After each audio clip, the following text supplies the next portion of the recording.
Hello, hello.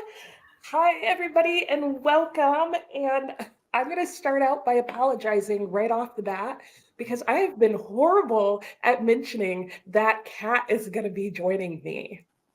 So, Hello. hi, Kat. And for those of you who don't know, this is Kat from, as her title says, Kat's Novel Adventure. And Kat, do you want to share a little bit about yourself and who you are and your channel? Sure. I'm Kat of Kat's Novel Adventures. I have been a booktuber for about a year and a half, and I read all kinds of stuff, not one particular genre. I'm not big in the romance department, but I will occasionally pick up one. And I do tend to prefer my romance like kind of mixed into my genres, I guess. Yeah. But I'm not all about books. Sometimes I do have other things on my channel because, as my name suggests, I have novel adventures, meaning not just the book, but also new adventures. I like improv, I'm an actor. I have a variety of different things I'm interested in, like scrapbooking. I don't know. I'm an animal lover. And I'm just excited to be here. I was so excited that Nicole asked me to join in because I have never read The Phantom Tollbooth, which is so amazing to me considering I taught junior high for years. Now, I would recommend this book because it would always appear on list of quality literature. And so it was in my library, but for some reason I never did pick it up. And not because I didn't want to read it, I just never got around to it. So I'm glad that we mentioned this somehow in a conversation. We talked about this, and Nicole's like, let's do a read along. And I'm like, sure, because now I'll finally get to read it. Yeah. I don't remember whose sprint. It was either yours or Alex at Frank Fiction, which another apology. Alex told me she could not do today. And then I filmed everything, planned it all, and posted it, and then went, I should probably check what dates she said she couldn't do it. Absolute fail on my part. So, but anyway, I have my version of the book. Oh, look how And pretty. yeah, it is an older version of the book, but I got this edition because this is what my book as a child looked like. Yeah, that is pretty. Yeah, I love it. I love this book. Unlike Kat, I read this book over and over and over and over as a child, like forever. Like my mom was like, can you read something else? Like there was like serious concern at one point. They're like, do you actually know how to read, or have you just memorized that one book? And I was like, both, both. But it's just that good. And I read it again earlier this year, and I hadn't read it in years, and it was still just as good. Like That's I how finished. that's how I am with The Lion, the Witch, and the Wardrobe. That's my absolute favorite book. And That is, it's so odd because I know it's going to happen, and I'm anticipating everything like reading it the first time, but it's just comforting. You're visiting characters that you love, and it's magical, and you get sucked in. And I don't know. It's like I don't think I could ever get bored with it. If I was stuck on a deserted island somewhere and I could only have the one book, that would be my book. yeah, I hear you. And, knowing that you love that book and for those reasons, I think you're going to love this, Cat. I Yeah, I really have do. a feeling I am. I really do. Like it appeals to me. It's just, it does boggle my mind why I never did get around to reading it. But, it's just so many books out there that capture your attention at the moment. I think you just get barraged with a lot of stuff. And so books that just kind of like blend after a while. It's sad to say that, but I'm amazed at how many books I still need to read that are Yeah. either Well, on my shelf or I just recently, probably what, 2 summers ago, discovered Anne Shirley and Anne of Green Gables. I'm like, where have I been? Why did I not read this as a child? I absolutely love that book. Yeah. Oh my gosh. Yeah. We won't even start on Anna Green Gables because that was another Yeah. book that I was like, well, time to read Anna Green Gables again. Anyway, let's go ahead and get to the chat and see how people are doing this morning and who's here. I know there were a lot of other people who were super excited to be reading this book today. So I have for now pinned the Discord link in the chat. So if you guys want to comment on Discord, you can do that. Good morning, Mary. Hello, Tina. Glad to have you joining us. Hello, Sue. Good morning. Good morning. Hello, Elena and Anne and Diana. Yes. Hello to everybody who's here. And Heather. Ooh, on the sunny South Florida. Oh, sounds nice. And my morning is going well. How's your morning going, Kat? Actually, pretty good. Yeah. I'm actually having a pretty good morning. Looking forward to getting some breakfast soon, though. That would help. I started with breakfast and coffee because I woke up this morning like, okay. Oh, good morning, Smitty. And oh yeah, I love this edition. I really like the new one too, but like I don't know. To me, this is just like complete nostalgia. I just think it's pretty. Like the color combination is pretty. Yeah. And Yeah. honestly, I wish I could have gotten a hardcover of this. So I'm guessing the only way you could get a hardcover cover, I promise I did have coffee this morning, is I guess if they do like an anniversary edition later at some point. But this is what came up. Or you might have to pay $1 million maybe. No, I've seen them like in used bookstores. Most used bookstores, Yeah. I've seen No. a hardcover edition, which shocks me because I'm like, somebody gave up the Phantom Tollbooth. It boggles my mind. Like the hardcover should be $1 million, but somehow it's not. So if you look around at your used bookstore in the middle grade section, I'd say like half the time you will probably find a hardcover edition sitting there. Yeah, believe it or And not, at the Friends of the Library store that I go to at least once a month, I try to do it. They only open once a month, but no copies of the Phantom Tollbooth at all.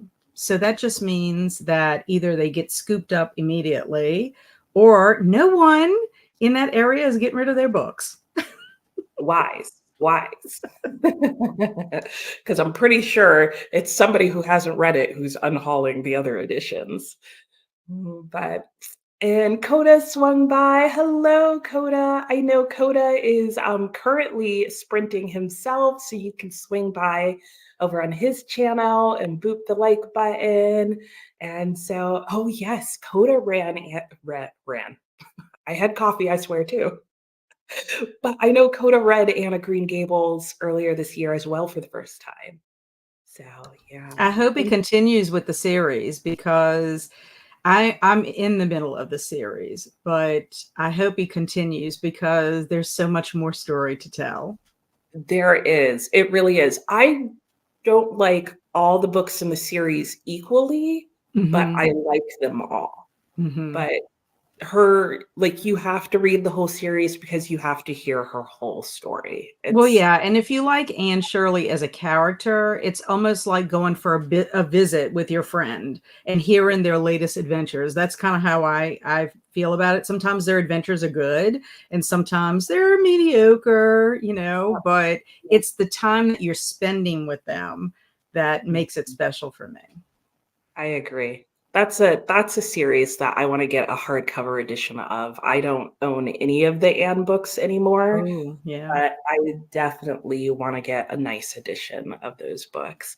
And happy early birthday, Elena. It is Elena's birthday. Another July birthday. Yeah, it'll still be July. I'm like, July birthday? Yes. And the Phantom Tollbooth is also Tina's favorite book. And it's your first time reading it as an adult. It's still going to be good, Tina. It's still going to be good. Because like that was my biggest hesitation in reading it earlier this year. I was like, what if I don't still like it? And happy birthday, Christina. Today is Christina's birthday. So Happy birthday. I know. And Anne's goddaughter just finished her copy, and she's excited for you to read it. I bet she is, because she's probably dying to talk to you about it. And yes, thank you, Christina, for the reminder to hydrate, hit the light. And and Coda has the McHash Brown left. McDonald's hash brown. I was like, what are we talking about? I know they were talking about this on his channel. Smitty's always been an avid reader and an elementary school teacher. Oh, but you've never read this book. Okay. So we're in the same company. Yep, absolutely. And where am I? I have moved. I am settled into our new temporary house. So this is not where we're permanently living. This is where we're renting until we buy a house here. So, and I'm not going to share where I am because I'm in a very small town. And if I tell you anything about what's here, you're going to know exactly where I live. Ah. And it's small enough that like everybody in town knows everybody. So you would find me. Which I wouldn't be concerned if any of you found me, but weird people on the internet, I'd be concerned by. Right. But I have moved. So, and Christina got her hash brown. Yum. And and Coda is planning on continuing. Yes. Anne is so good. And Heather also loves Anne. Yeah, but Davey, I know. I think Davey's hilarious. Oh gosh, you're welcome, Christina. Yes, happy birthdays. Good morning, Shamika. How are you? Oh, you're already 50 pages in. She can't stop. Don't stop. It's too good. Once you start, it's hard to stop. And yes, talk. Yep, everything. And Christina also loves the Anne books. And Diana read The Phantom Tollbooth in May, and you gave it to your grandson. Oh, you still wanted to be here and read something else. Oh, fair. And you'll still be able to enjoy. Yes. And Tina, happy birthdays to Christina. All right. And we are almost towards the bottom. Oops. Christina put Coda's link in. Thank you, Christina. I love small towns too. And Rita is also sprinting, and so is James. There are a lot of sprints going on this morning, which is fun. So if you want to sprint hop and you like that and you're good at that, I'm horrible at sprint hopping. I'm always like, oh, I'm going to hop around, and then I don't. I do sometimes, but it usually, if I'm on a sprint, I'm either having to read something, like make some progress. And so then I forget, or my attention has been taken away from me by my little dog. Very rarely does my other dog, Luna, bother me, but Tootie's constantly got something going on with him. He's old. Or something else is going on. So it's like, I don't have the pleasure of always just sitting here. Yeah, I hear that. And yeah, your other dog really doesn't bother you because I didn't even know you had another dog. Oh, yeah, Luna hardly ever. Unless you will hear her barking in the background when my husband comes home. That she goes crazy when he gets home. That's about the only time you'll hear her. Otherwise, sometimes she'll sneak in and you can't see her. I mean, even though she is tall, sometimes you will, but she'll just come in and she'll nose me. Like bump my hand, like, I'm here. Could you just rub me for a second? And then she goes away. A little bit of attention. But no, Tootie is another thing. Right now he's laying on his pillow, so he's being quite quiet. Yeah. And Christina says when she sprints hops, she at least likes to say hi and hug alike. Yeah, I'm trying to get better at least about doing that. But yeah, I just get focused and then I'm in the zone and then I forget everything. That's Tootie. Tootie is the one that looks like the ghost opening the door. And a lot of times what's funny about that is I'll be in the middle of talking about something that's kind of creepy or we're talking about something Halloween related, whatever, and all of a sudden the door will open at that point because he's coming in and moseying along. And then sometimes he just doesn't like the door to be closed. I don't know if it's because he can't hear as well anymore. And so sometimes I have to leave my door open, and he's kind of like half in the door, half out the door. Or sometimes he's right outside the door. I don't know what he's doing, but anyway, he's sleeping right now. He's haunting you. Yeah. Yes. So later he'll come to haunt, probably at some very poignant moment in the conversation. Oh yeah, he will. And then when it's time for him to eat or have a treat, he's going to make himself, like, it's time for me to eat and I want to eat now. Yes, yes. And unfortunately, my husband had to work today. He never works on the weekend, very rarely if it happens. But something happened. He's a truck driver, and he was supposed to work yesterday, and something happened with the load. So he was basically on call all day yesterday. So he couldn't even really enjoy yesterday because he had to be like by the phone kind of thing.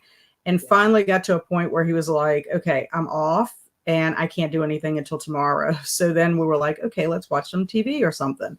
Well, then he had to go in today. So like, I don't have my backup person. Right. Well, then let's get into these sprints and get going so you can at least get some reading in before you get interrupted. But I think the couple of things that I would like to say about this book before we get started is, one, and Kat and I were talking about this right before we started, there is an audiobook of this, and it's really good. Partially because there is an introduction on the audiobook that's by the author that I have not seen anything close to anywhere else. And he talks about how he started as an architect, it was, right? And how he ended up writing this book. He talks about how the illustrator of the book was actually just this guy who lived in his apartment building, whose illustrations he happened to see and like. And so he wanted this guy to get more work. And so he talks all about the illustrations and how they would kind of tease one another. Yes. Back and forth between the writing of the book versus the illustrating of the book and kind of making things complicated for one another. So it's just, if you listen to the audiobook for no other reason than to hear that introduction, it just adds so much more to the reading of this book. And it's also narrated by Rainn Wilson from The Office, who plays Dwight. So if you're an Office fan like I am, you'll enjoy it because he's just awesome in general. Yeah. And he just brings the characters even more to life, which is not hard to do because they have a lot of life in this book. But yeah, I think there was some other thing that I was going to say. How long will we be sprinting?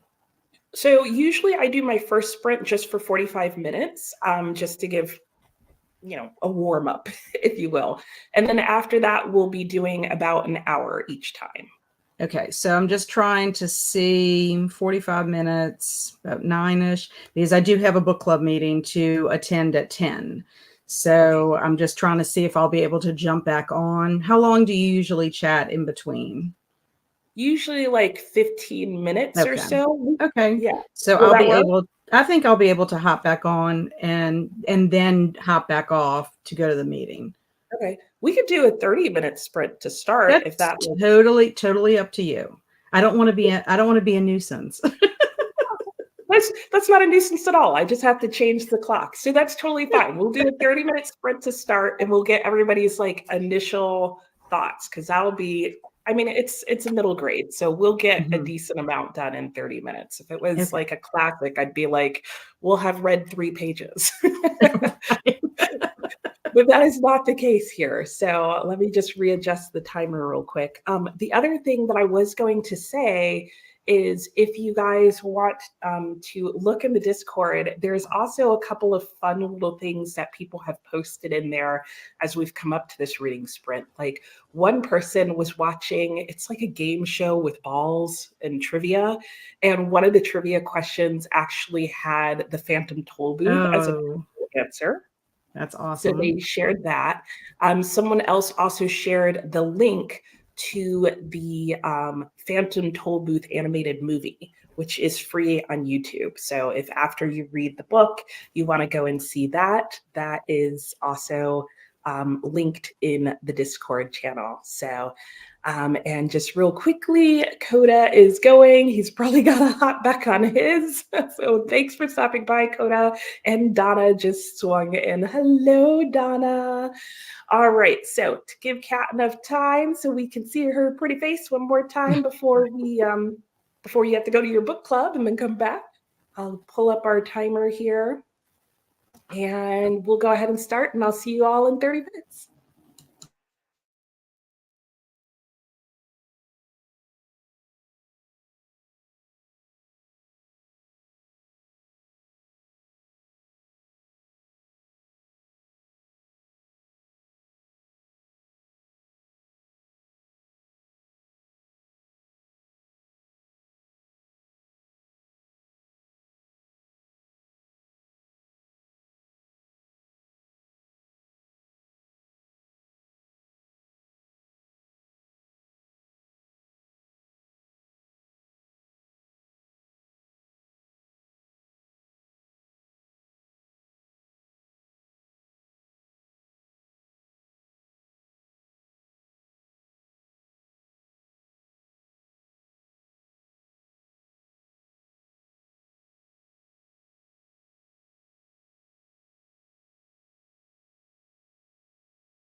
Hello, hello. Welcome back. Oh my goodness. Okay, thoughts, Kat. I want to hear. I'm in love with it for so many reasons. Because I'm a word nerd, I guess, also is one of them. But I love it. There's so much like wordplay and just interesting and unusual characters. And the whole, what do I want to say? All about time, which for me, if I have a flaw, it's that I'm not the best time manager. Not that I'm as bad as Milo, but or the doldrums, being in the doldrums with the lethargerians. But I truly understand, like, how it is when you have time and it escapes you. I'm like, maybe this will help me be a better time manager. All these time management books that I read, but this might help me actually to get through it. But oh my gosh, just like I love like the play on words, like the weatherman, spelled one way, but Milo interprets it the other way. It's just, I love books like that. That's why I think I love the Barnacle series so much, is because there's so much wordplay in it. I like the puns and I like all of that. But I know I'm gushing and I'm only on page 38.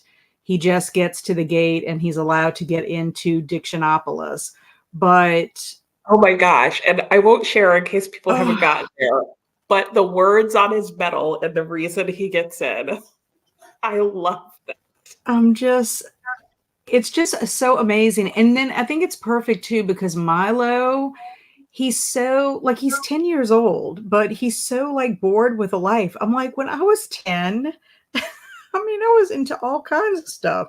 Like nothing seems to really excite him. And even when he gets the package, he's sort of like, okay, well, I don't know why I'm getting this, but let me put it together and get my little electric car and see what happens. Just his attitude.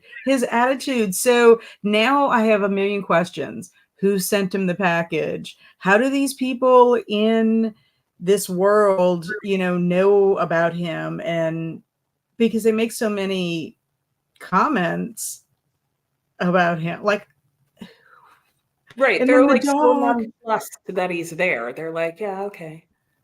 but yet they make references to him, like, you didn't think that's why you're here, or this or that. It's just funny to me.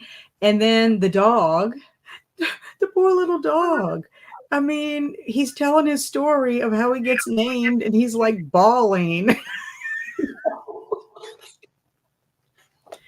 I just don't know how much we can say or whatever, because I know not everybody is at the same point, but oh my gosh, I could just, this is going to be the type of book I'm going to tell you right now. I'm going to read it today. And I'm probably going to listen some because of things that I have to do later on today, and then I'm probably going to read it again. Yep. Absolutely. Yeah. At first I was like, oh, well, I really don't need to do an all-day reading sprint for this because it goes so quickly. But I'm like, no, I do. Because I'm going to want to reread sections. And if like, other people are probably going to be like, and now that I'm done, I'm going to take a break so that I can maybe come back and read it again. Because there's so much to catch. I mean, I already started taking notes, and I've already tabbed a couple of places, but even now I feel like I need to go back and tab. Because I'm like, and then I did go back to listen how they pronounce lethargerians. I had a feeling that's how it sounded. So I'm like, let me see what Rainn Wilson says. So I went to that part just to hear what he had to say. But then I was like, of course, lethargy, So I love it, just an alliteration. Oh my gosh, just alliteration, the dawdle and delay, the linger and loiter, the loaf and lounge, the dilly dally, even alliteration, like big time love it. And I talk about that because I just recently read Animalia in June, and Animalia is all about every sentence in that book is alliteration. And it's incredible.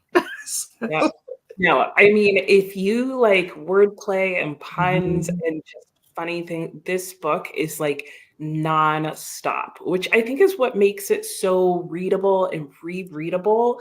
Is it's just like I described it as at one point as a puzzle for your brain, but not because you're trying to figure something out. It's just more like it gives your brain so much to think about and do. And I mean, I was just laughing and like I love that schedule that the Lethargians keep. But I love And too because it says something about how it prevents them from procrastinating. And I'm like, your whole schedule is like an homage to procrastinating. But also what I love about it, it reminds me of like games or portals like yeah, Jumanji, the challenge yeah, of Jumanji and going into a world that is full of adventure. The Lion, the Witch, and the Wardrobe. You get crawl into that wardrobe and you're into a whole new world. And yeah, even the series of unfortunate events, I'm like all the words and the vocabulary and all that. I just it's making yeah. my heart so happy, Nicole. Do you Oh, I'm I so don't even know how much you realize how much joy this is gonna bring me today. It's gonna be word joy. It's gonna be book happy. joy. It's gonna be adventure joy. It's gonna be Yeah, so much joy. And it now is. the only regret I can have is that, why didn't I read this sooner? Well, you've got the rest of your life to keep rereading it, I but know, but, it is amazing. It is like so many favorite tropes in like children, even adult literature, all brought together. Because I mhm, think you mhm. do very rarely hear that, but it is actually a portal fantasy. And it's Yeah. just Yeah, oh, I it's mean, a he literally the scene, the part when he puts the coin in and he starts driving. I'm getting goosebumps, literally. I don't know if you can see him, but I'm getting goosebumps. He looks behind and he doesn't see the toll booth or his room. And yeah, that right there just made me think, oh my gosh, this is like Jumanji. This is like The Lion, the Witch, and the Wardrobe, like Lucy just not seeing back, it's everything as a child. Like, once I read my first introduction was in the 5th grade with Lion, the Witch, and the Wardrobe. My teacher read that to us aloud. And I was like, I want to be Lucy. Even as an adult, there are times like, I wish I could go into my closet and go into Narnia. I know that sounds so bizarre, but sometimes when life gets overwhelming, it's like, and when you think about when books are written and what was going on in society at that time, that was World War II, for Lion, the Witch, and the Wardrobe. So you can imagine like getting away from like stress yeah, and being overwhelmed and things that are going on that you just want to escape. Like literally, I could just want to go in my closet and see if I could like go into another world. yeah, And I yeah, think that's yeah, why portal fantasies, I don't know why I don't read more of them, but I think that is what the appeal is. And it all started because of C.S. Lewis and that one little book. You know what I'm yeah. saying? And I can Yep, see yep. the I draw of totally this do. too, because Yeah. I can see why you read it so much as a child. That was it. Like, to me, like, unlike you who had, what sounds like super exciting childhood, mine definitely had times where, like, I was in the doldrums. Like, that was even a word Mm. I used, like, in childhood. Like, one of my parents' friends, like, used that word to me one time, and I'm like, "Yeah, that is what's going on." Like, I just had times where it was like, nothing. Like that first statement that Milo makes about learning and education, I felt like that so many times in elementary. And because I'm pretty sure I first read this book in late elementary. And so to me, like, I was Milo. Like, I Mhm. could totally relate to that when he was in the doldrums. I was like, I maybe relate to these lethargarians just a little too well. I was like, they laid out their schedule for the day, and I was like, "I feel seen." Like, that was my day sometimes, and sometimes intentionally. And, like, even now, sometimes where I'm like, I'm going on vacation, I go to the same location they do, like, for Well, and vacation. I think, I mean, I do see like it's almost like that with me with the beach. That pretty much is, I think, the only place I can ever go where kind of time stands still, if that makes sense. Sort of like I know that people can get in touch with me. It's not like I am going to some kind of a fairyland or whatever, but there's just something about the setting. It's even quite different from going into the mountains. I Sure. feel like the mountains is different. I don't know what it is, but I've always been like that. And I just find it's a point where I can get the most relaxation because I can Yeah. unplug like the most about, so I don't know. You can fall asleep mid-sentence on a daffodil. Yes. Yeah. I'm like, it's just so I don't know. Yeah. Well, I know you need to get to your book club, so I'll go ahead to the comments, and you can drop off whatever works for you, and we will see you when you get back. But I'll I'm probably I'll probably go ahead and go when you go on the next sprint. okay. That's All right, that sounds probably good. just to see what everybody else is up to. Yeah, I definitely want to see what everybody else has to say. So Donna had joined us. Christina said hi to her. And Donna was wondering, audiobook for Frankenstein. I like Naxos, which is Naxos. Um, all of their audiobooks for classics are usually free through the library or something like that. Or I think even if you go to their website, and they usually have very good narrators. They usually pick a good translation of a book if it's in translation. And usually the audiobooks are very, like, not just read out loud, they're usually fairly well performed. And so I find it tends to help with the understanding of the language. And they also tend to pick people who have the correct accent. So if it's a Mhm.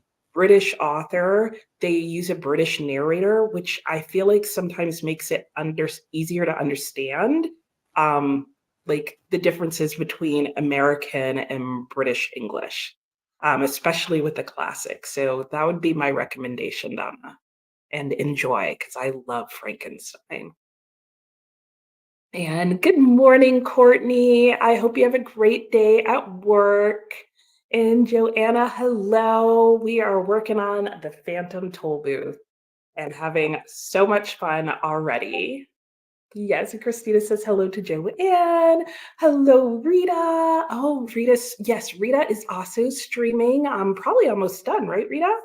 And catch up. And so you think you're going dark for the internet for a bit. Oh, okay. Well, I hope you get all your things caught up on. And thanks for stopping by, Rita.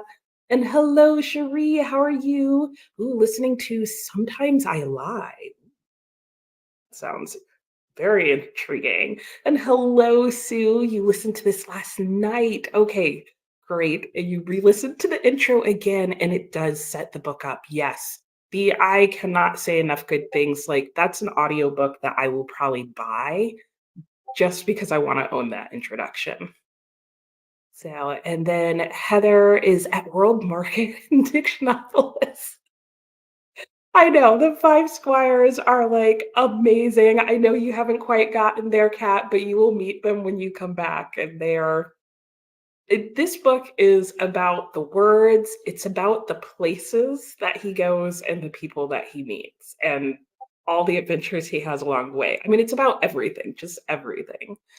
And hello, Jen. You borrowed the Phantom Tollbooth. Yay. Okay, and you don't have time to sit and read it today, but currently listening to the maidens and cleaning your house. Very good. I'm glad you said Wow. I'm reading, I'm also listening and reading The Maidens right now too. that.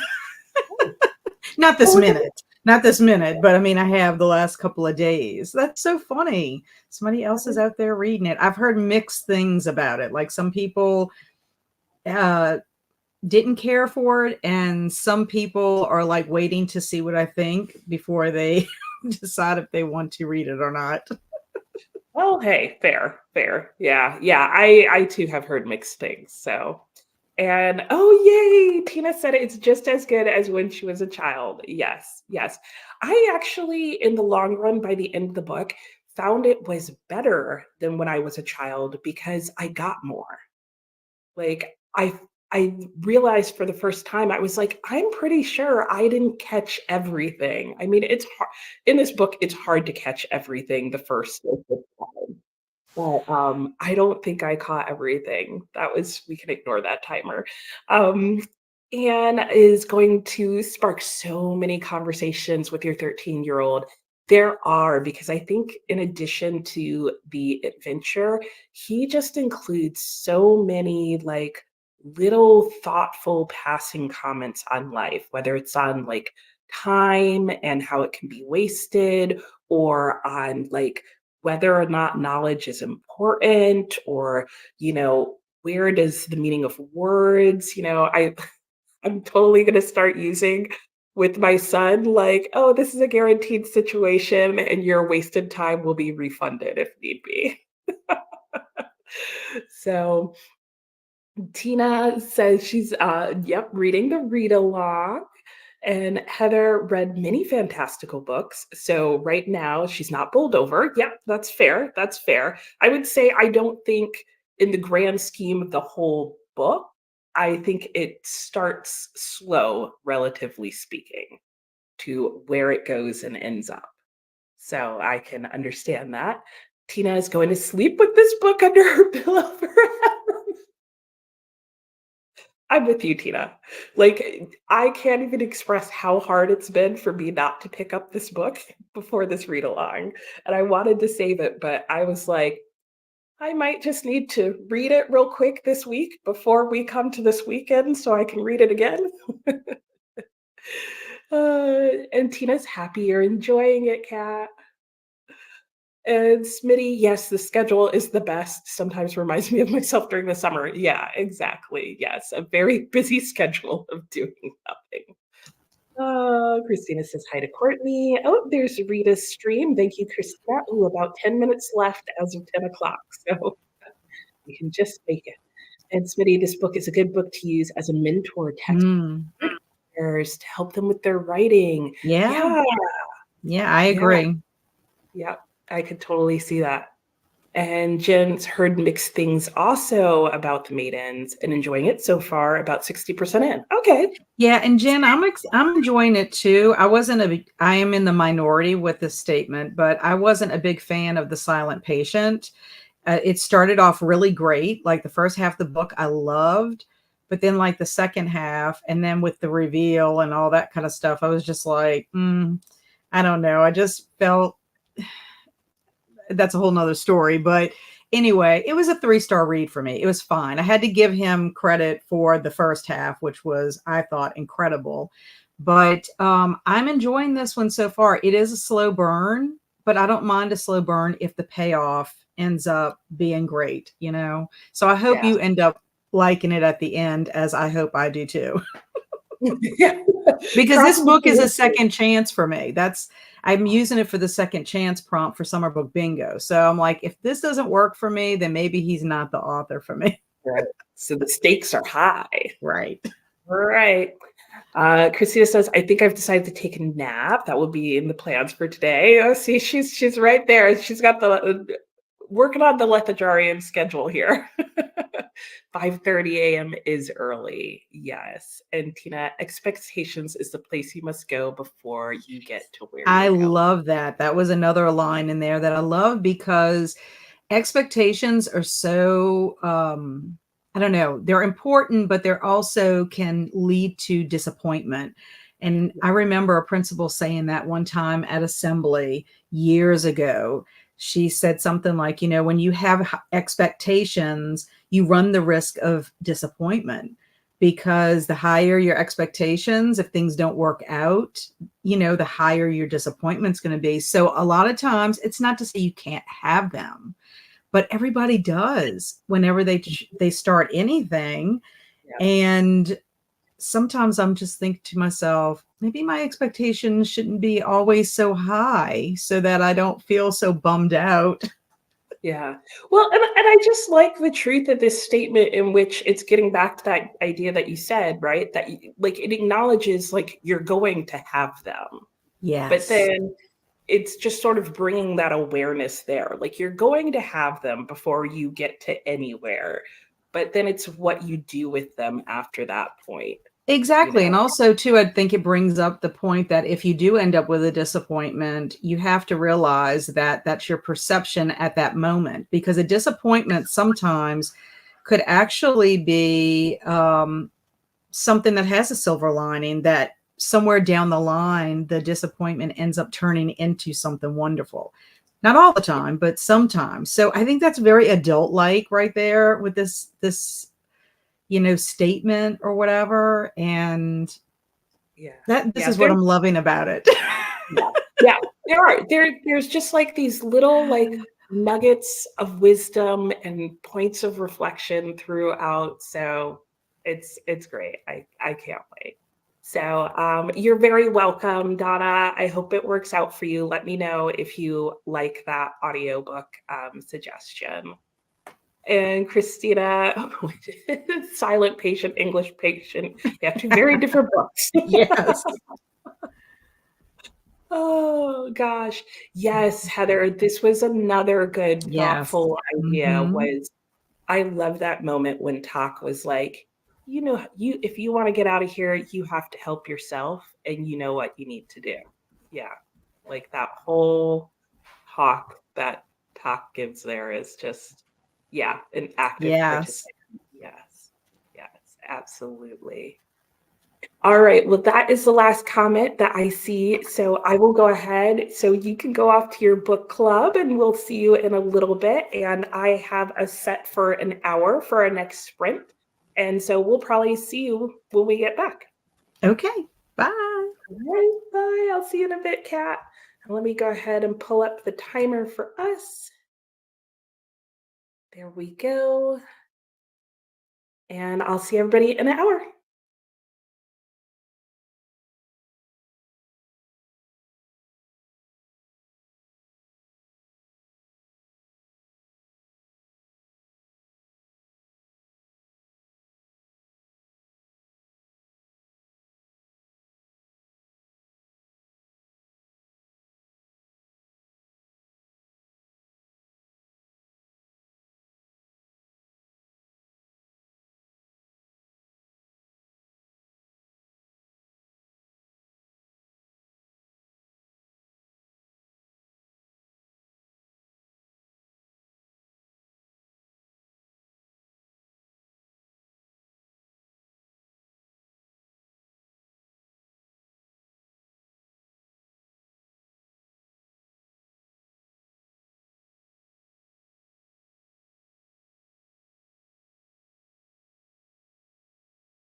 Hello, hello, and welcome back.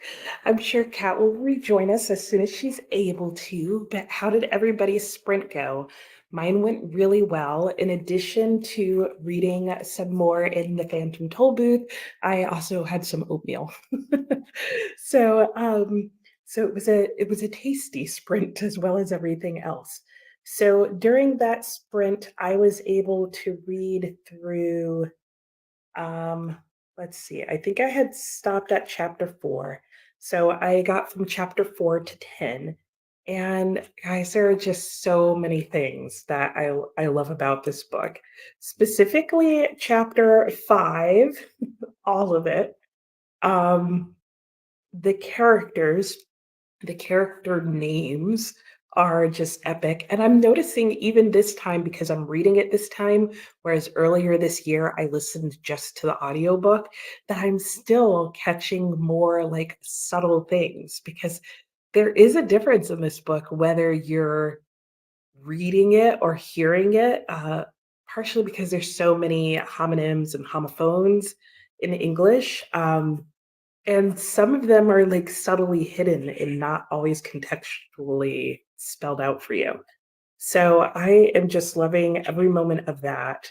Um, I love chapter 6 and the story that gets told in there, even though it's your typical, like, conquering country story.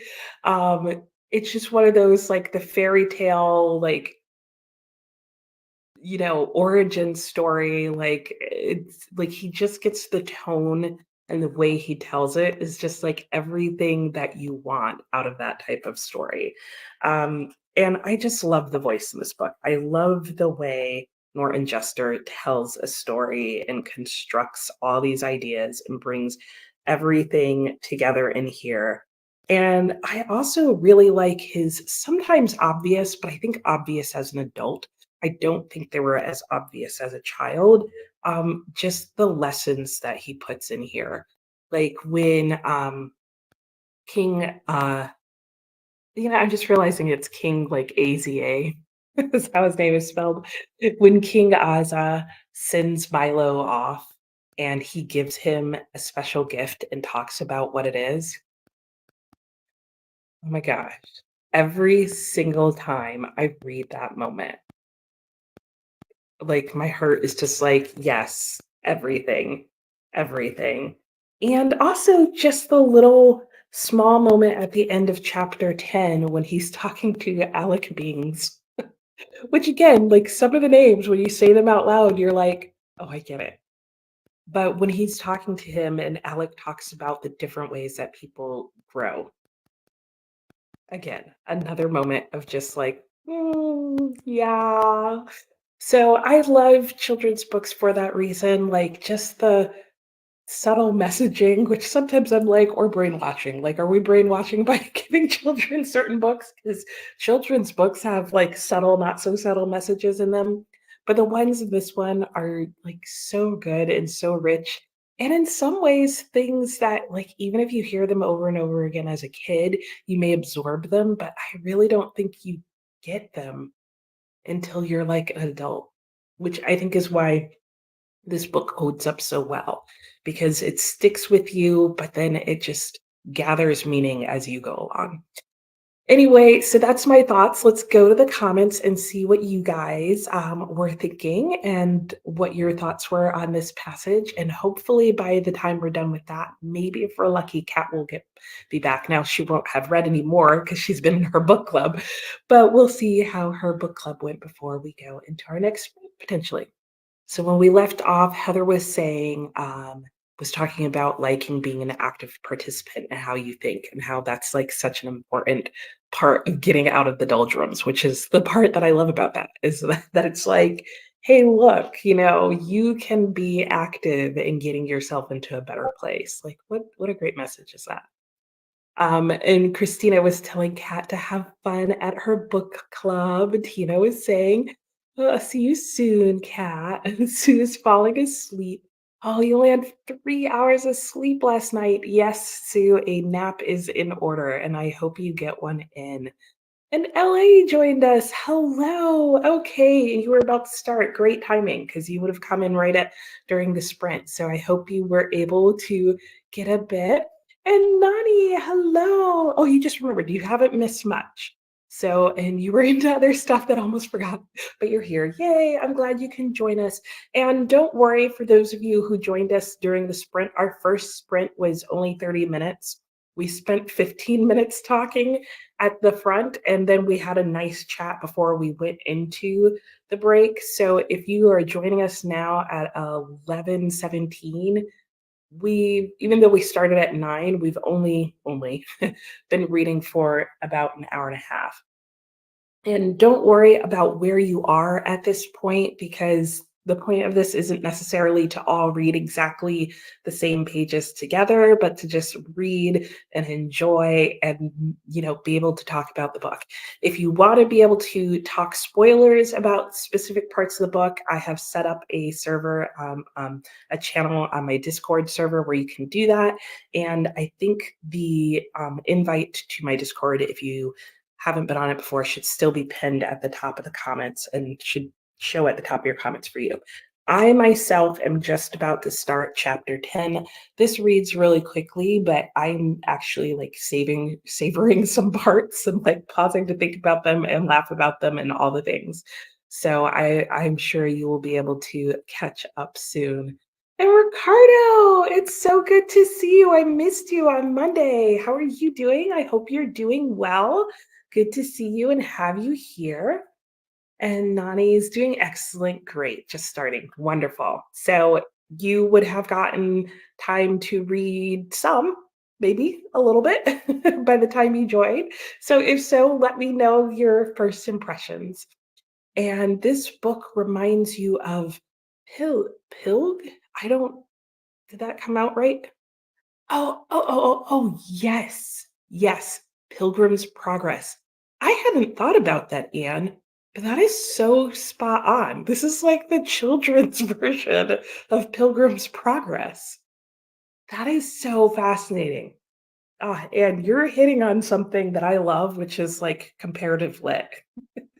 I did not discover the major and like field of comparative lit until my senior year in college, which I was very sad about because the second I took a class in there and realized what the focus was, I was like, this should have been my major because I love that. Like so much so, I'm actually considering doing a video about syntopical reading and comparative literature and all the things, but you're now making me, for the first time ever, Anne, want to reread Pilgrim's Progress. I'm gonna have to star your comment so I can think about that further because I've read the whole thing and maybe if I get an updated translation, because old English is painful, but Pilgrim's Progress is an amazing story. And Ricardo is debating whether you should read or write. Okay. Maybe flip a coin or like spin a wheel or have us randomly pick for you. And Heather, hello. Just got back late from seeing fireworks. Ooh, wow, nice. It was amazing. And there was lightning flashing in the background. Wow, that's like a whole experience there, Heather. I hope you enjoyed it. And Heather's going to pop open the book shortly. Well, yay, fun. Warning, Heather, you may stay up until you finish it. So I know it's late there. So just be mindful, though it's a short book, so hopefully it won't take long. Hello, Paul. How are you doing? It's so good to see you around again. Paul also has his own channel and he does sprints over there. And so if you like sprints, Paul's a really good one because he just does a lot of pop-up sprints. So it's really fun. And hello, Lottie. How are you? You are not late. You are right on time. So the way I do these sprints for books is just people come on and go as they can and just read along as possible. I share my thoughts and I don't mind if even at 5 o'clock at night tonight, somebody starts sharing their reactions then, because it's always fun. And sometimes people will start reading something else. And by the time we're halfway through the book, they're like, I'm now seeing if I can get a copy of this. So welcome, welcome, welcome. For those of you who are just joining us, or for those of you who have been here, let me know, is this your first time reading the Phantom Tollbooth? or have you read it before? And also feel free to share your initial non-spoiler reactions. Again, if you want to share spoilers, there is a link in the comments to my Discord channel. And hi, Lee, how are you? Your plan for the sprints are to meal prep. Ooh, you're a meal prepper? I didn't realize that.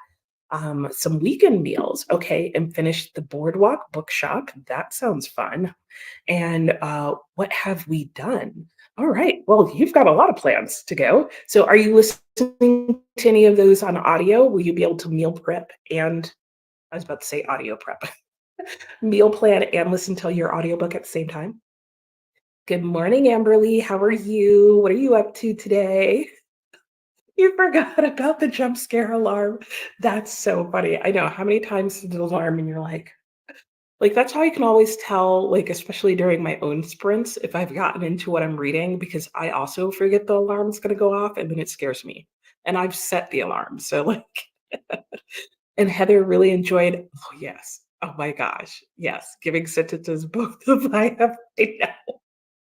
Like, even like, rereading you talking about this, Heather, is, like, bringing tears to my eyes of, like, laughter. Like, I love so many characters in this book, but when I say that chapter is, like, my favorite chapter, like, just everything that I want to happen in that scene happens to perfection. Like, when he's like, "Oh, you're right, only a judge can do that. Good thing." Like, just it's just ridiculous, ridiculous nonsense. And Tina, you didn't catch Azaz's nameplate. I know, right? A to Z, A to Z. Like, oh, there's so many subtle things. And how cute in chapter. I know, I know. Chapter 70's like, wait a minute.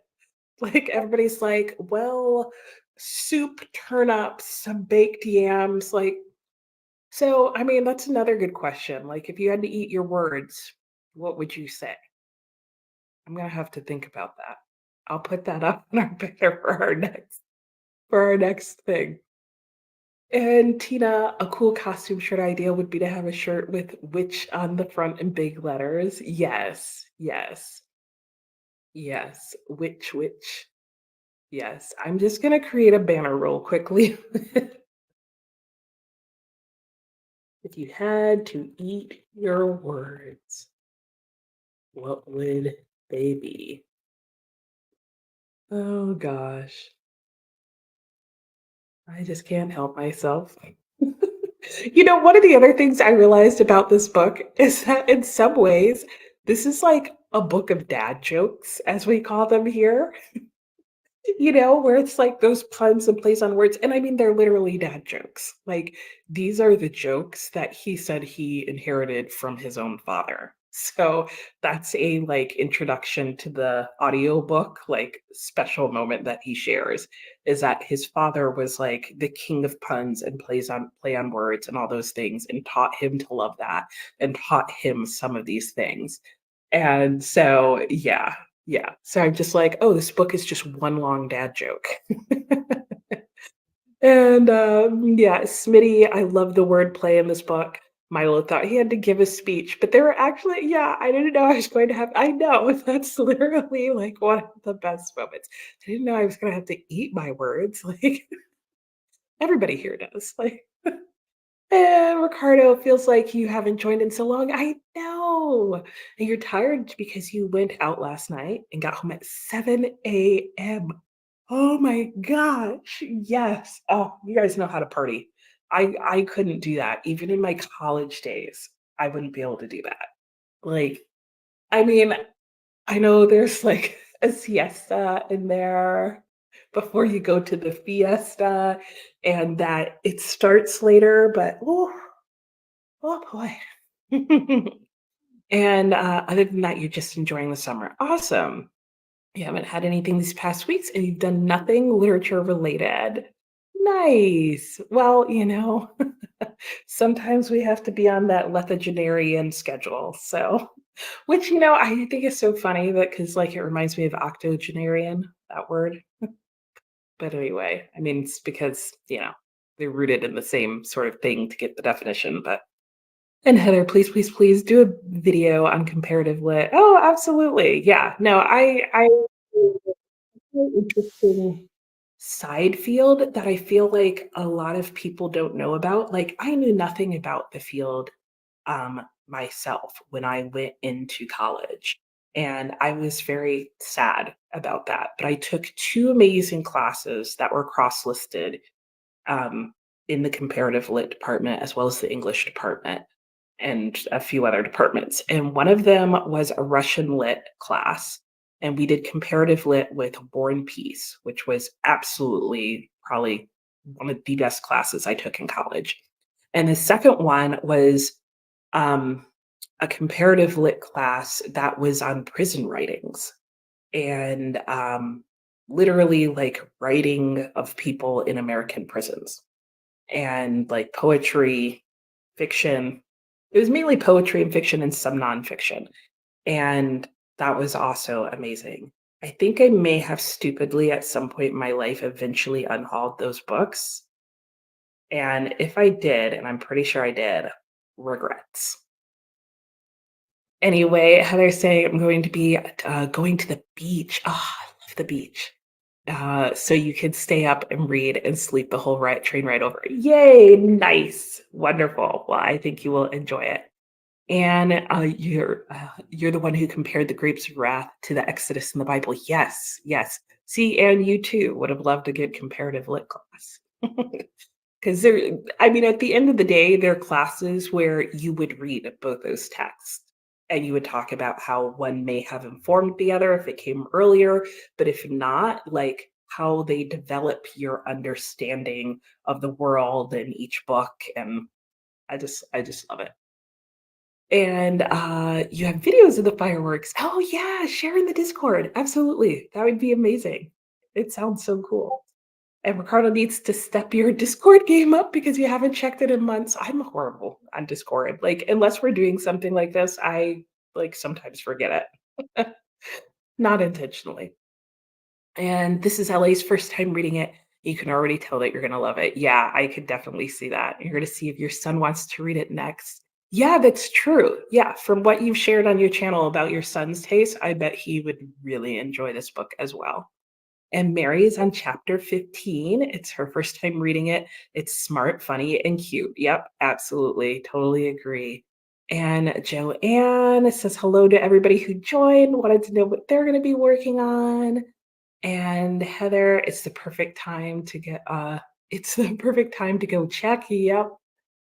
And yeah, it's so sweet. I know. Isn't that the sweetest thing? I'm telling you guys, like I don't know why somebody hasn't transcribed the introduction he did for that audiobook. Like, I really hope that in like an anniversary edition of this book, that they transcribe or do another introduction, but really they should just transcribe that one because it's so good. Um, I'm checking to see when like the next anniversary of this book would be. So, oh, there should already be a 50th edition out, right? Because 2021 would have been the 50th year. So what would we have to wait for like the 75th anniversary of this book? But I can't believe that they have not transcribed that. I might just have to see if I can like find a PDF version of it and like print it out nicely and put it in my book. Because I can't say enough good things about that introduction. Oh, okay, great. Thank you, Heather. We will check it out. And I know, 7 a.m. And Mary, oh, finishing the Phantom Tollbooth. I know. And Tina's reading along. Yeah, have you read it, Joanne? I think you'd really enjoy it. And yeah, okay, you'd also like to see a comparative lit video. Will do. And Ricardo, the club closed at 5:30. We're like finally going home. Your friends were like, it's after party. There's no way. I wouldn't be able to do it, Ricardo. No way. Yep. Smitty is finishing the Phantom and Crush. Ooh, it's taking you forever to finish Crush. Well, it is pretty big, right? Is it just slow going? And Heather, it had me thinking, how ridiculous is our language, right? Look how, yeah, especially like the squires. The squires will really make you think, like, Why do we have so many ways of saying the same thing? Yep. Look how easy misunderstanding is, or taking things literally. Yep. We're lucky we get through the day at all. That's so true. And that's actually one of the reasons, right, that English is so hard to learn is it's not always the pronunciation, though for some languages it can be. But a lot of times it's because like we just came up with 20,000 other ways to say this same one thing. I remember I had a really good friend, well, I still have a really good friend who is German. And he said one of the things that he disliked about learning English was he was like, you have so many more words to learn. And he hated and loved that about English. Like as he was learning English, he hated that. Once he was fluent in English and continued to build his vocabulary, he loved it because he was like, it becomes way more expressive than I can ever be in German because he was like in German, he was like, we're more just describing what an object is. And he was like, whereas in English, he was like, you have so many more ways of communicating the experience of something, or whether it's an object or whatever. So, but yeah, sometimes the struggle is real. Listening to me talk about comparative lit makes you happy. Oh, thank you. Thank you. Yeah, no, and the reason I've been thinking about doing a video on it is because actually one of my book projects is tied to that because I'm always thinking while I'm reading a book, like, what other book is this reminding me of? What is this story reminding me of? And how do these two stories relate? And often by the time I'm done finishing a book, there's another book that I want to read to help me understand the book I read even more. That's how all my book projects happen. Like the Druid project, like there you go. In LA, you don't check your Discord either. You're in so many channels and I always forget about them. What a shame because it's a great platform. It is. Yeah. Yeah. I barely check my channel, let alone all the other channels I'm on. And Ricardo, you have a job interview. Yay! Light up a candle or do whatever you guys do for good luck. Absolutely. Cross your fingers. I'll have my Nana pray for you. She's what I do. So, yeah, well, good luck. What kind of job is it, Ricardo? And Heather, you too reminds me of all the great lit classes you took in uni. Yeah, I know. Yes, good luck to Ricardo. You can do it. Yes, yes, yes, yes. And Tina, when you were younger, you used to carry the Phantom Tollbooth everywhere. Oh, Tina, we were like childhood reading friends here. And somehow it ended up in the bathroom sink. Oh, yeah, I know. Wrinkled pages are good. I would have been upset when it happened, and then once it was dry, I would have been like, "It's even better now." Do you still have that copy of the book? I would like that would be like my keepsake. Oh, Ricardo, so glad you learned English on your own as a kid because you would never as an adult. Yeah, I would totally think as an adult it would be way harder. And the invention of Morel reminded you of Piranesi, and you wondered if she was inspired by that book. I have heard of that, and maybe because I feel like I have heard someone else talk about the comparison of the two, and she may very well have been. And hotel receptionist, oh, I think you'd be so good at that. You got the interview because they wanted somebody with a good English level. Okay. Yeah, so you got lucky. Oh, no. I think you would be really good at that, especially with your background and giving tours and things. Like, I feel like you would have that, like, warm, welcoming. Oh, I would totally go to a hotel where you were a receptionist. I think you'd be one of those, like, charming, fun people at the desk that gets you to go to the receptionist desk for, like, no reason whatsoever. Because you just want to go and talk to Ricardo. All right, that is the last comment that I can see. So we will hop back into our next sprint because I definitely want to get back to reading this. And then hopefully when we come back, Kat will be back. Hopefully she'll come back during some part of the sprint. So she'll get to read some more and we'll get to hear more of her thoughts on that. So let me pull up the timer and make sure that it has a right number of minutes on it. And then I saw that Tina said something real quickly in response to what I was saying. And that's exactly how it happened. You were sad and you don't think it got lost. Oh no, got lost during a move. Oh, heartbreaking. Oh, I'm sorry to hear that. But Yeah, I could totally that would completely be my response. I would have been like, "No," and then like, "Oh." Alrighty, guys, we are all set for our next sprint. I will see you in an hour. Happy reading or productivity, whatever you're doing.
Hello, hello. Welcome back.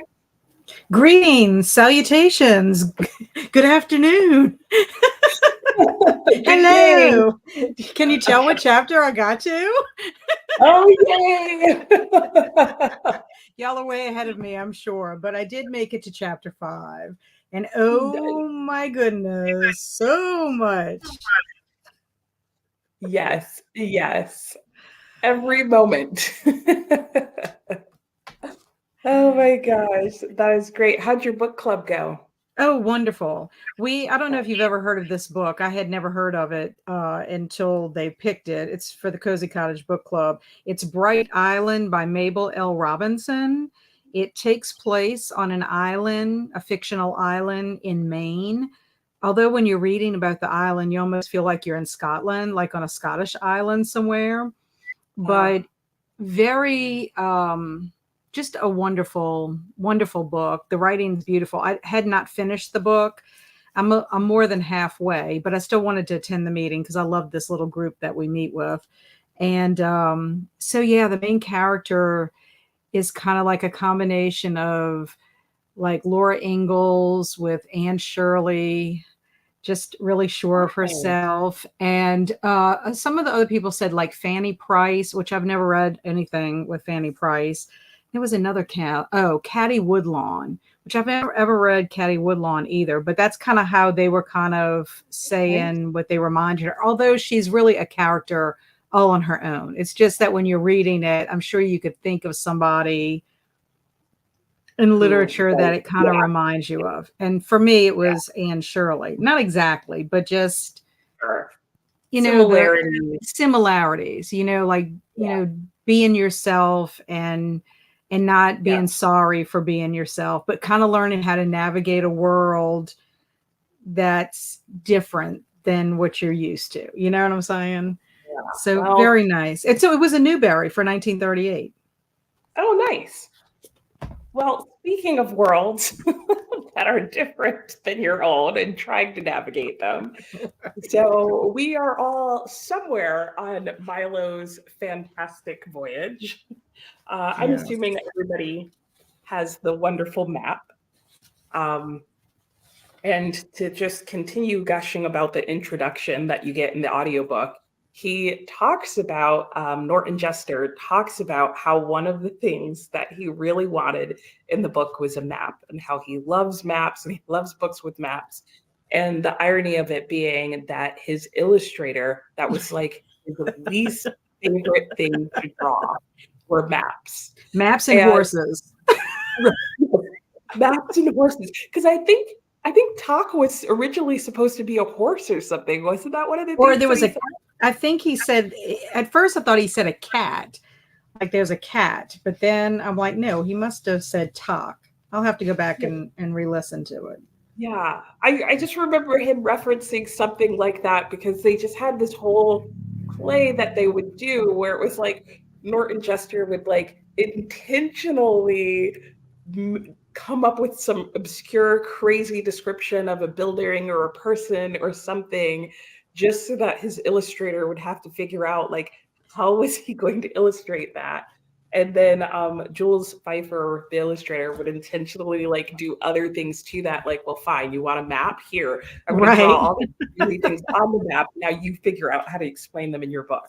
So I just loved that, like their relationship that they had in making this book. I have made it up to chapter 14. Oh my goodness. There are just so many good things to come, Kat. Like this. I know, I feel bad that I'm so behind. Oh, no, don't. Like while you were gone, there were a couple other people who just came on. So people are still just coming on and just getting started. And so that's one of the reasons that I'm saying, please don't put spoilers in the comments because I will read your comments as I put them up, and I don't want them to unintentionally reveal things for other people. Right. So I will try to pre-read a little bit before I say it out loud. But yeah, there are just so many charming characters. You know, and my son always likes to say, "Oh, the whole adventure and point is the friends you make along the way." Well, yeah. And then, I mean, like, there's just so many things that I think are clever. So I don't know if I can say anything since I'm just getting to chapter 5. Well, nothing that's a spoiler because there's I some people who haven't loved, I loved Word Market. Yes. Yes. Yep. There were so many wonderful things about Word Market. That incident that takes place with 2 of the characters, which I thought were both clever, which Yeah. one of them immediately, there's a part in there, they don't say it together, but immediately I'm thinking of A Christmas Carol. Yep. Yep. I know. After You know this what I book, love you're about like, it? This is what I love about it is as you're reading it, because of things that are being said, it conjures up other books that you've read that you love, that you're like, oh, wow.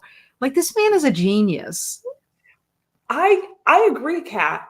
Like when I just recently reread this, I was like, I would not have appreciated this as a child, but I'm like, this is the work of a genius. Like there is no way, even knowing the puns and the play on words and everything that I know, that I could put them into a story like this. I mean, just sentence after sentence after sentence. This book is just so Yes. well crafted. Well, and I see your It's question. If you had to eat your words, what would they be? I love that for a child, they would see it literally as people eating letters and like having like a sensory, experience with it. But it's the point of eating your words. Like, how many times have you said something and you wish you could eat your words, like because either they were hurtful or you know what I'm saying? But sometimes you do say sweet things with your words. So that's why I thought it was interesting with the A was all sweet and wonderful, but then the Z was like sawdust and whatever. It and the it X really and it makes you think, like, I don't know if kids would get it on that level, but as an adult, I'm like, yeah, words do have,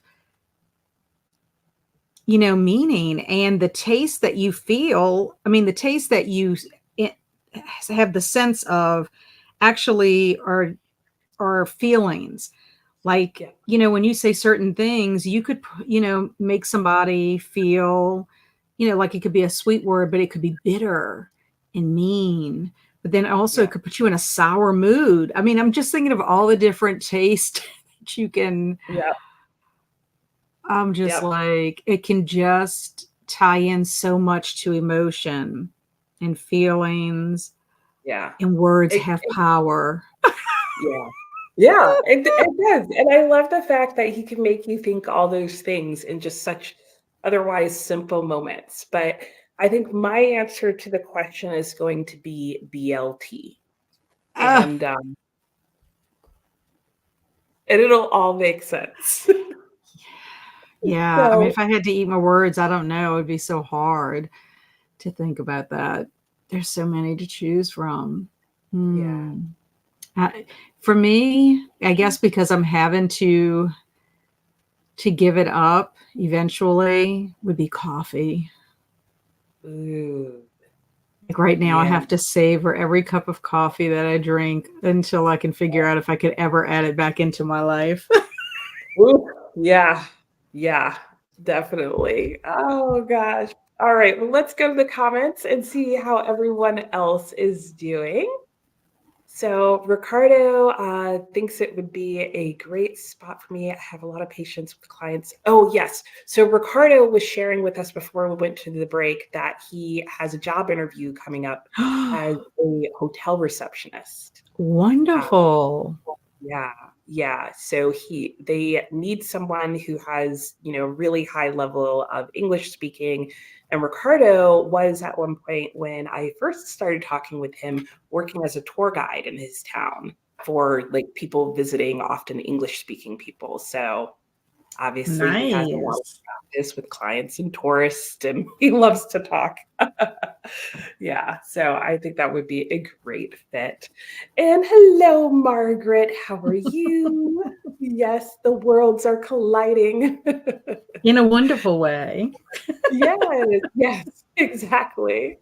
Yes, and Heather says cinnamon bun. I know, I know. Clever, clever, Heather. Oh my gosh. Oh, just wait, Kat. Like I said, it just keeps getting better and better. And I know I'm going to have synonym buns every day now. Like I just want to take that pastry dough and make them into some.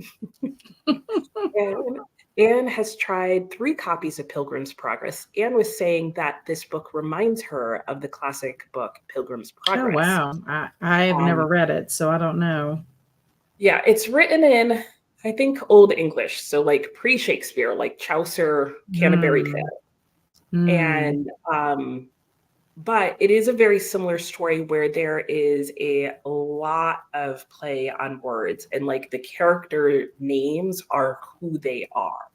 And like it's it's a really fascinating story, but if you don't get a modern translation, like Hurdle 1 is just the language itself, where you're like, we didn't speak English that long. It's not Old English, it's completely different language. right.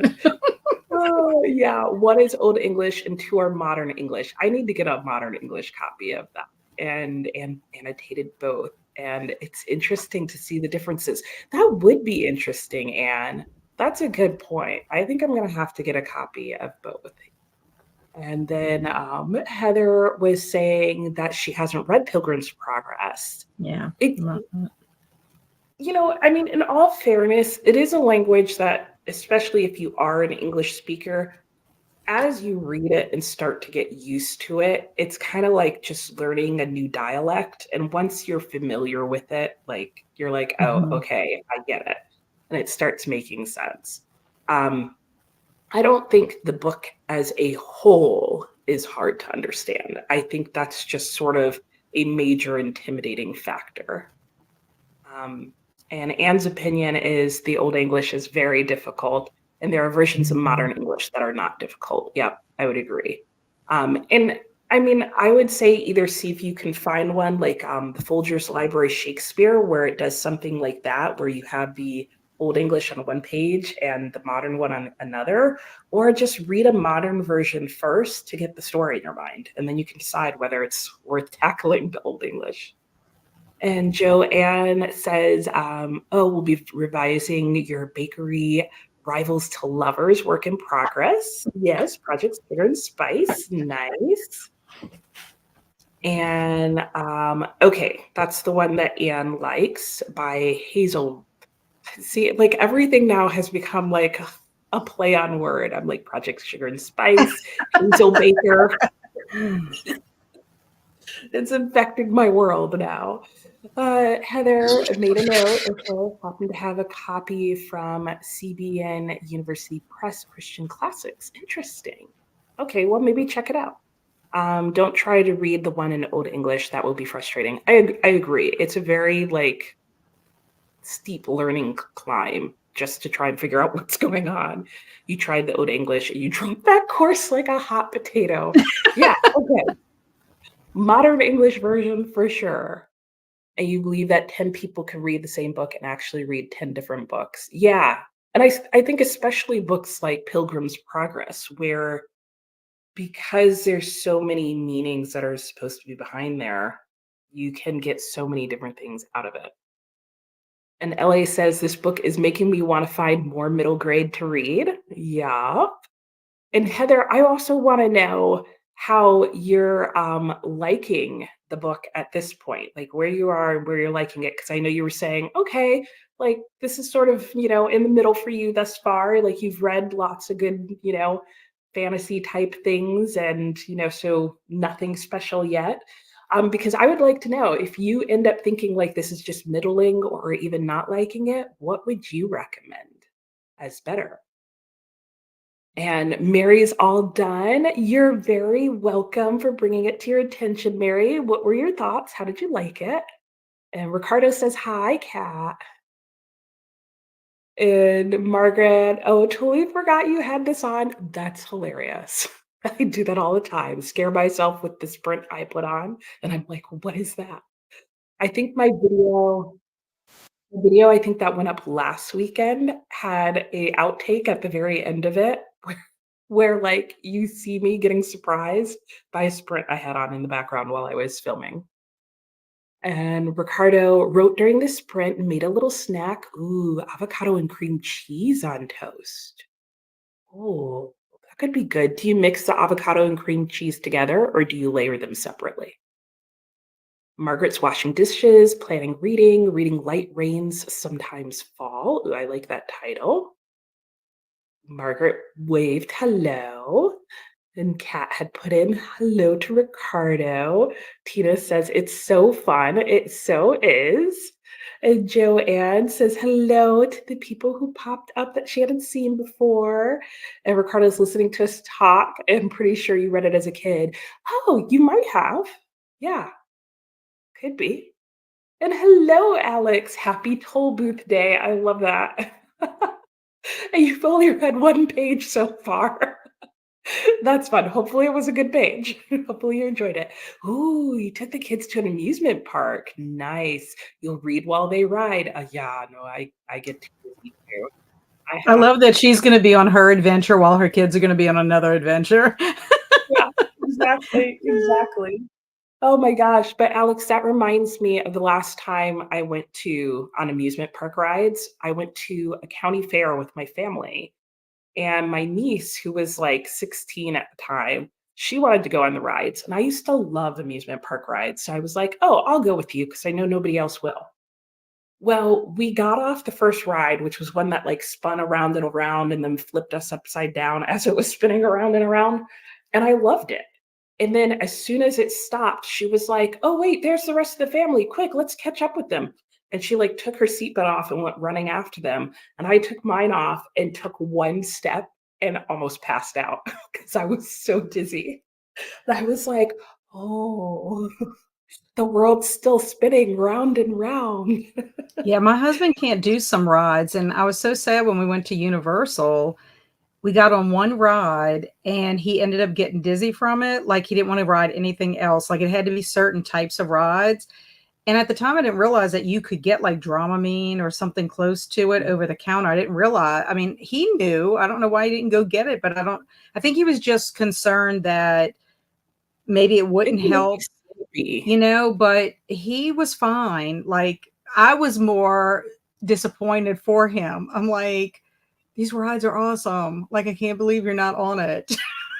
Oh, yeah. No, see, I took a totally different approach. So I lost my cookies twice after that one ride, and it took me an hour to stop feeling nauseous.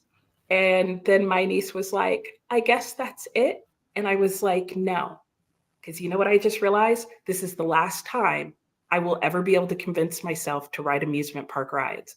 And she was like, what are we going to do? And I was like, I am riding until I throw up. And I did. I went on 6 rides and I told her, I was like, the second the ride stops, I know the nausea is going to hit. So I was like, the second it stops, we literally have to go as fast as we can to the next ride. And I am just going to go until I literally like can't hold it any longer. I made it through 6 rides. I was sick for the next 3 days, couldn't stand or walk, but it was worth it. Yeah, I mean, he got to ride some other rides, but not like the ones that I was really hoping he'd be able to ride on, just because, it's Harry Potter world and all this kind of stuff. I mean, he enjoyed it. He says he enjoyed it. And he said, don't worry about me. I'm fine. I'll hold everything for y'all or whatever. But, it's just. It's not the same. It's not. I mean, I had a great time. Yeah, you have fun. Yeah. No, I knew it was the last. Like, I can't even sit in like a rocking chair without getting motion sickness. Really? So I guess you cannot read in a car. Oh no. I've never been able to do that. Jeez, I love reading in the car. Like I do a lot of reading in the car. If like my husband is driving, I'm like, I wish. Read or sleep. That's why I hate road trips. Like I can't even read more than like a text or two. Oh wow. Yeah, it's really bad. That's now, always can you been listen? bad. Can you listen to audiobooks? Yeah. Or I you're can too listen to distracted? audiobooks. I can well, I can listen to audiobooks until I distract myself, and then I'm like, "Oh, wait, I'm listening to an audiobook." That's how I used to be a lot. Well, it depends Yeah. on the book. Yeah, yeah. Anyway, Joanne says hi. Nice to meet you. Wants to know what Alex reads. Heather, chapter 10, yes, is about color appreciation. Reminded her of a book called An Immense World. Oh, is that the one with the monkey on it? And the author explains how there are additional colors we cannot see that the animals and the insects can. That makes sense to me, though I didn't know that. And that is crazy. And I absolutely agree. Chapter 10 is another one of my favorites. And Ricardo says he'd eat jewelry. Oh, still don't know how to pronounce it. Ricardo, you know what? I still struggle with jewelry sometimes. Like that whole word is like, it's like ROAR, roar, where I had a friend who couldn't say that. Like she was born English speaker. That was the only language she knew. And like she would have to stop, pause, and seriously think about it if she had to make the sound of a lion. She would also refer to lions as like growling. She's like, I can say growl, I can't say roar. Oh gosh, it's up there with jewelry. And literary fiction is mostly what Alex reads. Yep. And Tina, the word serenity comes to mind when you think about eating your words. Ooh, I like it. Christina says hello to Ricardo. Ricardo says hello back. And that sounds amazing, says Joanne to Ricardo on the interview. Christina's family finally decided to be nice and let you open your presents instead of sitting and looking at you. Yay, you got books and stuff. Yes, wonderful. Happy birthday again. Yes. And Christina is finally catching up, said hi to Lee. And awesome. Yes, have more happy birthdays to Christina. And LA keeps removing your headphones because you're afraid a spoiler might be said during the chatty bit. We're trying really hard, I promise. And the book is good. You're very welcome. It is. It's an amazing book. Happy birthday to Joanne. But Ellie, you're probably like me, where you're like, I don't want to know anything. Like that's how I am sometimes. And Heather's all about this book now. Oh, yay! A comfort. You think it's a bottomless pit of genius. 100%, Heather. Yeah, there's no doubt. Like, you know how people are like, oh, if you could, have dinner with someone, Norton Jester, I would totally. I already know people that I'm going to be recommending the book to. One of them is definitely going to be my youngest son, Andrew. I mean, he's in his 20s. He's going to be 23, but he would appreciate everything about this book because he's like me with like words and puns and all that kind of stuff. So I'm like, you have to read this book. And if you want an extra layer of just awesomeness, listen to audio with Rainn Wilson, who he loves. So Oh yeah. It is. Yeah. Like if you love the book at some point in your lives, guys, you've got to listen to the yeah. audiobook. Mm-hmm. It is. It's another layer of just satisfaction. And Cherie, another 5% of Sometimes I Lie, had brunch and fed the pup. Nice. And it depends on how energetic Ricardo is. Put the cream cheese and then slapped the avocado on top of it today. Okay, so sometimes you mix, sometimes you don't. I bet it would be delicious mixed. It would be like a whole nother layer, but like I'd have to add something crunchy on. I can only do so much thick creaminess. That's why I like my And cream cheese, my honey and pecan cream cheese. yeah. Oh, Delightful. that sounds, I haven't had that kind of cream cheese in so long. That sounds good. I'm getting ready for pumpkin spice cream cheese to come back. Yes, yes. I'm getting ready for pumpkin spice season in general. And was it the zipper? What were we talking about? Help us out there, Christina. I don't know. LA, that's how you felt about Great Expectations. In the beginning, you couldn't understand the dialect, but once you got used to it, the books started getting together. Yep, I feel that way with Charles Dickens because he was very big on dialect. And I'm always like, what are they saying? But you know what a good trick is? I find that if I start Charles Dickens with an audiobook, hearing somebody who knows how to say the dialect helps me pick it up way faster. And then, especially if I'm like physically reading it while I listen to them say it and go, oh, is that what that was supposed to be? Honestly, I think I agree with you on that because, I read Sense and Sensibility and didn't know how I felt about it, things about it. I just felt like I had to keep looking words up or whatever. Took them, 10 pages to say something that could have been said in like two pages. But I listened to it again in July because, we're having Jane Austen July. And I did a dramatic version. So there was differences in voices and tempo and all of that stuff. And oh my gosh, game changer. Yeah. Yeah. It helps a So lot.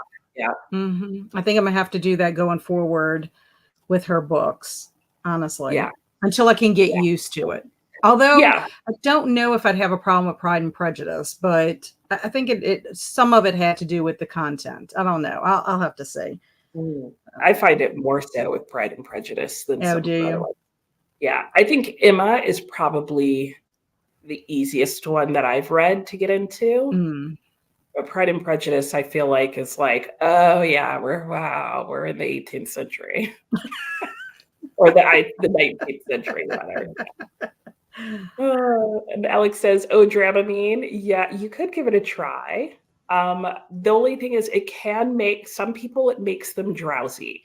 Yeah, and So that may be why my husband didn't want to take it because I guess it's the lesser of two evils. It's like if you're too tired to even go out and enjoy anything as opposed to just picking and choosing what you feel comfortable riding.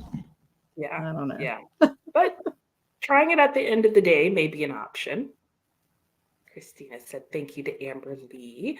Ricardo, next week is the fair. Ooh, they're in town and there will be rides. Nice. Oh, you'll be holding your friend's heels while they ride them. Oh, the fear of heights. Understandable. I'm afraid of heights, but roller coasters I'm not fearful of them as long as I am moving.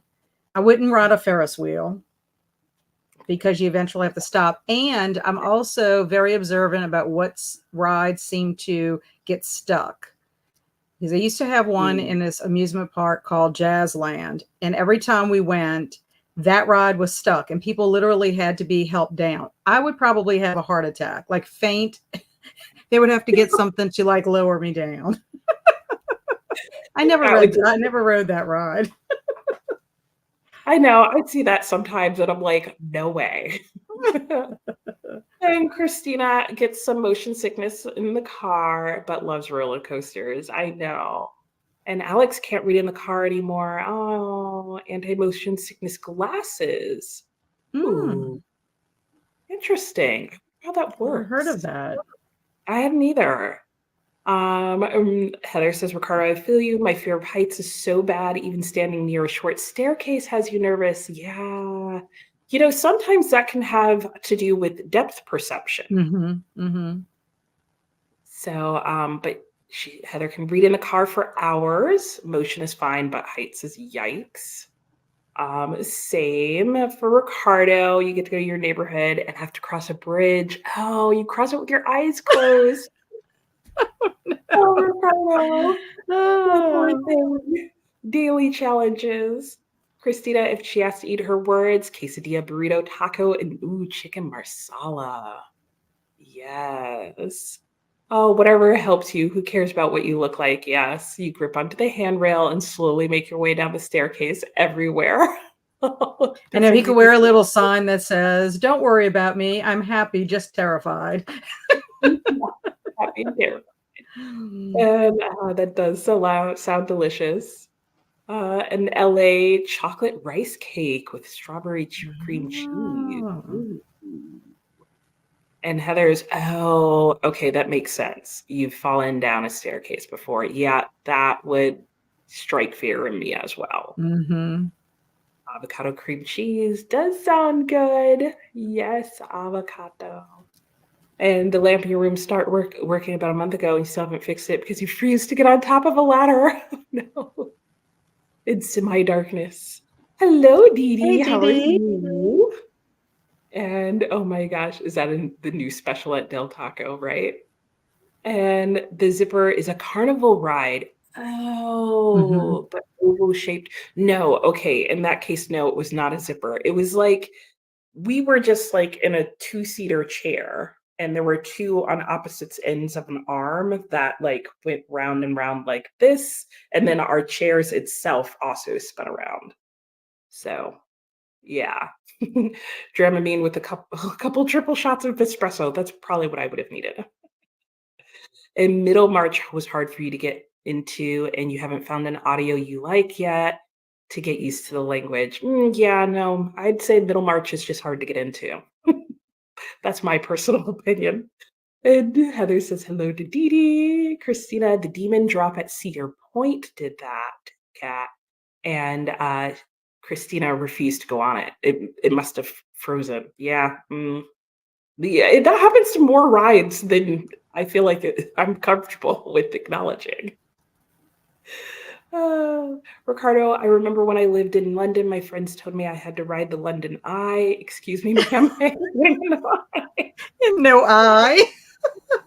I know, and that would make me sad because there would be a part of me if I ever made it to London I would want to ride the London Eye just because to say I did it, but I don't know if I physically could bring Could do myself it. to do it. You're like enclosed, so it's like Oh, even are better. you? Oh, Yeah, okay. Well, yeah, then maybe I yeah. possibly could. It's regular Ferris wheels The to American me. Ferris wheels, where it's like, And it's also too, if you're in a Ferris wheel with someone who thinks it's funny to rock, like when you get off, you just want to like strangle them.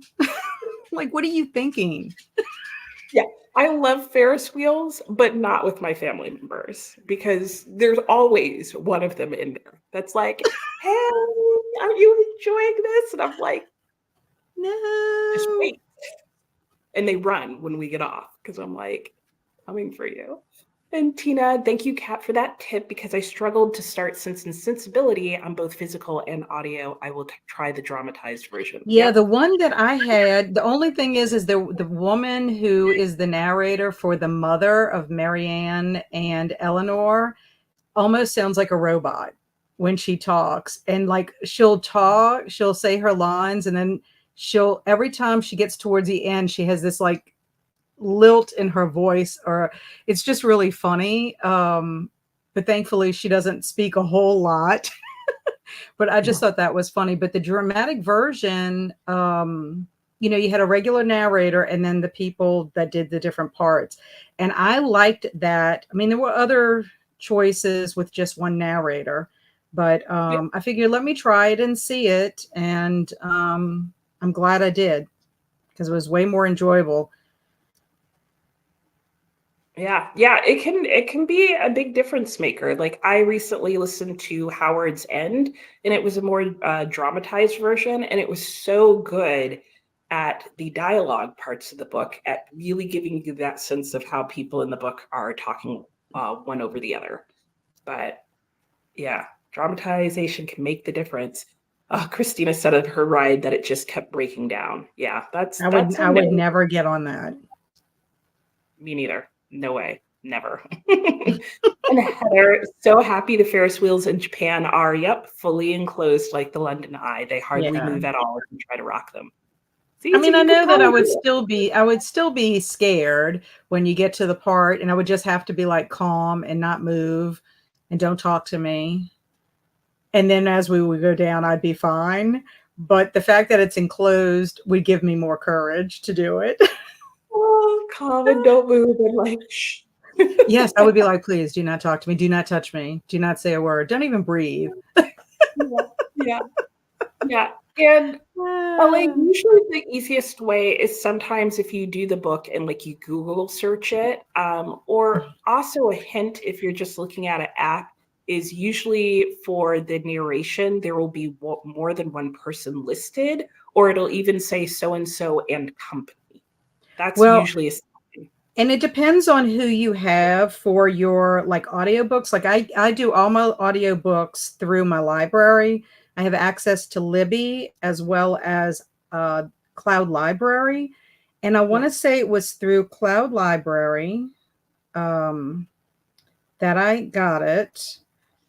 And they gave several versions, but this is what mine looked like. I don't know if you can see that. You see how it says Sense and Sensibility Dramatic. Oh, interesting. And Mine you so showed I up. chose it and I listened to it and read a few of the beginning pages to make sure it wasn't abridged because I was worried about that. That has happened to me before where it doesn't tell you that it's abridged. And it happened to me with The Alienist. And I was really enjoying it. The audio was fantastic. And then I realized when I went back to my physical copy, I'm like, wait a second, this isn't. And then I realized there was chunks of it that were missing. And so I had to go back and start and reread it. And that's a chunky book, I'm just going to say. Yeah. But yeah, if you can, that is the version that I had. But there's so many different versions. And once I realized that it wasn't abridged, I was like, I'm going for it. So, Yep. I hear you. All right. Well, let me get through these last couple of comments and we will get back into reading our books because so much goodness to come. So Ricardo, going back to the Ferris wheel, was saying, let somebody rock a ride while I'm in it. Just let them. He will exit alone. Only one of us is making it out. That ride won't be rocking for long. Oh my gosh. Okay, and LA's never heard of that app, so I think she's gonna look it up. All righty. Well, that is the last comment that I can see. So let me go ahead and get us into our next sprint. That was a nice, good, chatty bit. So, and I do have a new question for us. And I'm trying to make these questions one that will make sense on their own, but will make even more sense once you get to certain spots in the book, but should not be spoilers. So let me see. There's our next question, which is, what is your favorite kind of silence? The one you hunger for most? good question. Yeah. So, all right, let me pull up the timer here, which I need to set back to an hour for us as we chatted. It was so good. All right, and I will see you all in an hour. Happy reading.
Hello, hello, hello, and welcome back, everyone. How are you doing, Kat? How is your I'm doing well. I had to register for a BookTube Besties retreat. So I did that and then sent an email, and then I made it to chapter 9. Oh, very nice. Yay. So give us a highlight reel if you can. I know it's so hard because you can't really say anything. I know, because it's like every little thing is like, oh, this is so good, but I don't want to spoil it. I know. I mean, can I say that the banquet was interesting? I think so. And also, Yeah. too, I loved learning about the story behind Rhyme and Reason. Yes, I love that story. So, yeah, there's this one part at the banquet that I thought was hilarious. It's just all the play on words, how they can do all sorts of things, make a mountain out of a molehill, split hairs, and then they go through all this stuff. But what can you do? Right. Like, what's your talent? Mm-hmm.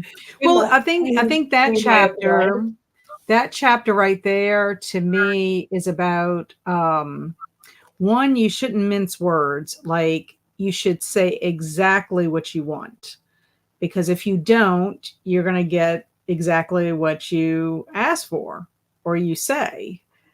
So I mean, you could mince your words if you want something light to eat. that's true. Oh my goodness. Or you could put it in a pie.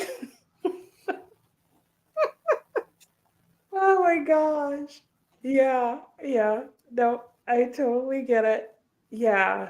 The banquet is great. And you said you made it to I made it to right. 9. So it's all in how you look at things. So he has been given, I don't know, he makes a suggestion. And because he makes the suggestion, the king gives him his blessing to go. Yeah. Since he's the one that came up with the suggestion. I do have a question that I'm going to save for the end, just because I need to know why they were able to do something, but another character was not, considering this character knew. Yes. I know. It's one of those moments where you're like, wait a minute. I was a little bit confused with that, but my guess is, because I don't think it's actually ever said, I think it has to do with the missing people. Okay. Well, I knew that's what that puts the idea in Milo's head, but it just seems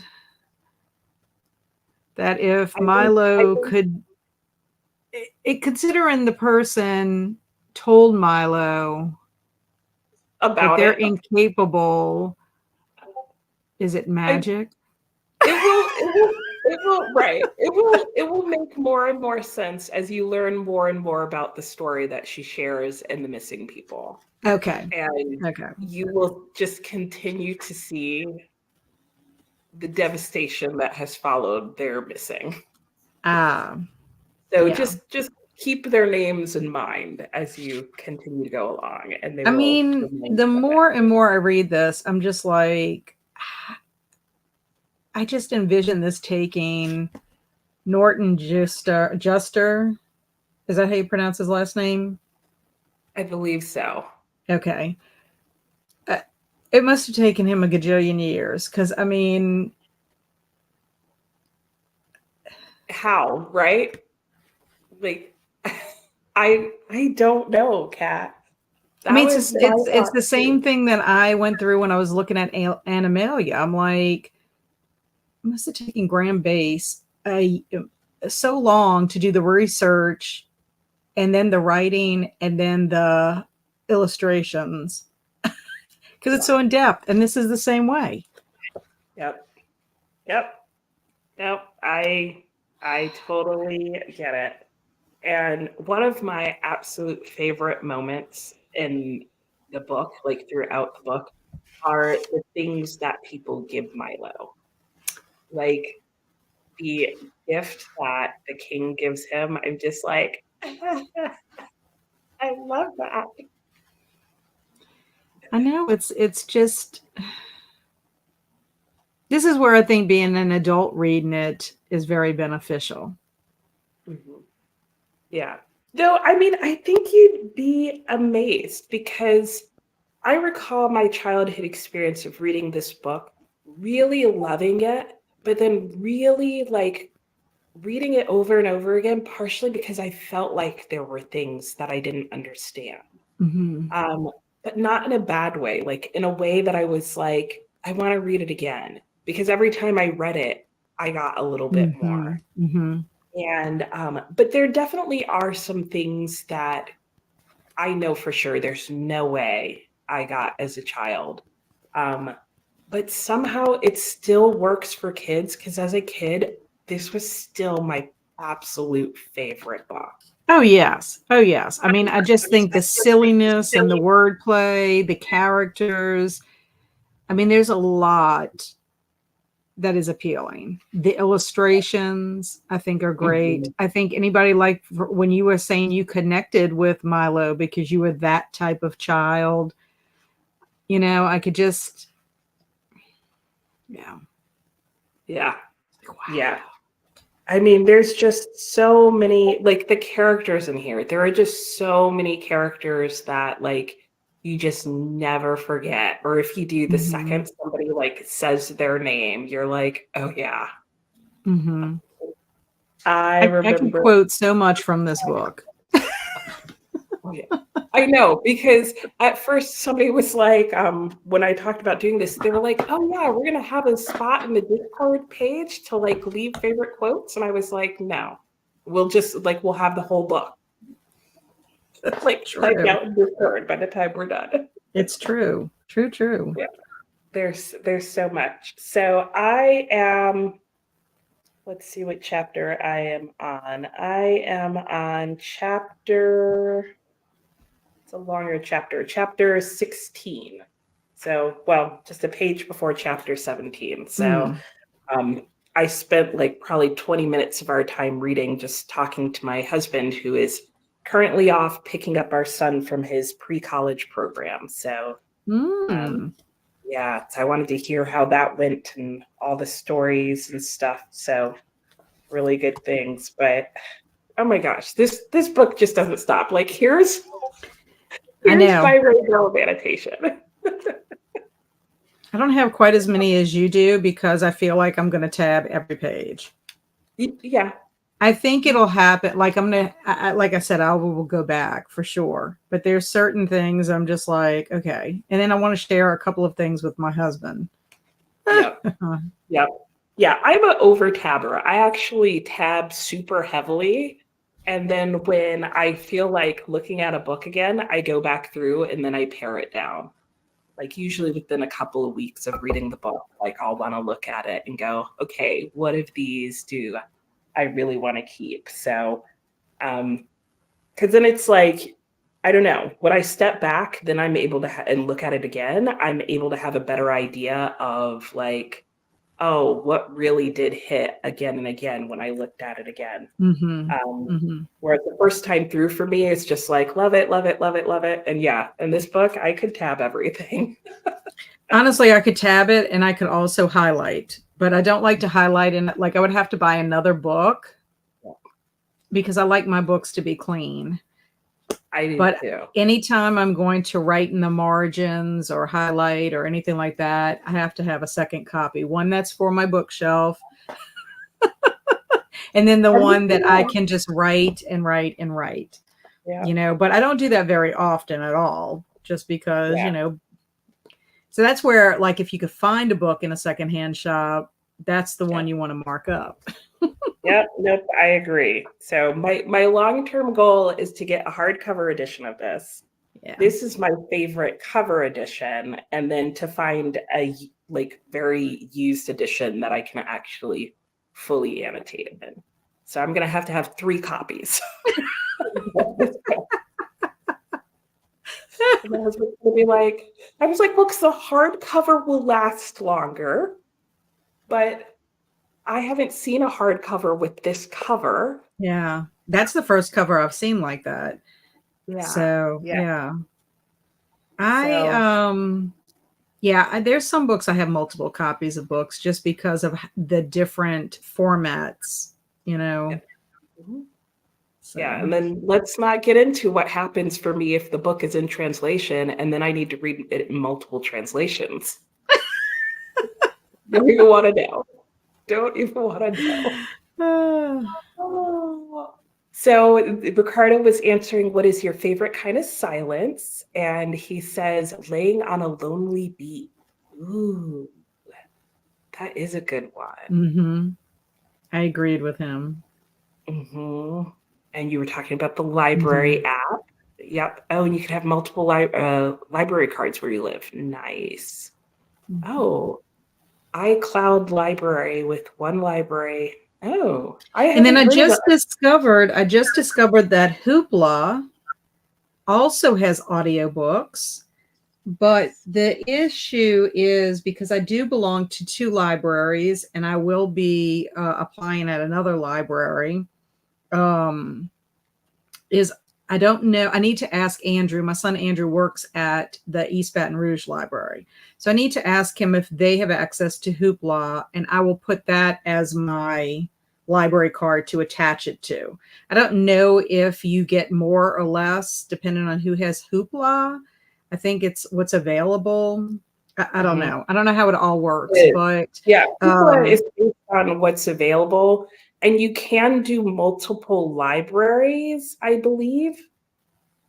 Like you can switch library cards, I think, because each library has a different way that you get into Hoopla. Well, yeah, so that's why I need to find out from Andrew and see. So because I just realized, because I was looking on how to get my cloud library on my iPad, because I had to read Bright Island as an ebook. That's the only format it's available because it was published in 1937. And so I was like, well, surely I could do it on my iPad. So when I got my thing to put my password in, I noticed that Hoopla has audiobooks too. And I'm like, that would be awesome. That opens up another group of audiobooks where I don't have to pay, for it, because Audible is expensive and I don't really quite understand how it works with the credits and all that kind of stuff. I did a trial one time and I'm like, that's just too much money for me to spend per month to read one book.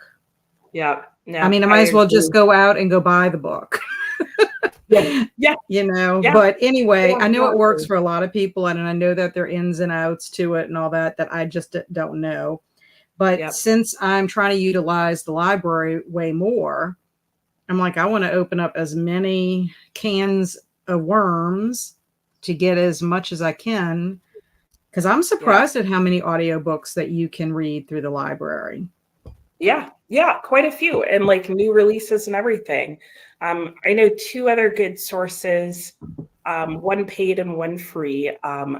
Everand is one that is not free, you pay, but unlike Audible where you buy just the one at the time, I like that you can, sort of like on Hoopla or Libby, you can take out multiple at a time. Like you're just, it's more like a streaming subscription that you're paying for. So you don't own the books, but you get to take whatever they have in their catalog out.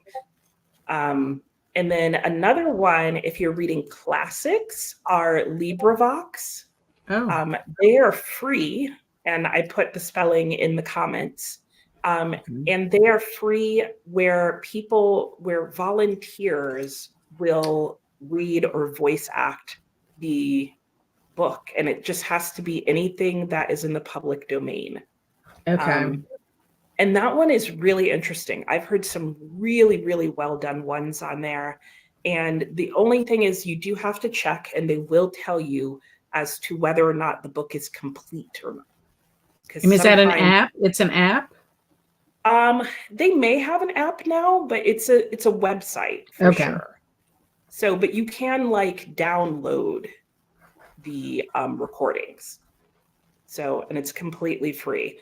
And they'll let you know, like sometimes there's multiple recordings if different people have recorded it. Sometimes just in one book, they may have had multiple people narrate it. So if that kind of thing bothers you, like as in the narrator voice changes. So if that bothers you, that might be something to look out for. But I think it's a really great source for books that are in the public domain. Yeah. Okay. So, Good. Heather hungers for the silence of early in the morning, like 5 a.m., where the world is just waking up slowly.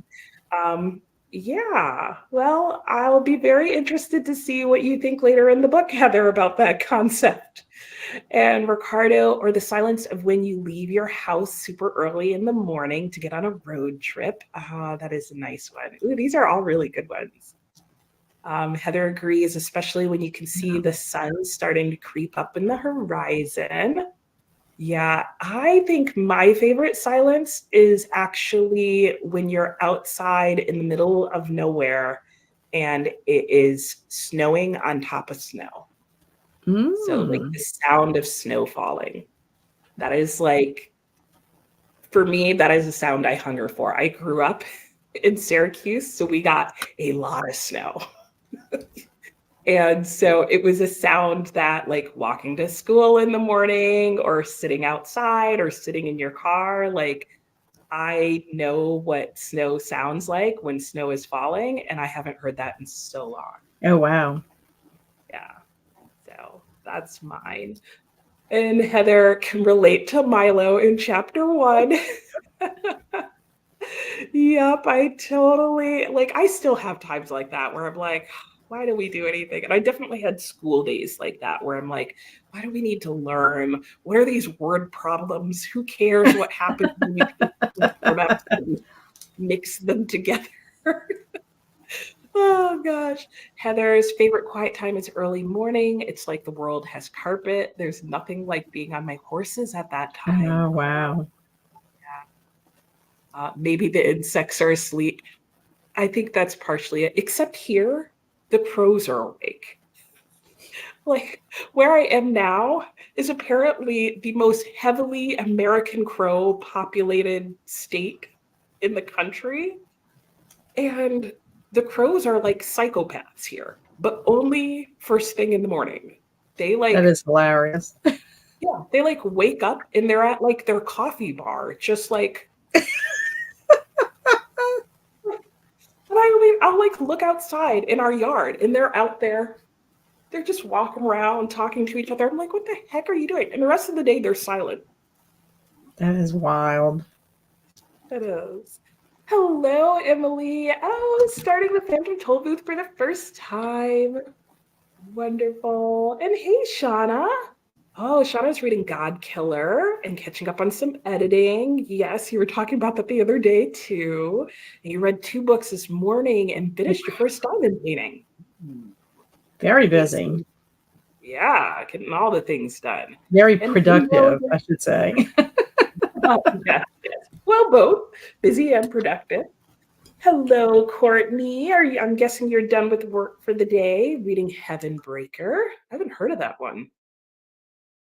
And Anne walked to the store to get book flags and came home with another book as well. The books follow you home. I can relate. Emily's at the banquet and loving all the wordplay. Yes, yes. Get yourself a cinnamon bun, a synonym bun. And you thought that was her choice. Yeah, talking about what I was, I'm assuming about the character, why Milo was able, but maybe so. Yeah, but such an odd choice considering. Right.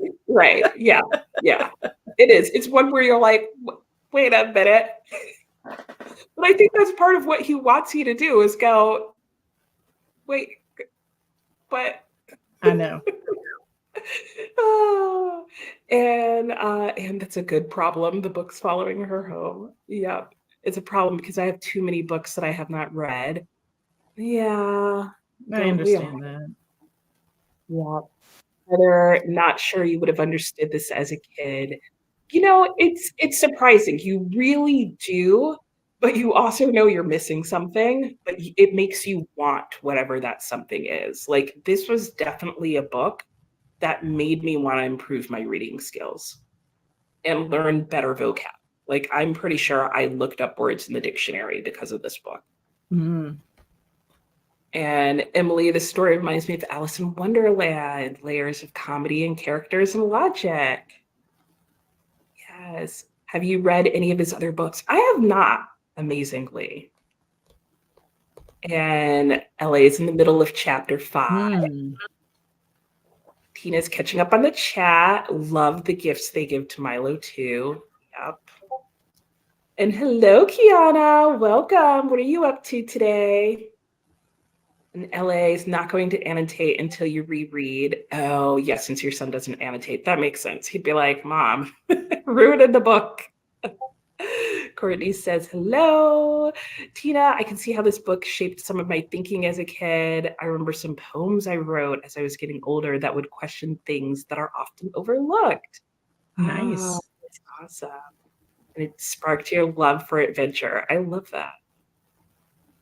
And your daughters are here now, so you'll be lurking. Oh, sharing the happy birthday love. And your library hoopla only has movies. Oh, wow. Oh, interesting. I need to figure it out. That's what I'm saying. I need to log in and just see what's available. I mean, it lists that it has ebooks, movies, audiobooks. Okay. Yeah, I know for Hoopla, you have to search and then you have to, at least on mine, then have to filter and say that I want to see audiobooks. But it'll really vary. Like I might have one book only on audio, another book, I might have it in every format. Like, I don't know. But there's the correct spelling for LibriVox. And LA says, unless I don't know where to look. Yep. And Everand. And Amberly says, did some more cleaning, got almost to page 450 in it. Ooh, excellent. Excellent. Good progress. Trying to take advantage of the below 100 degree temps. Yeah, it's been hot. I don't blame you. Mm-hmm. Hello, hello. Everand does have an app. Yep. And no, LibriVox was the one that's for the classics. Everand is just like a streaming app service type of deal. Kiana will be diamond painting and listening to Ring Shout. Ooh, let me know how you like Ring Shout. And you also need to film a video today. Very good. Well, we'll be getting back into Sprint. And Diana, I have the Audible and love it, or has Audible and loves it. Being a member, they have a good many free to read for members and some really good sales. That's true. You need to get the free ones. Yes. Yeah. Some people really like Audible. Oh, I know. I mean, it's got a great following. I just can't afford it. Yeah. I just found it didn't work for me for what I read and listened to, because what I usually wanted to listen to was usually in the public domain and free anyway. Well, yeah, and so far the books that now the one thing I have run across is there have been a couple of times there's a couple of books that I would love to have put for audio, but I would have had to put it on hold, and there were so many people ahead of me. So what I ended up deciding to do is just, okay, well, let me look at what other books I want to read this month and see if those are on audio. And so if those are available, then I'll just read that at that time. So, you know, most of the books that I have on audio that I do listen to on audio, I do have a physical copy. So it's not like I can't read the physical copy. And sometimes I do a combo.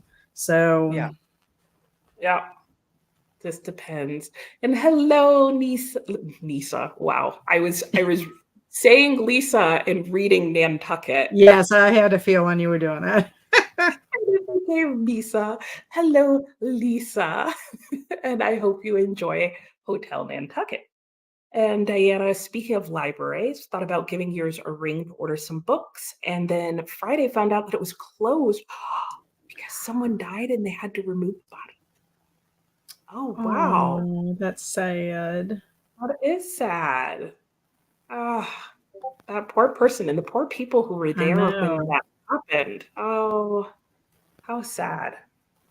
And hello, Nani. You still haven't started yet. You're fine. You're fine. There are some people who aren't starting today at all. So it's all good. And LA LibriVox Oh, also good. has Thank you. Thank you. Audible is too expensive. You downloaded it yesterday for the half off for 3 months. Oh, okay. And you Mhm. usually do that and then cancel. Well, that's one way. Yeah. But that's good to know. I have not checked. So it's nice to know that LibriVox has an app. And Nani needs to clean the house and had a class, but just starting. Yay. Yay. Kiana keeps getting offered Audible, but you use Libby. Yep. Audible will reoffer itself to you quite often. Mhm. And Nani loves the silence in her room just to hear the filter from your aquarium. Oh, yes, yes. I know that sound. Yeah, it's I that's know. a very like comforting sound, I think. Yeah. Yeah, I used to have friends who like would have aquariums, and I was always like jealous of it because I always loved that like sound that it created. Mhm. So, alrighty. Well, let me bring up our thing. Nani says that's so specific. Yeah, but like we know what you're talking about. That's right. We know. Oh, we're all familiar, I think, with that aquarium sound because it also reminds me of trips to the actual aquarium. Mhm. So, anyway, all right. I'm going to put us back in a sprint. So we've got an hour, and I will see you guys all then. Happy reading.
Hello, hello. Welcome back, everyone.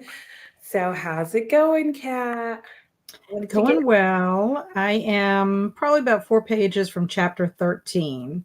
So I listened to the story on audio while I was fixing lunch and eating lunch. But is it my imagination or is he taking us through all the senses? Like No, taste, touch, sound? Just because, in certain places, I'm just wondering. yep, yep. No, I would agree. And I mean, I don't know if that's purposely or because then I guess we still have touch and smell. I know, I know. It's such an interesting approach, but there's definitely, as you continue along, you're more and more like, wait, these aren't just accidental places or things. Like, you Mm-hmm. definitely start to get the feeling that there's even some intention and purpose to what's happening in this Mm-hmm. journey. Yeah, yeah, I definitely would agree. Um, I think in chapter 12, like, that has, like, all the characters, that he meets always has something that they think is the best thing ever and like the greatest thing. And while I love like all of them, like Chroma, I think is just like, I love that whole bit. I Um, love I love the fact that nobody noticed except maybe the people who were up at that time. And I just think to myself, could you imagine the confusion that if you happen to be one of for those like that are a week. Miles just like, strange. well, it's just so funny because he's like, one day I will let you conduct or whatever. I feel like saying, little do you know, dude. No, like that's just my favorite where he's like, they won't stop. It's just like I just that's like my favorite scene of the book to picture. Yeah, It's I almost wish someone would have. I do know that there's an animated movie, obviously, but this would be great if they turned it into like an oversized illustrated version. yeah. Yeah. Like I'd like to see every version of this. Like I'd like to see a live action. I'd like to see like a full-fledged like, you know, Pixar or whoever like Yeah, animated movie. And I would also love like some sort of partial theme park right. or, And the or like a illust theme park ride. yes, could you imagine? Then you could go to all of the different parts on the map. You'd get in your little car. Would that not be Yeah, the best? that would be awesome.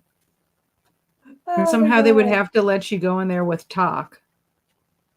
Like talk would have Right. to like Yeah. Maybe it could be like a little four-seater car and like Talk is always in like the front seat and one right. person gets to fit in back front and two in back and like you get to go through some example of like all the places like Yes. somebody at some amusement park like Disney World or something or Universal Studios needs to Yes, pick this needs to book up. discover this. Yes. Yeah. Doctor of Dissonance, the way he looks is so ridiculous. I know.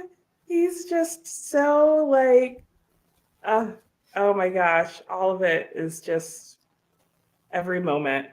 And it just gets wilder. But like in chapter 12, like Chroma is definitely my favorite scene to visualize. I think Hmm. what the sound keeper says though is one of my favorite like sections of somebody expounding about a sense that they love and appreciate. Mm-hmm. Like, I think Mm-hmm. just everything, because like each character that he does as he keeps meeting, like they each start trying to convince him, like, mine is the most important thing because think of this and this and the way that this is. But like what she says, I'm like, oh yeah, I can relate to so deeply. Because Well, I mean, it also too, we just know like if you can combine all of it. yeah, Yes, exactly. Exactly. yeah, yeah, yeah. Because what is the morning without like the colors of the sunrise, but also the sound of the birds, And right? also just the smell of a morning, because Yeah, the mornings always seem so just smell clean and fresh. fresh, Yeah, So it's yeah, just a combination of all of that. yeah, yeah, yeah. It's just, yeah, the attention to like just lived experience, I think, is Mhm. so rich in this book. So I finished during that sprint. Oh. So, and it's just as good every single time. Um, but one of the things that I did, because per usual, Right. I tabbed the crap out of it. But it was very intentional. There were a couple of things that I specifically tabbed, and I knew one of them would be a lot of tabs, which was I wanted to tab every single person he met. Oh yeah, yes. Yes. Because there are so, and like even the ones that are just mentioned, because like kind of like Anne was saying in Pilgrim's Projects Progress, the people he meets are so important, and so Mhm. are their names, because so much is said like when you meet each character and their character is developed and the place that they're in. So the characters and the names of places and the descriptions of both. I Well, just and used two. also the word choices, how they choose to deliver what they have to say to him is Yeah, also very yeah, important. And yeah, how he receives it. yeah, yeah, yeah. So for me, it was really important to do characters. It was really important to do um, the different places he goes, and then just the things that really stood out to me. And I'm realizing that there's two different sets of things that are really standing out to me. One is just kind of like you were saying, the things that they say to him, like their little words of wisdom that they give him.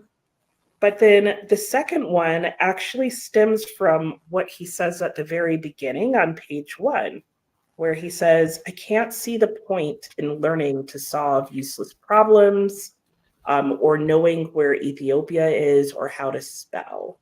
And he regarded the process of seeking knowledge as the greatest waste of time of all. And And so, yes. And so, what is his journey? His yeah, journey is to see what's important. And notice how much he cares about trying to solve these problems for these people. yes, Oh, yes. and then also, am I like reaching? Like, he doesn't see any rhyme or reason, and yet he is going to rescue rhyme and reason. Yeah, because it's missing. Hello, I just had an aha moment. Yes. So that's why I think that's the answer to like your question earlier where you were like, how come two people could do this but one couldn't? I think that's why. I So, also love when he meets Alex and they talk about perspective, because, the perspective of what you see at different heights or ages, right. and the perspective he brought up the ant, and it made me realize, remember Two Bad Ants, the picture book, where, it is very true what an ant sees, Yep. like a cup of coffee, like it's a cup of coffee to us, but it's like a boiling. Right. A boiling lava pit. Yes, for Yeah. them, Yeah. so yeah, I just love And that. then yeah. And even his line, and I won't say what it is, but when like he wants to share Alex experience, and he does, and then the comment that Milo says after that, like Yeah. kind of what he learns from having that moment where he was like, Oh, okay. I think this is what I'm gonna do for now. And like it's just yeah, the character development of Milo in this book is Yes, it's awesome. So yeah, much it's like growth. There's so much growth. yeah, There's so many layers to it. I mean, yeah. mm, It's it's so good. It's so good. I just love like I still like the fact that, that I've read this book I don't know how many times, and I still feel like I pick up something new every single time. mhm. And that there's still so many, like for me, red is all the moments that I love, and there is just so many. Yes. So, all right, let's see how everybody else is doing. Uh, LA was talking about what Nani was saying about aquariums, and LA loves watching aquariums, but don't want to see the fish die or get eaten. Yeah, true. And hello, Jamie. How are you? Oh, your 24-hour sprints just ended. That's right. So Jamie does 24 hours Dewey's Readathon. And so that's like pretty much what it sounds like, 24 hours of reading. Oh gosh. And hoping we're not getting bogged down in the sloth of despair or in the doldrums or any of those other places, right? Oh gosh. And hello, Rachel. How are you? I'm doing well. And Heather just finished and time flies. I know. Oh, I'm so happy you liked it, Heather. It is. It's just, yeah, I love it too. And Sue slept for 3 hours. Oh, wow. Well, you said you didn't sleep that much last night, Sue, so glad you got more. Fed the cats, had some cereal, no ramen. Sue's usually the ramen girl. And did some things, and now need to put your Amazon stuff away. Ooh, what Amazon stuff? And Emily ended where they mine numbers. Yes. Yes. Is that the conversation that inspired this book? Oh, wow. I think I forgot that. But yeah, I love Digitopolis. Like I'm I was an English major, I'm an English person, but I have a huge heart for math. And I don't think you've gotten to Digitopolis yet, right? No, I have not. I am like pages away from uh unfortunate conclusions. Oh, that's another great moment. Yeah, I don't think, let's see, I don't think I get to it until maybe 14. Yeah, that sounds about right. Yeah. So I won't say anything about Digitopolis, but it pleases the math inside part of me. Like I'm a huge proponent of this kingdom needs to be united because I like both things. So, and Kiana got to 22% in her book. Yay. And hello, Brennan. Started My Fair Brady. I love that. I'm guessing that's like a My Fair Lady take. I can't think of the word. Like a parody. Yes. A Yes. retelling. A retelling, maybe. Yeah, or something like that. In chapter 7, 48 pages. Hellos to Rachel. And Jamie is nearly at the end of the 20 hours of Dewey's readathon. So operating on almost no sleep. Wow. But should I finish your would next not be able to book. survive. I would not either. I'd be asleep. That's what would be happening right now. I'd be asleep. And Tina Chroma,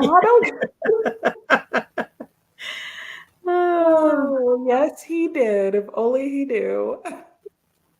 A non-animated adaptation of this book would be awesome. I mhm. really think it would, especially with everything they can do nowadays. I'm surprised it hasn't come back out.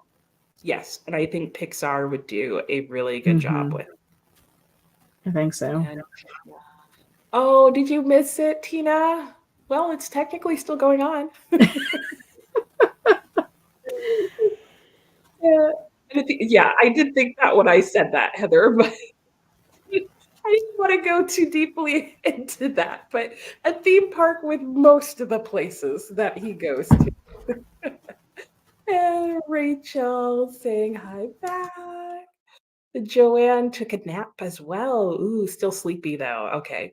Fed the cats, got cuddles. Ooh, found an awesome tweet on Twitter that might serve as a bonus scene. Ooh, that's cool.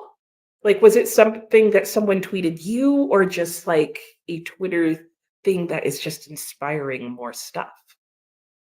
And Jamie, right, see, Jamie said the same thing. It's still going. And a lot officially are doing a 24 and 48 style weekend. So they will be reading for another whole day. Well, there you go. And Heather, the blurb in the front of your book says this is no less pertinent than in 1961. Yeah, that rhyme and reason are again imprisoned. Ooh, yeah, that is so key. And I love what they say at the end of the book about their rhyme and reason. One of them or both of them at the end of the book make a commentary about what it was like being in the castle in the sky. And I love what they have to say about that. And hello, hellos. Yeah, nice. And Tina, oh, thank you. Is there a place channel that everyone is gathering for Deweys on Facebook, Goodread, Discord, and Twitter? Ooh. But you're not able to post here. Start with Facebook to get the Discord link and all the posts. Where would I be able to go, Jamie, to I think I'm in the Discord, right? Could I post the Discord here? Let me know where I could get a link and then I can post it for you. And Kiana is saying hello, hello. And Tina, oh, you don't have Facebook, but you're on Goodreads. Ooh, okay. Well, you should be able to look it up there. And yes, yeah, I was an English major. Yeah. I majored in English and my concentration was creative writing. Nice. What about you, Kat? What did you major in? I majored in drama and communications, and I have a minor in English. And then I went back and got my teaching certificate for grades 1 through 4. So Nice. It makes sense. I started out as animal science, so. Sue, nothing exciting from Amazon. Oh, cat food, ramen noodles, and insure for the hubby since he's not eating. Okay, yeah, that makes sense. Okay, so all the practical needs. Fair enough. And Jamie, just to clarify, the 24-hour readathon that just ended was Neva's monthly 24-hour. Okay, okay. I thought that. I was like, wait, but your 24 hours isn't done yet.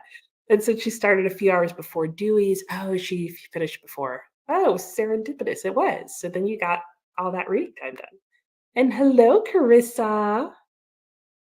And Brennan, it's actually not a My Fair Lady retelling. Oh, it's a whole different book. If you read the book, the title makes sense. Okay, fair enough. Interesting. And hello to Kiana and Carissa after a crazy day, finally home. All right. Hopefully, you're able to relax. The Shadow Rising or Words of Radiance. Okay, Words of Radiance is Brandon Sanderson. Who's the Shadow Rising? Is that Wheel of Time? Do you know, Kat? I don't know. Are those considered epic fantasies? Yeah, like high fantasy. Yep. Yeah, I don't. I have not ever read anything like that. Although Heidi wants me to read all those kind of fantasy books.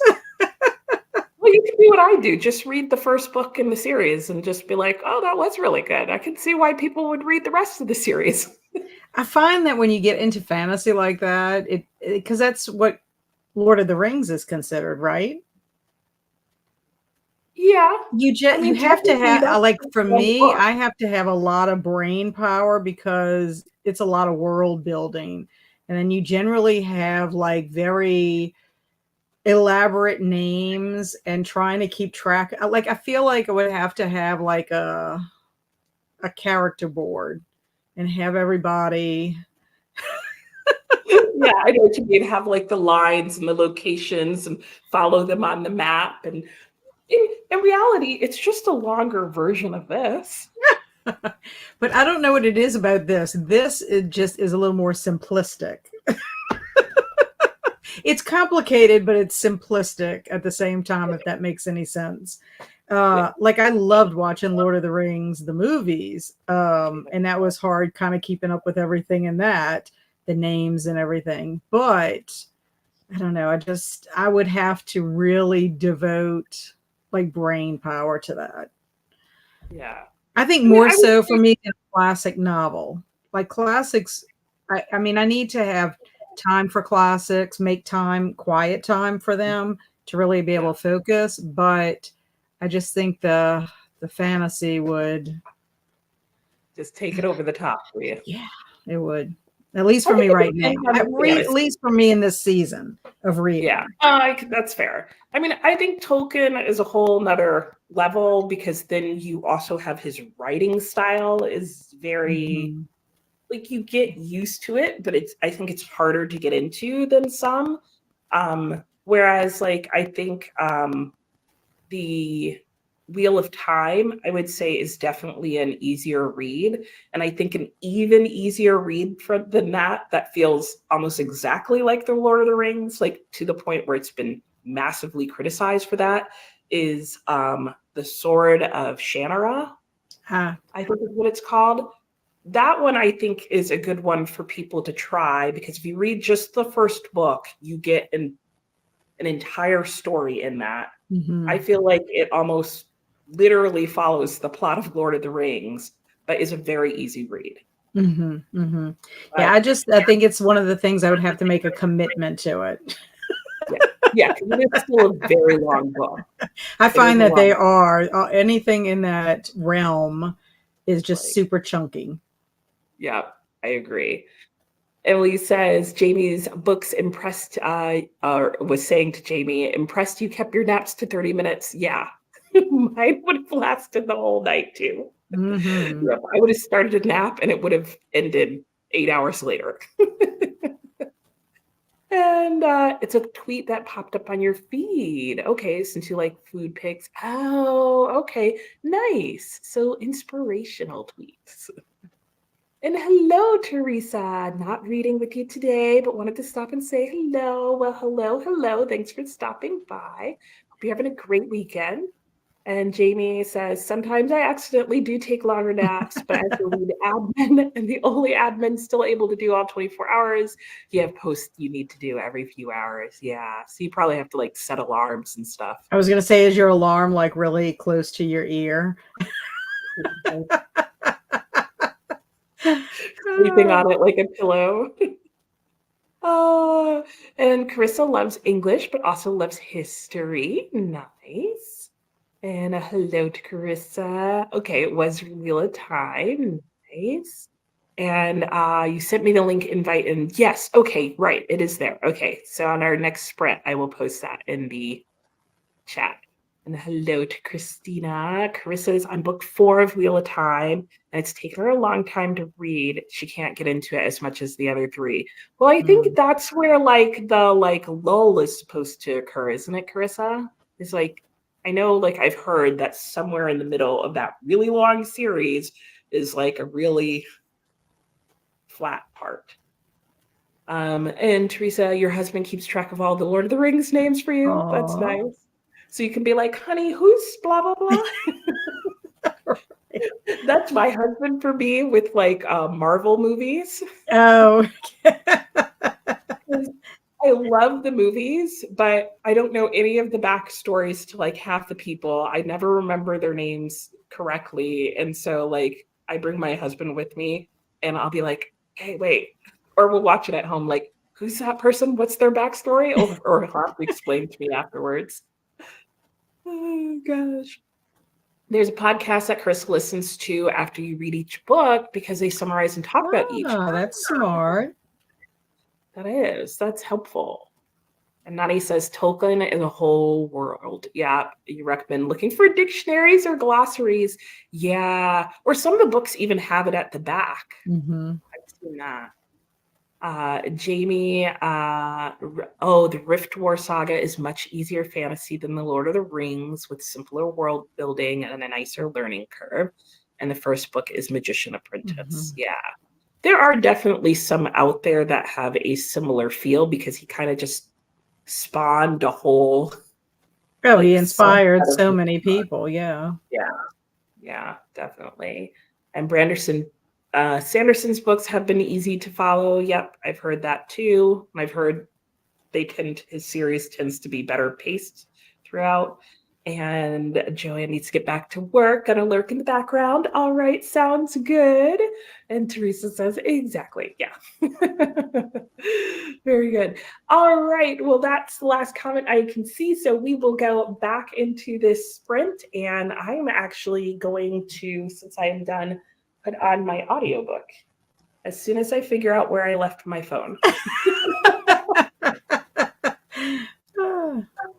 But I will be listening to Parable of the Sower while I do that, clean some stuff, and probably go for a short walk outside. So, Fun. yeah, get all the things done while I work on my audiobook. And Nani, I see your comment there. I actually just finished the book during the last sprint.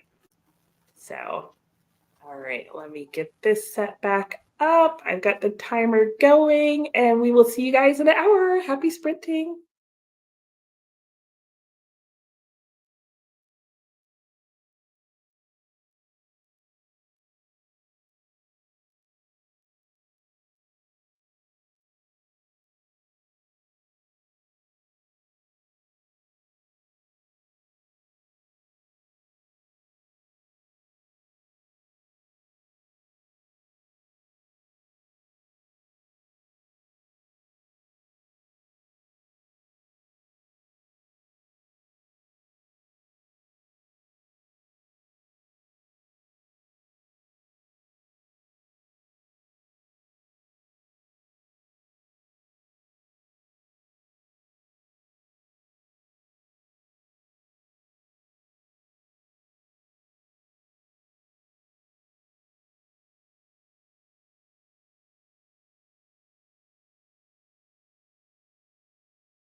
Hello, hello. Welcome back, Hello. everyone. So, how did your sprint go, Kat? I took care of my dogs. I had to feed them and bring them out and all that kind of stuff. But I listened, of course. That's the beauty of audiobook. So I made it to 17. So if all goes well, I will finish in the next sprint. But I will tell you, I was very confused in digitalis. Is that how you pronounce it? I I have to don't look at the remember. Is word. it Digitopolis? Digitopolis, yes, Digitopolis, because I'm confused with math as it is. I mean, my mind was like swirling. I'm like, I need to be in Dictionopolis. Right, when he does the word problem, if two cars leave at the same time. I know. But Matt, trying to wrap your mind around the infinity thing and then add one and then add one and then add one. And then you have to go backwards and then divide by half, then divide by half. And then you could fit it in a, yes, you can fit it in a box that's so small that you can't see it, in a drawer that is so small that you can't see it, and so on and so forth. I'm just like, Yeah. ooh. And I Yeah, have to it's a say, lot. the nasty I little worked out bird, now. you worked it out. The nasty little bird that they meet, he he was just so mean. Ever present word snatcher. Yeah. And he's like, oh, I know the humbug really well. I know. It's just so funny. I just love the part. I have to read this line though, because he says, where he says, I'm what did just he going to put say? up a little spoiler in case some people don't. Well, it's just the way he makes the comment. You know, Milo's trying to explain something to him and he will not listen. And then Milo's like, I'm trying to say it in words. And he's like, well, good, because you're not really doing a great job. I know. He's so like, yeah. When he's He's like, oh, well, sarcastic and terrible. I know. Like, you don't want to laugh, but like, you also can't help yourself because he's just like, oh my gosh. Yeah, that's Yeah. yeah, by all means use them. You're certainly not doing very well with the ones you have now. Right. Well, Right. you're so awful that Milo can't think correctly. Right. Right. And the brilliance of like you're in the kingdom of wisdom, but up where all these demons are the mountains of ignorance. Like I know. And I love that. I keep looking at the map because I like to see where they're at. Yep. So I am so glad that they do have a map, even though Jules did not want to draw a map. I know. And like, I feel like this is the first time where I've really started to notice all those moments where they're like playing back and forth with one another because I don't remember what picture it was, but there was one picture that was of something that I'm like, that's not quite what he described in the book. And then you haven't gotten to it yet, Oh, but there's I don't think so, but there's definitely one moment where, or no, you have gotten there with the dodecahedron where he was like, well, you'll understand what he looks like by looking at the picture below. And I totally thought of that moment. And if you don't know what we're talking about, guys, again, it's in the introduction for the audiobook where he talks about how him and the illustrator like kept teasing one another, where he described things in the book that he knew would be a challenge for the illustrator to illustrate. And then the yes. illustrator would come back and illustrate something that it was like, now he's got to figure out how to work that into the book. And the dodecahedron was one of those moments where I'm like, yeah, that was him going, you figure out how to draw that character. Well, the dodecahedron reminds me of like one of the, I don't know why, it just kind of reminds me of like a card, like a face card I don't know why, because except for maybe because of the faces. I don't know. Yeah, the many faces. I remember the first time in high school I had a teacher mention a dodecahedron. I was so stupidly happy. I want to send this to a friend of mine that is a math teacher, just for the chapters that are strictly on math, to see if she would appreciate them. Because Oh my they're, gosh. I love those chapters so much. Like the humbug when he's like 17. It's like that's not even like a possible answer. no. And he's like, oh no, it's 17 this time. Like they're just like, no, that's still not right. Like what? Yeah, And so that I tell you, I'm at the point where they meet this creepy man, and so I'm getting close to, I know, like probably the creepy part. yeah. Yeah. The part that you Wh- don't want as an amusement Yeah, ride. but well, yeah. Creepy stuff does not bother me though. So I mean, I may like it.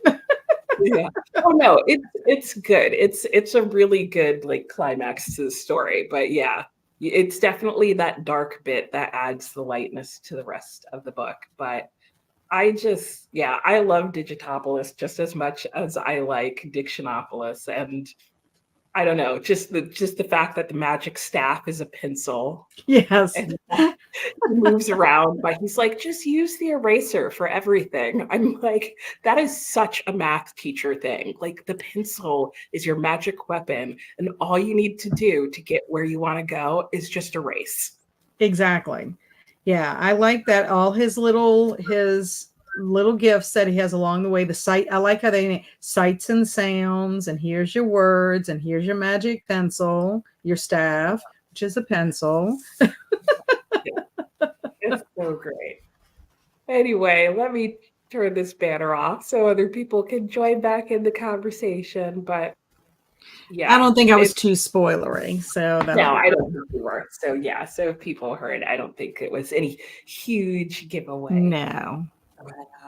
So when we left off, Sue was saying that she was reading a Christmas novel because she's doing Nice. Christmas in July. I So love Krampus books, Sue.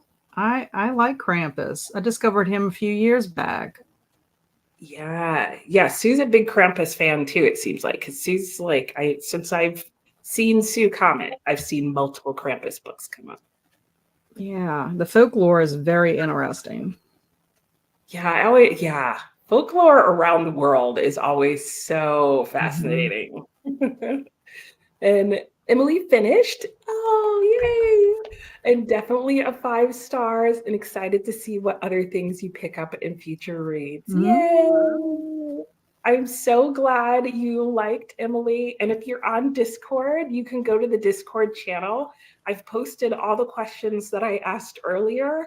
And then I've added, for those who have finished at the end, question I think 3 and 4 are, what is your favorite place he visited and who's your favorite character? So you can go ahead and add those there. Or if you're going to stay around until the end of the night, when I'll share mine then. And Christina's listening to some true crime podcast with the family. Ooh, nice. Is that like one of the birthday presents, Christina, is they have to listen to true crime with you? Or would they naturally do that? That's her activity, her party activity. Yeah. And Sue has 20 pages left in the book, but need to run to the store. Very good. See you when you get back. Brennan read 50 pages, and the book has My Fair Lady reference in it. Oh, it's a school musical. Okay. That makes sense. Now I'm wondering some other things about it based on the title. And Tina finished the sprint. Yay! Oh, and it was just as wonderful as when you were little. I totally agree. Like reading this back, in some ways, I feel like this book is so deep. How could a child enjoy it? I loved it as a child. So, well, because you were at an age that you could pick up the things like a child. Well, there were things you probably picked up in it and whatever, but it's sort of like when you watch movies. Like there were movies that I loved as a kid or a teenager, and then when I watched them as an adult, I'm like, I did not pick on the fact that they were doing X, Y, Z. I'm like, or when you want to have your kids listen to music, like the Beastie Boys, for example. And I remember this clearly. I'm like, this is such a great song. And then I'm playing it and I'm listening to the lyrics and I'm like, maybe not. I'm like, it's still a great song, but why did I never notice the lyrics before?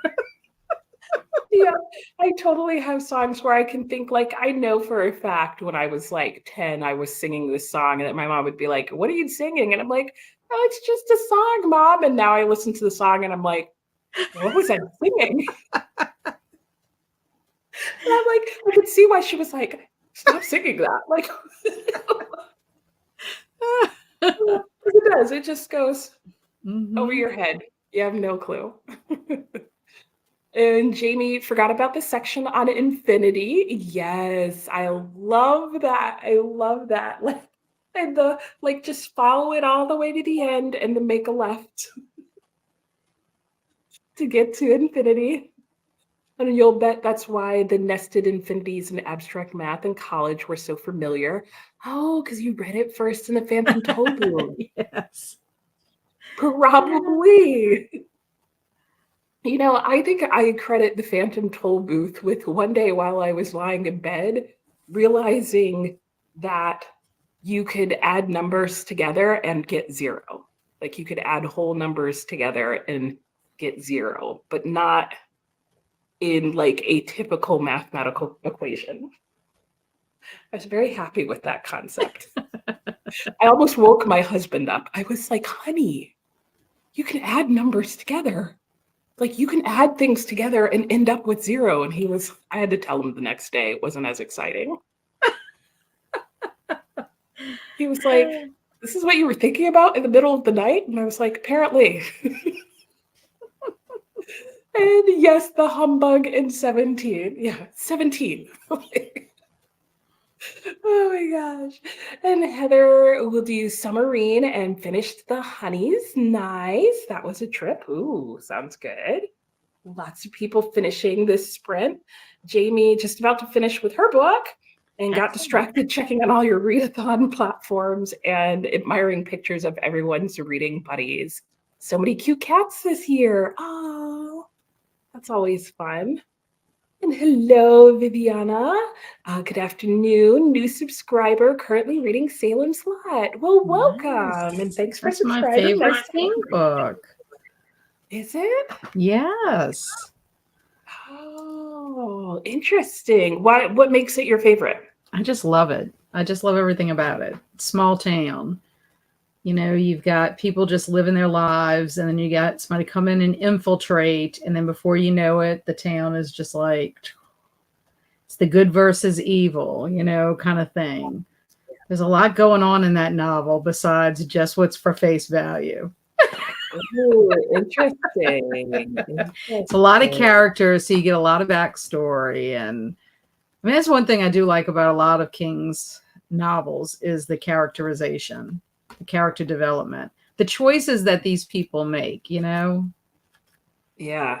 Or, and just, you know, all they have to do is have a little bit of influence or, you know, what is the word I'm looking for? When power of suggestion. Yeah. I hear you there. It's also Viviana's favorite book. Mm-hmm. And then LA is planning on reading it next. Ooh, fun. Yeah. And Lisa is 25% into Hotel Nantucket. Look, I kept the word separate this time. And it's really enjoying it. Nice. And Stephen King does a good job with character development. 100%. Oh, very good. Yes. And Jen, hello again. I don't know what she's been doing all day, cleaning up. And now just hanging out while hubby makes dinner. Oh, well, that's not bad. Mm-hmm. I hope it's something good. Yeah. let us know what it is. And Viviana, you get all the creepy feels and sounds. Ooh, creepy feel. All right. Well, we are actually just about ready to go back into the sprint. In my most recent video, I mentioned this book, Year of Wonder.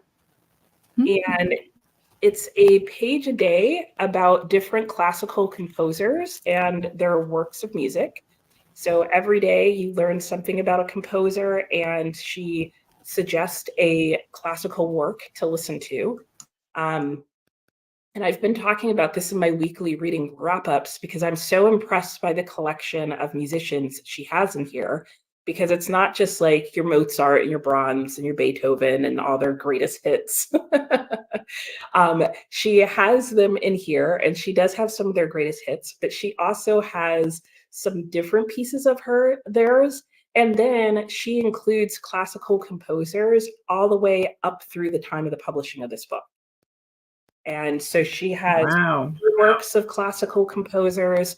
She has works that were older and newer by women, by minorities. She has like one by an Ethiopian nun. Oh, wow. Yeah, she has classical works of music that were done by Duke Ellington, who most Americans would think of as like jazz music. She has a Black man who was a French Black man who was alive and a contemporary of Mozart, whose music is very similar to Mozart. So just much more than your old white dead composers. So the reason I mentioned that is that I've been making a playlist of this, and I've had more and more people on my channel being like, I'm going to get that book. And I had a viewer who was like, oh, I started the book and then I fell off because like it's a lot to keep up with one a day. So she was like, be interested in doing some sort of like accountability group. I was like, sure. So on my Discord now, there is a little channel for, I think I called it Year of Wonderalong. Wonderalong. That's lovely, though. Yeah, it is. It's a great book. I've gotten some really good pieces out of here, and I will just be posting in there once a week, just updating and reading and keeping myself accountable. And I mention it in case anybody here wants to join me as we try and, I don't know, get more cultured or listen to more music or different music. So it's fun stuff. It's fun stuff. So, and I love classical music. So, and anyway, Viviana was also saying it's a slow burn and well worth it. So I'm guessing this is not the first time she's read it. Jen is having garlic breaded chicken. Ooh, and zucchini. Well, and I'll also say, Nicole, and Viviana will probably agree, there are scenes where he's talking about fall because it takes place in October. So that time of year is a perfect time, I think, to read it. That's when I read it the last time. But his descriptions of the fall, the setting, it's just such good writing, in my opinion. Wow. I think Viviana would agree. Yeah, it sounds like it. It sounds like it for sure. And LA says she loves classical music and want that book. Yeah, it's exceeded my expectation. I thought it was just going to remind me of classical music I already knew.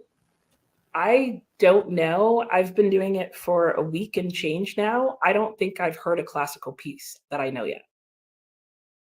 So, and not that I'm listening to classical music constantly, and I'm no connoisseur, but yeah, but you know the ones that you normally hear, like people refer to, and yeah.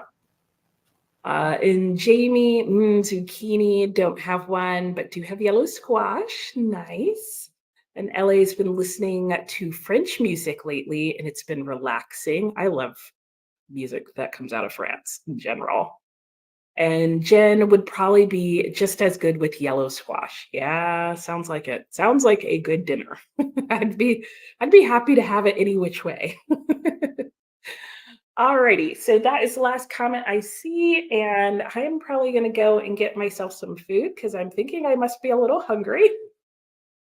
And then I'm going to sit down and actually start reading this book.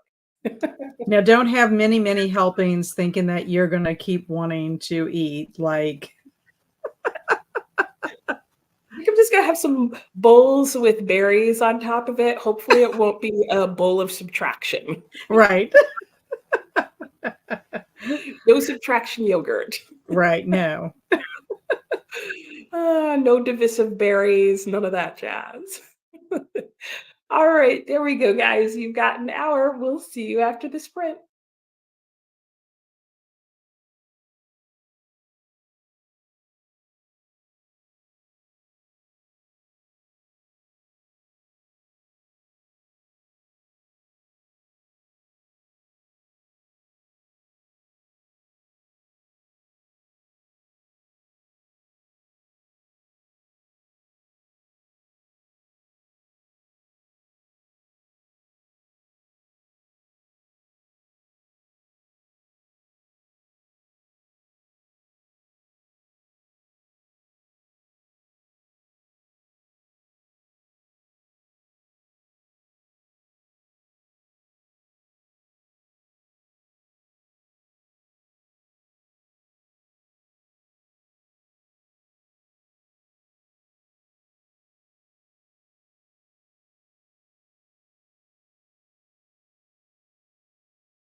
Hello, hello. Welcome back, everyone.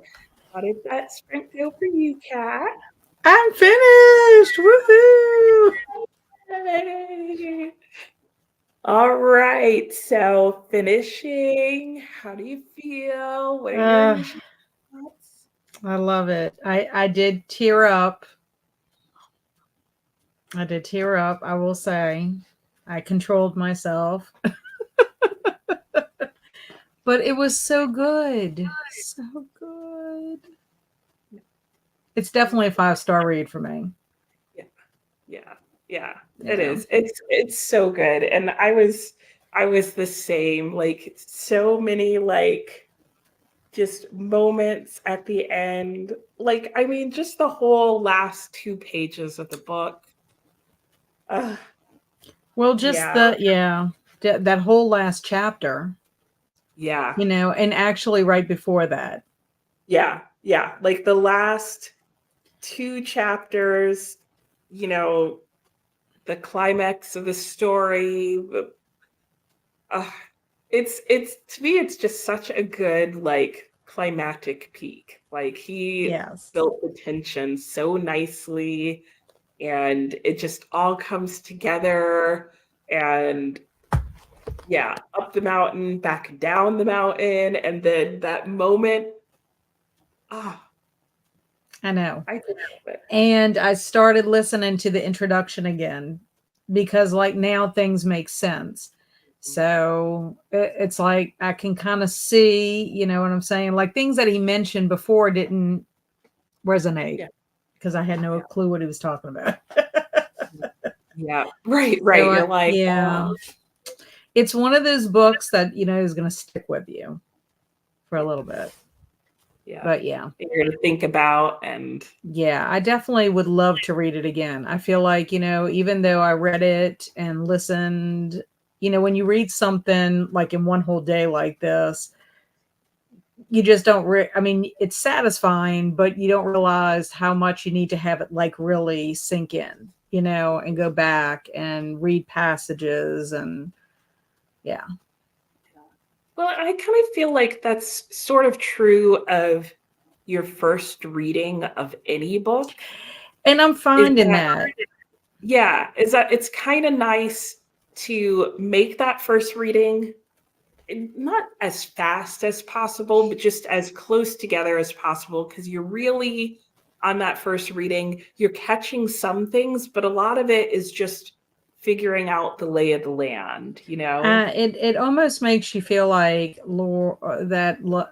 if you could reread more often, that would be wonderful, because I do think, like, I mean, I don't know, I just find it happened to me with Sense and Sensibility. It happened with me with My Heart as a Chainsaw. I reread that in preparation of reading the second book, and I just find it, you know opens your eyes and it clarifies things, because in both stories that I just mentioned, there were things that I was a little confused about, just like things didn't add up to me.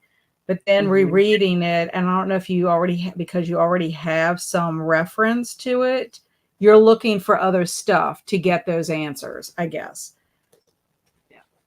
Yeah, no, I know exactly what you're talking about. And I think also too, when you go to reread something, you've put some distance in there and you kind of have time to think about it. Like I know usually by the end of a book what I wish I had paid attention to. Yes. Yes.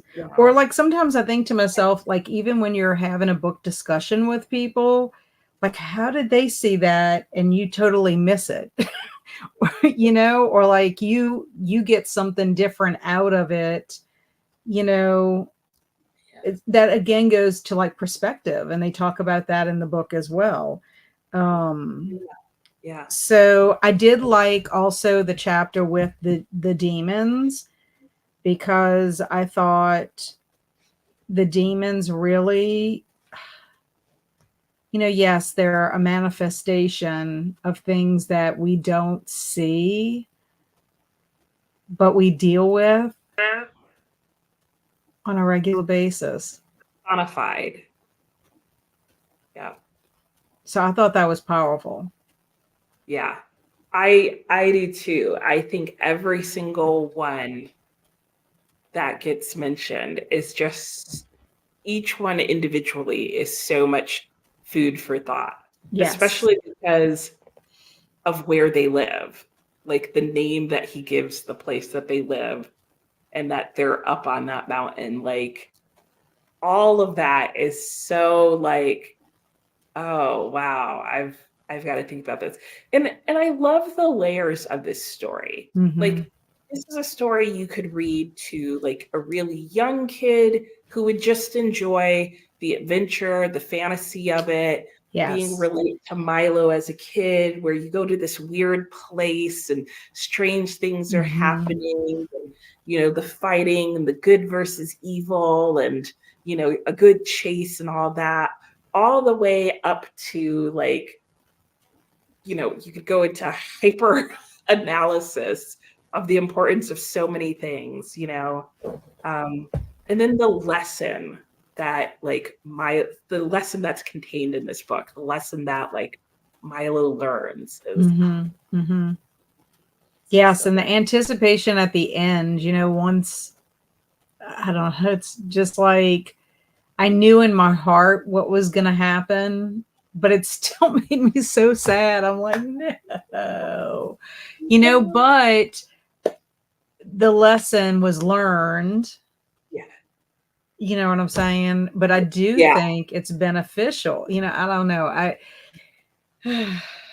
So good. So good. And just to think that this all started because he had a conversation. He was interested in people and things on a project he was working on, but that conversation with that little boy about infinity, just got into it. And then just the importance of rhyme and reason, and to see what happens when it's not there. And Yeah. honestly, Oh, you can and see how it fits historically. yeah, into the time period and everything. Yeah. And did you catch that quote that she made about the castle in the air? I don't know if that's the one I marked. I don't know how well our pages match up, but it's in the I know that there's one um, quote that I picked up about mistakes that I really loved. Really, it's really loved. let's see. It's at the end of chapter 18. I won't read it in case people haven't gotten there. But it's the very end of chapter 18, like the second to last paragraph, and it's Reason's response to the bug asking, well, what about the castle in the air? Like, you know, what are we going to do Oh about yeah, that? yeah, yeah, yeah, yeah. Yeah. That is like, to me, one of those like unexpected quotes that just made me go, whoa, wow, really powerful. And Yes. where was the quote that you were talking about? My quote is in the same chapter. It's on page 233 in my book, but it is when they're talking about the time it took, and it's about mistakes. I love that. I mean, I wish I Oh, could have that, like, to quote to children, because so yeah, many of them are like, don't think about that. yeah. There's um there's so many quotes from this book that I'm like, if I had a little kid, or like quotes I would put on the wall, or like artwork that I'd want to print of with the quote, or I even wrote a quote from here in my to-do list. oh Because there's so much talk about wasting time. Which one was it? Oh, I, I don't know if you'll be able to see it, but I split my to-do list pad and I drew a line, and it says easy, useless jobs. So, so I'm going to list on the bottom portion all the easy, useless jobs, because there's the one demon that they meet that's like, oh yeah, here you go, do this, do that. And like, I'm I like, know. I And know at that. first, I didn't think he was. I don't know why I didn't think he was a demon. Initially, I He didn't was think he was a probably demon because of initially what he asks. But right. then I realized what he was trying Yeah, to do and what he did to all three of them. right. But I mean, it's like temptation.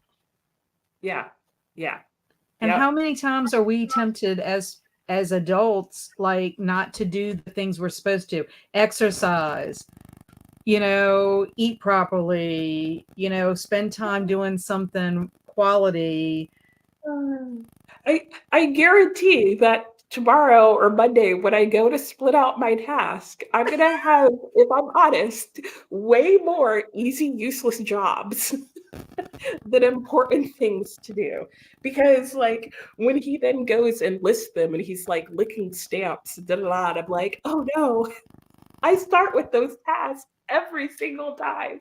And all Well, and like, what do most time management people or people who want you to be organized tell you to do? Start with the one that is the most difficult, or you can include a couple that are not too strenuous so that you feel like you're making some progress, but don't save the worst one for last. And I know as a teacher, when I taught junior high and writing was one of the subjects I had to do to grade. And sometimes I'm like, do I want to start with my best papers first? Or do I want to start with my ones I know that are going to be horrendous? yeah, And it was like, it's the lesser of two evils, but sometimes doing the harder ones first, yeah. you have more energy. Yeah, really easy. Well, hey, so long, according to this, as you're not starting with pencil sharpening, you're doing well. I know. I know. Unless you're sharpening your magic staff. Oh, And yes, that's true. That's true.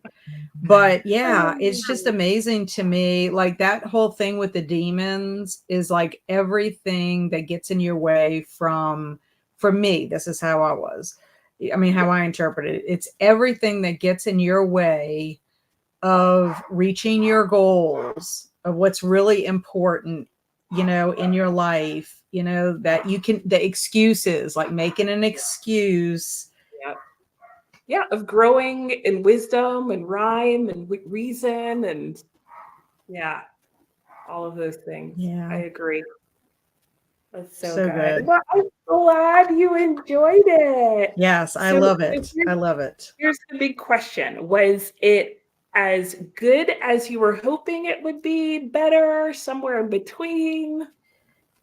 Well, my expectations were going in was that I was going to enjoy it.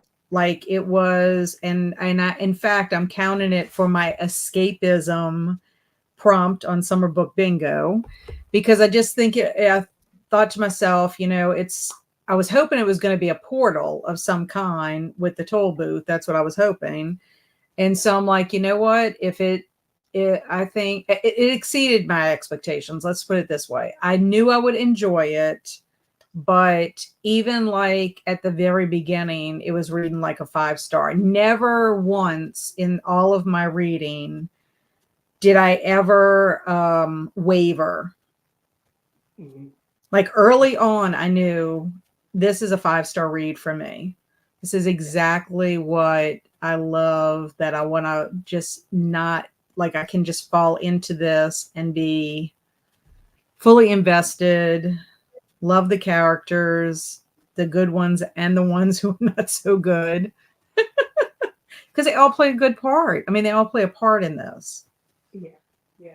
Yeah. So Yeah. And it like the exceeded my real villains are expectations. revealed at the end. Mhm. Yeah. Yeah. Oh, well, good. I'm so glad.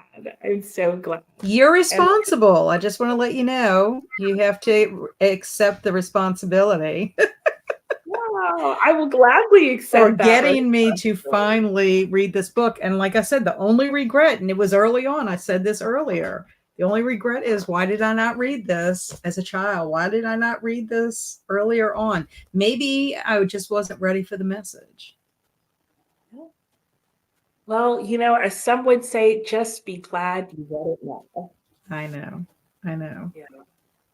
All right. Well, let's get to the comments and see how everybody else's sprint has gone. If you have finished the book, I would also like to know from you guys if this was better, worse, somewhere in between, but how this met your expectations. Because as we learned, if you go somewhere, you're going to have expectations. Uh-huh. So let us know your thoughts. Jamie was asking about the Year of Wonder book and whether it included this composer, Arvo Part. I'm sure that's not how you say either part of their name. And I did look it up, and yes, it does. There is one composition by this person. So apparently, Jamie has discovered his music recently and really loved it. So I'm excited to get to that piece. I didn't look it up and see when it occurs, but if that helps you decide whether you'd be interested in the book, he is in there. And Viviana, September into October, that time of year. For a Salem's Lot, she's referring to. Oh, like when it takes place? Yeah. Oh, okay. So like an autumn type of thing. Yes. And Courtney had to go. Well, I'm sure you're gone by now, Courtney, but I hope you have a good evening. And got a copy of My Brilliant Friend. Very nice. It was the #1 book on the New York Times Best Books. I have read it, Anne, and it was okay for me. I hate to say that because some people love this book, rave about the book. Do you know the book that she's talking about? I've never heard of it. It's a work of Italian fiction. I don't remember when it came out, but it came out in Italian quite a while ago and then came out in English, became wildly successful recently. There's now like a TV show on Hulu or something like that of it. And people love this book. And I thought it was very middling. I actually DNF'd it and didn't finish it. I know sometimes I find like you have to be careful with books that people like rave about, because then you end up, I don't know, I end up thinking, what is all the hype? Who made this into this big thing, So I don't know. I guess it's just individual taste, but yeah. And I think that's what it was. Like, it wasn't a bad book. Like, I think it was well written. I thought it was like kind of an interesting story, but I thought it was overhyped. Like, I personally didn't see the reason why it was so hyped. Some people are like, oh my gosh, I want to know what's happening, this friendship, because it's about these two girls who are friends and just like where their friendship goes and what happens in it. And like, I didn't care. Okay. So, I mean, that was why I DNF'd it, because I got like maybe like halfway through the book and I was like, I don't know what happened yet, and I don't really care, and I don't want to read the 100 or some odd pages I had left to read to find out. Like, it was so, but I know a lot of people love it, Anne, so hopefully you'll at least really like it. And hello, how are you? Just popping in to say hi. Can't stay, got toddlers to wrangle and a house to clean. Hope the books are good.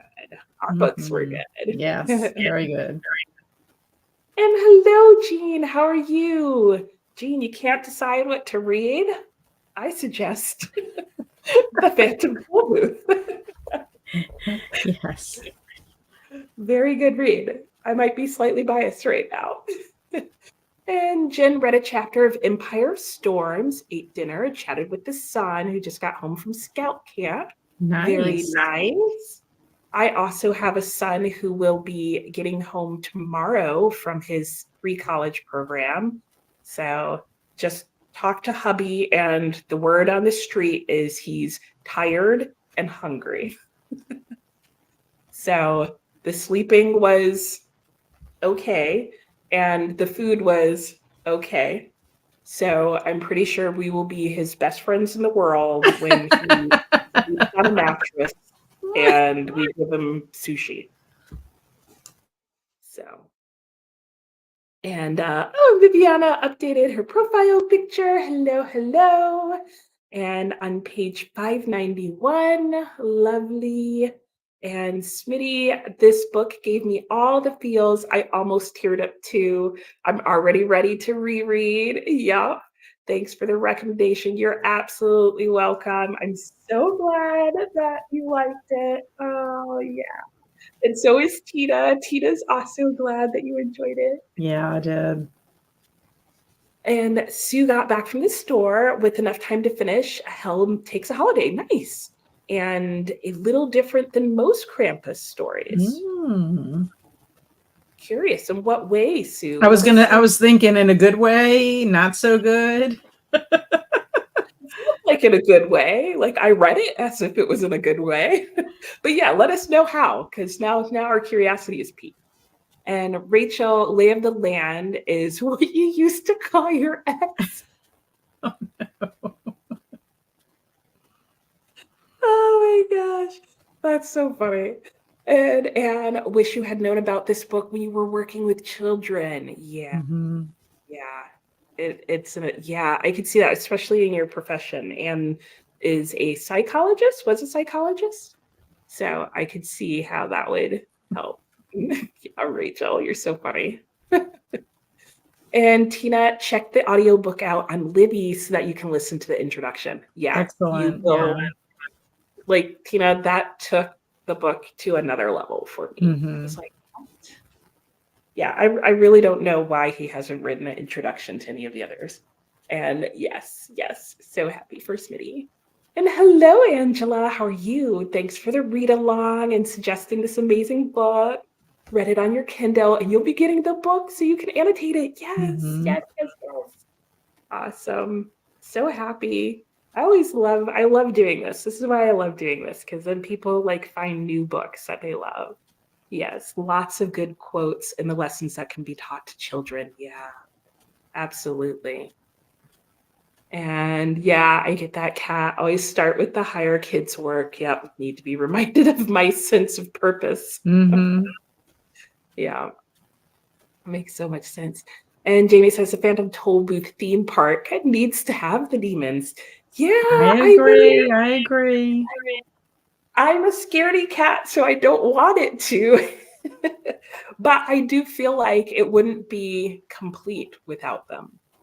You know. Yeah, but also if people could see the demons in that form, maybe they would choose not to be ignorant.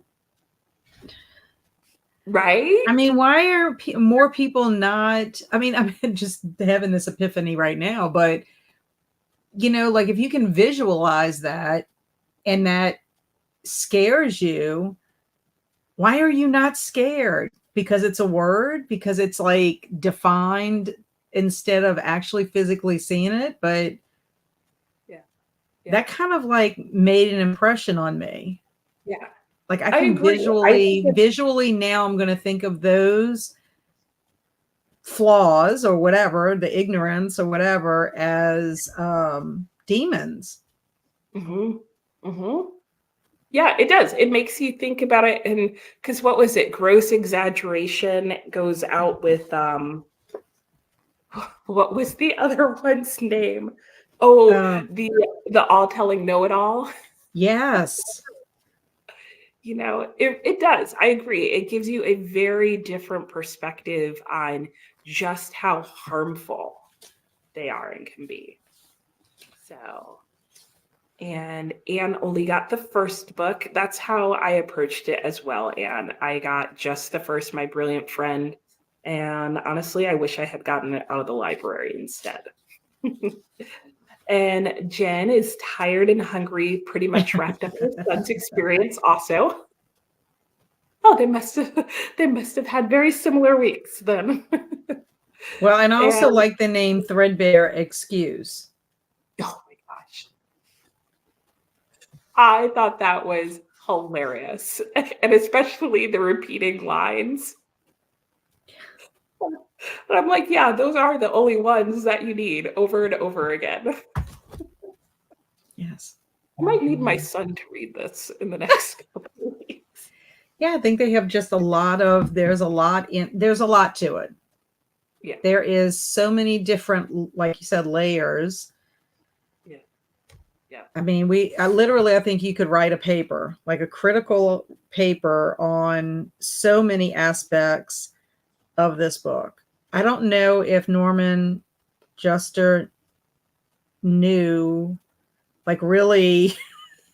Fully appreciated what he did. Oh, I don't know. I mean, I'm sure he did because he researched and stuff, but I don't know if he knows how much it could impact people.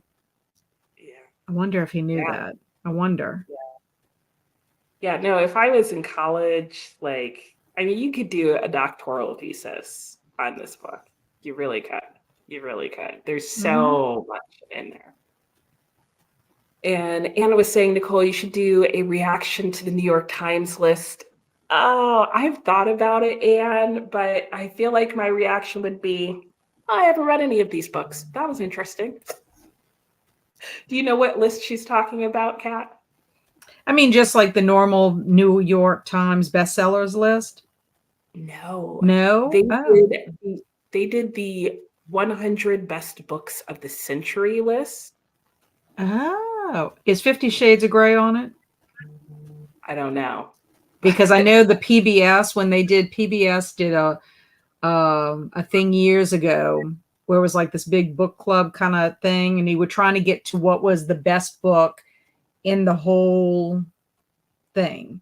And so people voted constantly on these things. And I guess by the end of the day, they had like a big, huge list that you could read all of these books, you know, kind of thing. And on that list was 50 Shades of Grey, which I don't want to offend anybody if they love that book. But to me, I'm like, that it does not have to be a book that I need to read before I die. You know what I'm saying? It's like, I don't know. And I don't think that all books need to be classics and have to be, you know, I'm just like, when you compare that to like if it would have won, I think I would have just, it's one of those things like when they give out awards and everybody gets an award kind of thing, sort of thing, or somebody that doesn't really represent something good gets the award. You know, like they're morally and not like socially a good person, but they receive this award for like an outstanding person. You sort of like don't feel the same way about that award. It's the same principle to me, you know, and I guess that makes me a book snob, but. No, there were a lot of people who I've seen who were very frustrated by the list. I think because a lot of them felt like, really, of the century, and this was what you gave us, like they felt like it was still a bit, suffered still a bit too much from presentism, so was too much more the later part of the century than an equal sharing across the century. Yes. They felt like there was the typical like Western English speaking literature focus. And just like a lot of, you know, just the same types of things, but then people were like, but then not even things that made sense. So they were like, there weren't even things that were bestsellers that year per se, or that were the prize winning books, or so I think a lot of people felt like, where did you get some of these books? Well, that's from? What you wonder, who created this list? Who was the person responsible for creating the list? Was it one person or multiple people? What was it? A panel of people, and they shared who it was, but I guess there were a lot of repeat authors. I've heard that, but I'll have to look a little bit more at the list before I do a reaction video, because I just really think my main reaction would be, don't know that book, don't know that book, don't know that book. And do they explain why it's on the list? That's what always makes me curious too, is like, what is the justification for something to be on a list that you're telling people? Like, I own a book that is like the 1,000 books that you should read before you die. I bought it. I wanted to see. There are some books in there that I have read, and I'm like, yeah, I totally agree with that. I think there's much merit. But that book explains why these titles are put in that book. Does this list explain why these books are on that list? I don't Does it know. hold merit? Yeah, I don't know. So we'll see. I've thought about it, but I don't know. But at this point, I know there is their original list they put out. They put out a reader's pick list where anybody was allowed to go and vote for 10 books they thought should be on the list. And then I know Shelley, who is a booktuber, who I think it's Shelley, I'm gonna say Is her it last name. Swearingen? Yes. Swearingen? Yes, she also did like a response video, and then she created a, according to booktubers, basically Oh, list. wow. Okay. So, and all three of those are out there in the interverses for people to look Well, at. to me, lists are hard in the sense that there's so many genres and subgenres and so much. I mean, like you would, in order to pick something like that, I would think you would have to almost read in every genre pretty regularly, because like a lot in every genre in order, like, so maybe if the panel included people who were like experts in those genres and could defend their choices or something. I don't know, Or they could because have even done like the 10 most common genres and done 10 books each within each genre. yeah, because what happens is when you make a list like that and say it's 100 books and 80 of the books are classics, well, that's not going to appeal to people who don't read classics, you Right. Or if know. it's Or if it's nonfiction, all, or yeah, nonfiction, or say half of the books are romance or half of the books are fantasy. Like, to me, it's hard to make lists that don't cover a lot of genres, because not everybody, I mean, there are some people that do read just in one or two genres, but for a person like me, I read all genres.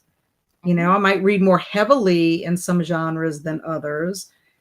And also, I like children's literature. So you're reading genres within children's literature. Yep. And I'm sure that was not on there, but it's you should definitely check it out. I know on their, I think, Instagram and Twitter and that kind of thing, you can see just the list of books, but you have to be behind their paywall to see like the list and more information and that kind of stuff. Money. We'll see. Yeah, exactly. Exactly. And Viviana is saying she feels so welcome, and thanks to both of us. You're Oh, very welcome. I'm glad you you feel welcome. are. Mhm. And Sue, Krampus origins. Oh, and the legend usually says Saint Nick and Krampus are brothers. This story had him from hell and much more violent. Wow. That is a twist. That is a very big twist. Something different than I've ever read anything with Krampus. Yeah. Wild. And Anne used a lot of books to start conversations with children. That makes sense. Children don't always respond well when bombarded with That's questions. true. That is true. Good point. Very good point. And Jamie's at 63% and River East, River West, still good. The teenager is entitled and insufferable. Well, that doesn't sound very good to me, Jamie, but I'll take your word for it. And Jamie's writing up the final sprint and discussion post. Yay, almost done.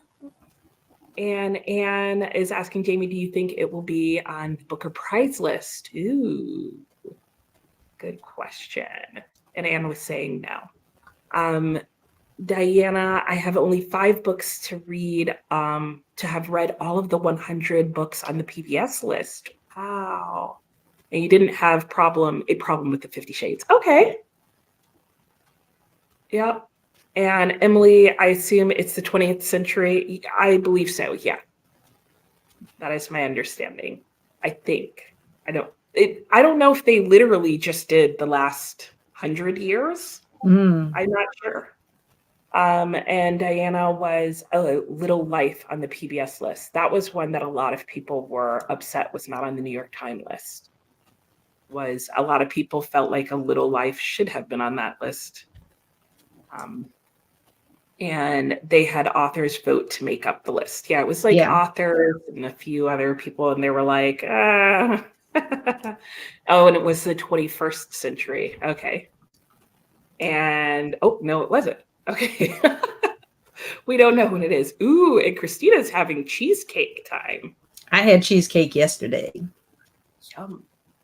That sounds fun. I like cheesecake. Well, I It don't was like it was a pecan pie cheesecake specifically. It's my that sounds. current obsession. I can understand why. It's I can delicious. understand why. Sinfully delicious. Oh my gosh, that sounds so good. Okay, so we are at 7 o'clock. We are only going until 9. So we have two options, which is we can do an hour sprint, and that would give us plenty of time to do a complete spoiler discussion, all out, say anything at the end. Or we could do a 45-minute sprint, a very short 15-minute break, and another 45-minute sprint, and have a shorter time at the very end. So, vote now for what you would like. So I don't know if I you. personally like the idea of an hour and then having longer to kind of talk about it. I mean, so that we Yeah. can be more specific, especially if Yeah. you're trying to keep within the window Of ending at 9. Yeah. Yeah. Yeah, that's what I'm kind of leaning towards too, because I think if we did just an hour, people, if they're done reading, can take a break, whatever. And then it gives us enough time to have people share any non-spoiler comments if they're not done yet and say goodbye to them. And then a lot longer to Yes, for us to be able to say what we want to say. Yeah. haul out all of the things all the time. And so I'm seeing a lot of hours. Viviana's saying pumpkin spice season is around the corner. Yes, we were talking about that earlier. And I'm seeing a lot of hours, the spoilery chat option. And Diana, I know A Little Life was a very traumatic read, but I felt like it should have been on the list. I have heard a lot of people say that just because they felt like it's a very divisive book. Some people hate it, some people love it, but it seems like the reason some people hate and love it is because of the content. And I know a lot of people felt like the content of that book was so important and caused so many discussions that they're like, how could you not put a book on the list that would do that to the reading community? So, but they didn't. So, and yes, 17. I will forever love that. Like 17. Like, just the way he throws that in there. Like, yeah, That's what I'm 17. laughing at. Yeah, yeah. That's how many minutes we should have left. Like, we're gonna do a 17 17. minutes. I've done the math. That's how long our next sprint will be. All right. Well, I've seen only 1 hours and a 17. So I will get us our timer back up. We will do an hour sprint. We will come back and say goodbye to anyone who doesn't want to hear us talk at length with everyone about the full book. And yeah, that is it. So we will see you all in an hour.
Hello, hello. Welcome back. I was getting sucked into my book. Hmm. Looked up and I was like, oh, there's 3 seconds left. How That did must your be mean spring it's go? a good book. Yeah. Okay, that's a stretch, right? Yeah. It has good moments. It has good moments. Yeah. I'll just leave it at that for now. How was Well, your sprint? it was good. I ate dinner and then made a post on Instagram. I had to send an email. So yeah, I kind of puttered. I didn't do any reading. Did I the did. I wind did. down reading? Yeah, I did finish the introduction, which I'm glad that I did that. It was interesting to me in the introduction that he gotten a grant to write one book and ended up writing the Phantom Tollbooth, and then never did go back to write the other book. So I thought that was interesting, but I did that, and yeah. Very good. Yeah. I think what did I do? I think I talked to my mom real quickly, and then I got really hungry after talking to her, and so then I ate a snack while I stood at my counter, and this is what I'm reading in Ladies of the Club. Oh It is my goodness, who is that by? uh Helen Hooven Santmeyer, Oh wow, I never and heard of it.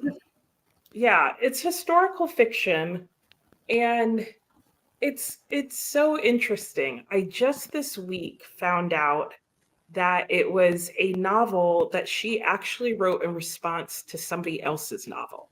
Oh, Yeah, interesting.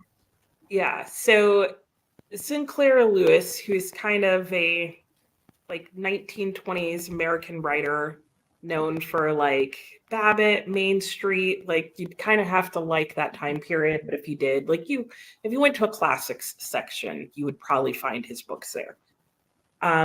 But he wrote a book called Main Street that was kind of a satire about how just sort of pokey and backwards and sort of bigoted small town like Main Street America could be during that time period.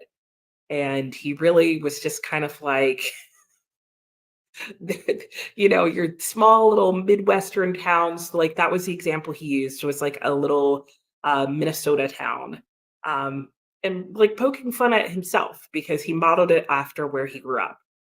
And he just kind of, just used it as a satire of society and like the problems that existed, like in just the sort of as he saw it backwards way that people are thinking.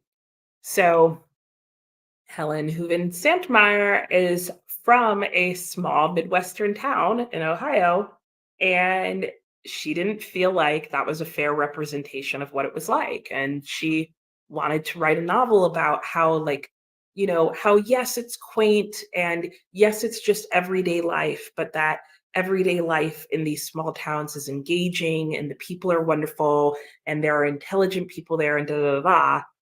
And in my most recent weekly wrap up, I was like, nope, I think she's proving his point. Like, there are some charming moments with the characters, but every single character is problematic. And like, not in a like, oh, they're a complex character kind of way, but as in like every character has a major flaw that makes you seriously not like them. Okay, so how many pages? It looks like it's at least 1,200 pages. It's 1,430.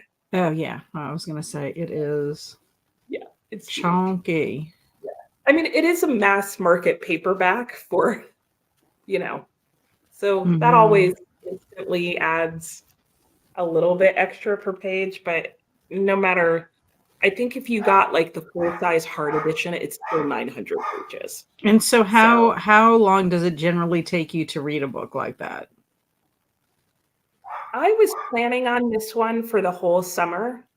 Okay. Okay. So for like 3 months, just reading 20 pages a day. Okay. Okay. So not any, like, you just take your time with it. Yeah. But at this point, I'm feeling trapped in a small town full of people I don't like. I'm like, I would not want to be any of these people's neighbor. Like, Right. So is it pushing you to like get out of the town quicker? yeah, yeah. So now at this point, I'm like, okay, we need to just finish this book. So that's where I'm at now. So that was all I did. I'll probably just be reading that a little bit more this evening as I do other stuff, but we can go to the chat and wrap it up with people. So basically what I'm thinking, guys, is we'll spend a few minutes with you. You guys can, who have read the Phantom Tollbooth, can feel free to share any like non-spoiler stuff that you want to say about this book. And then I'm just going to open it up for us to just talk about anything. So I'm thinking, I'll read till I get to the end of the comments, or like for like 10 minutes, 10, 15 minutes, whichever happens first. And if I hit the end of the comments before then we'll just go into the spoiler shenanigans. And I'll try not to share like on page 1. Right. Page 1, sentence 1. Milo. Well, when we get to the discussion, I want to point out something else that I missed when I listened to the introduction the first time, which I thought was interesting. Yeah. Your chapter definitely. 1 thing reminded me. Okay. Hopefully I will remember between the two of us, we will remember to come back to that. So when we left, we were talking about that New York Times list, and Anne was saying that, she was interested in it. And somebody had mentioned that A Little Life was not on the list, and Anne thought A Little Life was very good. And so did a lot of people, which was, I think, why so many people were like, how was this book not on there? Jamie also saw Eric Carl Anderson's video on the New York Times critiques and non-critiques list. You had folks submitted their own 10 recommendations during the Deweys. Ooh, yes. Are you going to post that somewhere, Jamie, like outside the community? I'd be interested to hear. And Anne said, my Dark Vanessa was more traumatic for you. I could definitely see that. I feel like what I've heard about My Dark Vanessa. Are you familiar with that book? It's basically, the premise of the book is I believe the book is about a woman who is maybe in her 20s and 30s. Like, she's out of high school, like an adult. And at the beginning of the book, I guess she sees a newspaper article or something like that about her high school teacher who she had a relationship with while she was in high school. And somebody is like accusing him of basically being a predator. And she like saw it as like a coming of age relationship and this and that. I don't think he was her teacher at the time this happened, but she had seen it her whole life as like a coming of age experience. And now that he's being accused of being a predator, it makes her start rethinking the whole relationship. And hopefully none of that's a spoiler. I haven't read the book, but that's just what I've heard other people say in reviews of what it's about. So, and yes, we will see you Monday, Anne. Have a good weekend. And Viviana says, thanks for hosting and happy reading. Thanks to you too. And Nani was on chapter 9 when we were going into that sprint, and says, this has been a day. Went to get some groceries and worms because we will make some compost. The combination does not sound tasty, but at least you got all the things done. And Alex is home and on chapter 10. Nice. How'd the park go? You survived a spinning ride. Ooh, that does take survival skills. Reading the rest of the night sounds like a good plan. Yeah. You had the adrenaline for the day, and now you can bring it back down. And LA just made it to chapter 9. Nice. You're all about in the same place. And it's interesting how in chapter 10, the drawings repeat. I don't know if I noticed that. Well, it's when they go visit the giant, the 4 different, Oh, and then it turns out to be there is no difference. wait, what? Yeah, it's What? the one where it's the same guy that answers the door, but he says that he is a different person each time. Yeah. Yes. I was thinking the giant up He on the was mountain. not, he was, no, not the gelatinous giant. This is the giant, and then they have the 4 different, right. and they were not helpful, and he was not helpful at all. Yes. Uh, Sue cut her hubby's hair and watched some YouTube shorts and then started Jingle in July. Nice. And what are those tabs? Oh, she wants to know what you tabbed in your book. Oh, my tabs are just the different people, different quotes, different places, just so I could kind of remember. I see go that back, the number but of tabs. if I go back, then I know I'll probably tab more stuff.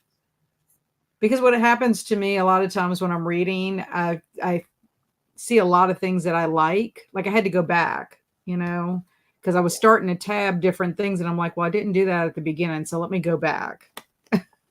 Yeah. Go back and retab. I know. I was like, I see your tabs have increased in number. They have, because then also too, some of the quotes. I mean, I could have pretty much tabbed the entire book. Yeah.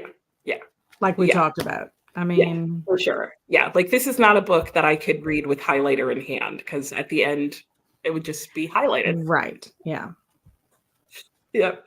And Tina listened to the introduction and said it was cool learning more. Yeah, I did too.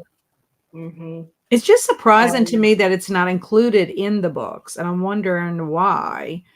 You would think it would be included in the regular books. Yeah. Not just Yeah. I mean, introduction. even if it was, I wonder when the audiobook came out versus the most recently published version. Yeah, I'm trying to. Because that's the only thing that I could think. Because I would think that at the very least in the most recent publication, but maybe the audiobook came out after the last major publication of the book. Yeah, maybe so. This says the appreciation was added in 1996. And then this was renewed in 1989. Yeah. Like the original is 1961, illustrations 1961, then it says renewed 1989, and then an appreciation copyright was 1996. So I'm just not sure. It was it 1996 was the last printing of this? I mean, I just recently purchased it, so yeah. I guess I would have had to look when I ordered it what their date was. What the publication, yeah. Mm-hmm. And Nani says, "Ladies of the club, amazing how much you have advanced. I'm making it." It's actually a reread for me, which has been interesting because I was very hesitant to reread it. I read it in like high school, and I remembered liking it, but not loving it. And I remembered nothing about the story. And so I was like, I don't know if that's a good or a bad thing. And now I'm kind of like, yeah. And hello, Sai. Just started American Rapture. Nice. Hope everyone's having a good day. Hope you're having a good day too. Welcome, welcome. And LA said, be careful with your words. I just love that. Like, I didn't know I was going to have to eat them. And they didn't taste very good. I know. I felt so bad after the banquet for poor Milo. And welcome back, Kiana. And Nani hasn't finished, going to be here for the spoilers. That's fine. And started Illuminate in that sprint. Ooh, that's a mixed media, I think young adult, if I recall correctly. Let me know what you think about it, Emily. I have seen that going around, and I know a lot of people really like it. It's got like emails on the page and text and like just all sorts of different types of print formatted as opposed to just a normally printed book. So Nani loves how Kat's background combines with the cover of the book. That's true. Yeah, the blue is kind of that color. This is a little bit dark. I don't know. This is a little more blue. My room is a little more aqua. I guess she's talking about the paint color. It's hard because my lights kind of, I don't know, wash out my paint color, but it's kind of close. Yeah. Yeah. Well, and I think like the lighting and then through the camera, like on our end, I could see what she's saying. Like the book just looks like it's a slightly darker shade of your wall color. So you're on theme. And so a lot of rereads. Yes, definitely. Yeah, it will hold up well. Okay, well, that's the last comment that I see. So if you guys aren't interested in staying around and listening to the spoilers, I totally understand. If you're not done with the book and you don't want to hear the spoilers, that's totally fine. You're always welcome to still go to the Discord and look up and read thoughts there later. And yeah, let's get into it. So I'm going to put out the two questions that I mentioned earlier that are in the Discord, because I want people to think about it now so that they'll have the answers as they go along. But my two questions were, what was your favorite place that he went to? Or the place that you found the most interesting, even if you didn't personally like the place? And who's your favorite character? Oh gosh, that's so hard. I know. Or character moment or something like that. And have a good night, LA. Thanks for coming. And Nani's like, yep, we're here. Let's go. So I don't know if you want time to think about those questions. I just don't even know if I could pick like a favorite. You know, it's just so hard. I don't know. I like the trio. I like the combination of who traveled on the quest. I love that they all kind of had something different that they brought to the table. You know, I did like that. I like their little group. Character-wise, it's just so hard. I mean, I love the conversations that Milo had with Rhyme and Reason. I thought those were important. If I had to pick a character that I thought, well, the bird, I thought I liked him as like I think the characters who played the villains, I guess, in the story were really well done. You know, between the bird and then the sense checker guy. But I don't know. I don't know if I can say I have. I don't know. It's so hard. They had too many great ones. There were. And see, that's another question that I have about the book is if this has a battle between good and evil, like who are really the villains in this book, especially when you think about what is the difference between the Lethagerians and the man with the blank face? Yeah. Okay, I think if I had to pick a character that I liked the most as far as who was helpful to Milo and who also gave us some information about everything that was going on, I would probably say the witch, Faintly Macabre. Okay. Yeah. I really liked her, even though I'm a little confused as to why she cannot get out of the dungeon. Yes, let's talk about that dungeon scene because it's come up a couple of times, and I think just about everybody has made it past that point. And I'm just going to pause to say, because Teresa just joined us, and she was saying that she missed a lot, and you did, and we are done with sprints, Teresa. I'm sorry. We are just wrapping up with our final all spoiler conversation about the Phantom Tollbooth. So I didn't want her to have to wait to get an answer for that. But yeah, okay. So Faintly Macabre, he arrives in, he meets her in Digitopolis, right? Or is it Yeah, before? no, and Dictionopolis, Or because Dixon? Yeah. yes, because they get arrested by Officer Short Shrift. yes, they get arrested by him. And remember, he's the sheriff, he's the judge, and he's the jailer. Okay, he just changes his clothes and then he's everything. And then he's very, very short and or whatever. So he brings him, and of course, he's in there for like 6,000 days or whatever it was. It was some astronomical Really thing, like he weird. would never be there. So they know that they're seeing a witch, but they think it's WITCH instead of WHICH.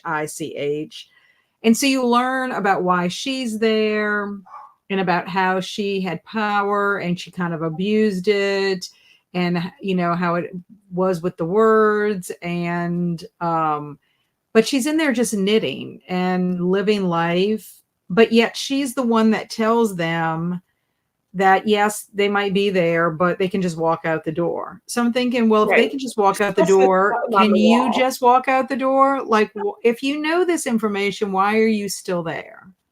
What is she Right. doing there? Does she just not want to go back to her job? Is she there to help people? I don't know. That was the one thing that didn't get clarified for me. But I liked her because, she could kind of show like herself as a flawed character, and the importance of words, WHICH, and then also that she tells them the story of rhyme and reason, and that kind of puts him on the course that, for them to be able to. So yeah, I think I mean, if I have to pick one favorite, I'm gonna go with her. You're gonna Of go course, I with have plenty. I'm gonna go with Faintly Macabre, the not so yes. wicked witch. Right, right. Yeah. And you know what? I have to say two things about her. I think one, I'm sticking to I really think she was there because all rhyme and reason was missing from everything that happened from that point on. And to me, like that is just like the perfect example. Like common sense would say, press the button, girl, and get out of the Right. jail. Which does make sense about the rhyme and reason. So I almost wish we could have somehow gotten circled back to that. Like, Yeah. what is her Yeah. role now? I guess that would be in the Yeah. sequel. I guess we could decide on our own that she Yeah. finally pressed the button, but Yeah. I do feel like that's probably the only character whose character arc I don't feel like is closed. yeah. So I think that's the part that leaves me like with the like, wait a second, what just happened there? And then for me, the second part about her character is that this is the first time I got the pun about her name. Like that she's like, because they go through this whole discussion about how like, the whole place is kind of scary and they're building it up to how she's a witch. And then you Right. realize, well, she's not really a witch. It's not really as bad as you think. Yeah, yes. By the way, her name is Faintly Macabre. I was like, oh my gosh. I know. It's just wonderful. So yeah, so that would be my favorite character if I had to pick one. And I think if I had to pick a favorite place, I think the place that impacted me the most was where the demons lived. Because I don't know why I resonate with that. I don't know if it's because I personally right now in my life am trying to achieve some goals that have to do with time management and I want to join the 5 a.m. club. How many of these things am I being influenced by? It's like, I don't know.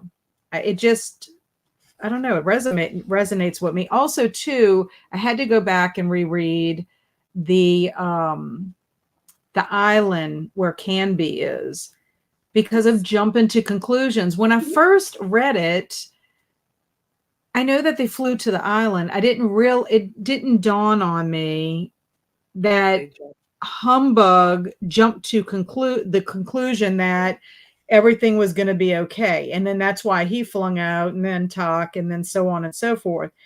And so as long as they didn't jump to any more conclusions,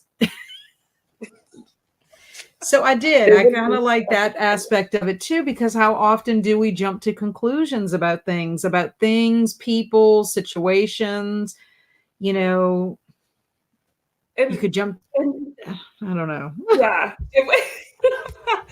And, for me, that was a situation where on this reading, it was the first time that it struck me that the only way off was to swim through the sea of knowledge. And then I, for the first time, got the pun when they were like, yeah, but we're all going to get wet. And he was like, oh, don't worry. Some people do it and come out super dry. It's like, oh, God. So I mean, from that aspect of it, of course, I mean, I love everywhere they visited, honestly, because everywhere, probably the only place they visited that I was like, was the guy who was the 4 people. Yeah. I didn't really understand too much, like what was the purpose of that, like except to maybe detain them. So maybe I need to go back and reread that to just see, but like the guy was not helpful.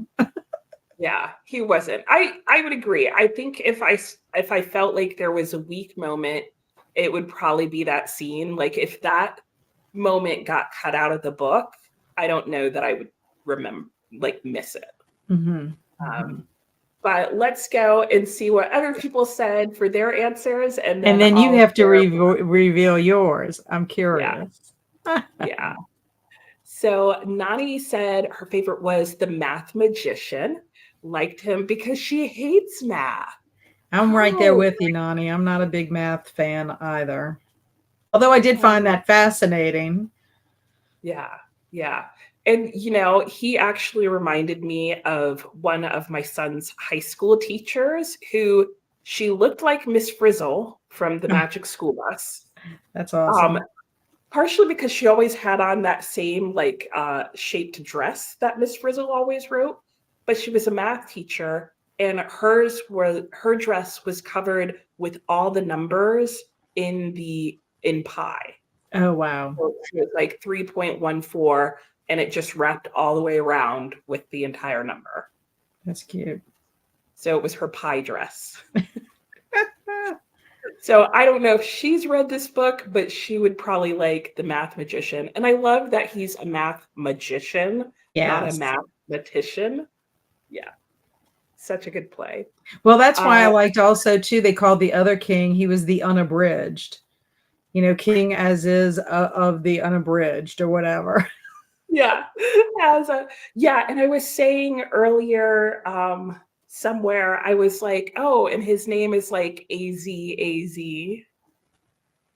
Like all of that. It's just Tina was saying that she looked forward to Rhyme and Reason. Yeah. I think Rhyme and Reason, I think those chapters, and we talked about this earlier, the whole part when they meet Rhyme and Reason is sort of like the aha moment of the lessons and trying to let Milo know that you did a great job because you tried. And then also the revelation that both of the kings had told them that they couldn't tell him until it was done.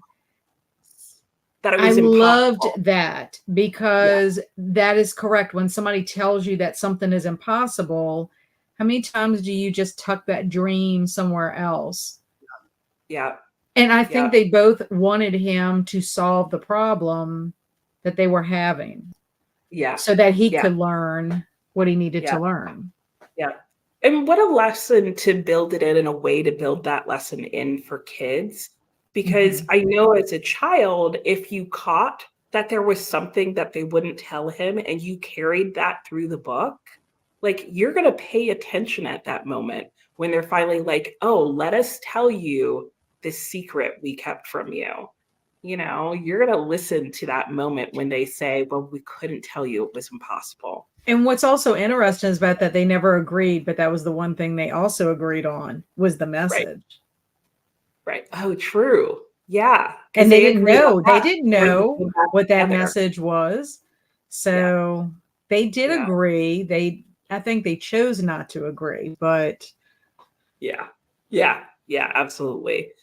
So for Emily, her favorite place was Digitopolis, or Doldrums character. The kid who grows, or Digitopolis or the Doldrums were one of her favorite places. okay. And her favorite character was the kid who grows down, Alec Bings. And because that convo resonated with me on so many levels. Yeah. Yeah. That was one of those conversations that, like, I just love how he's able to take like silly, ridiculous moments, like a kid floating in the air who's growing down, and turn it into like so many deep lessons about like, Yes. hey, Perspective and perspective, and I'd rather stay a child and not have that grown-up perspective just yet. Like, Mm-hmm.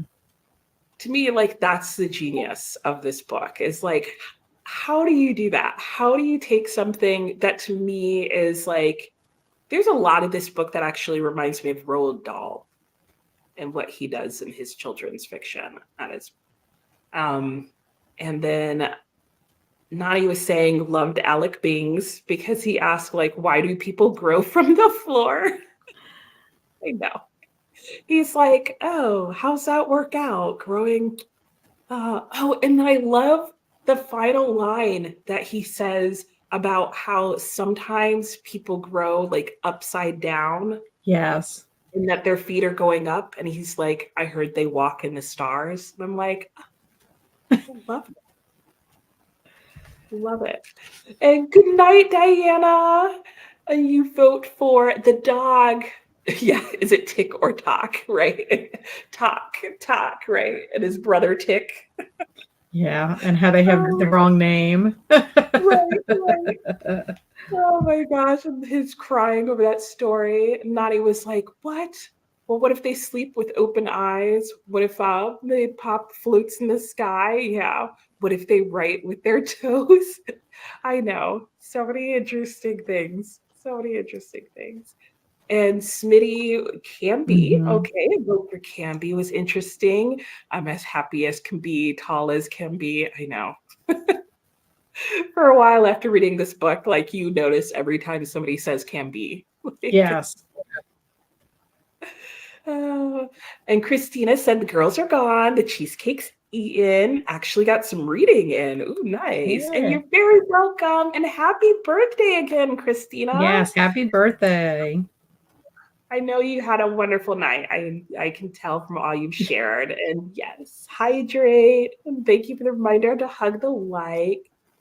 Emily interpreted as her choice to stay to avoid turning back to the power of abuse. Oh, yeah, I like that.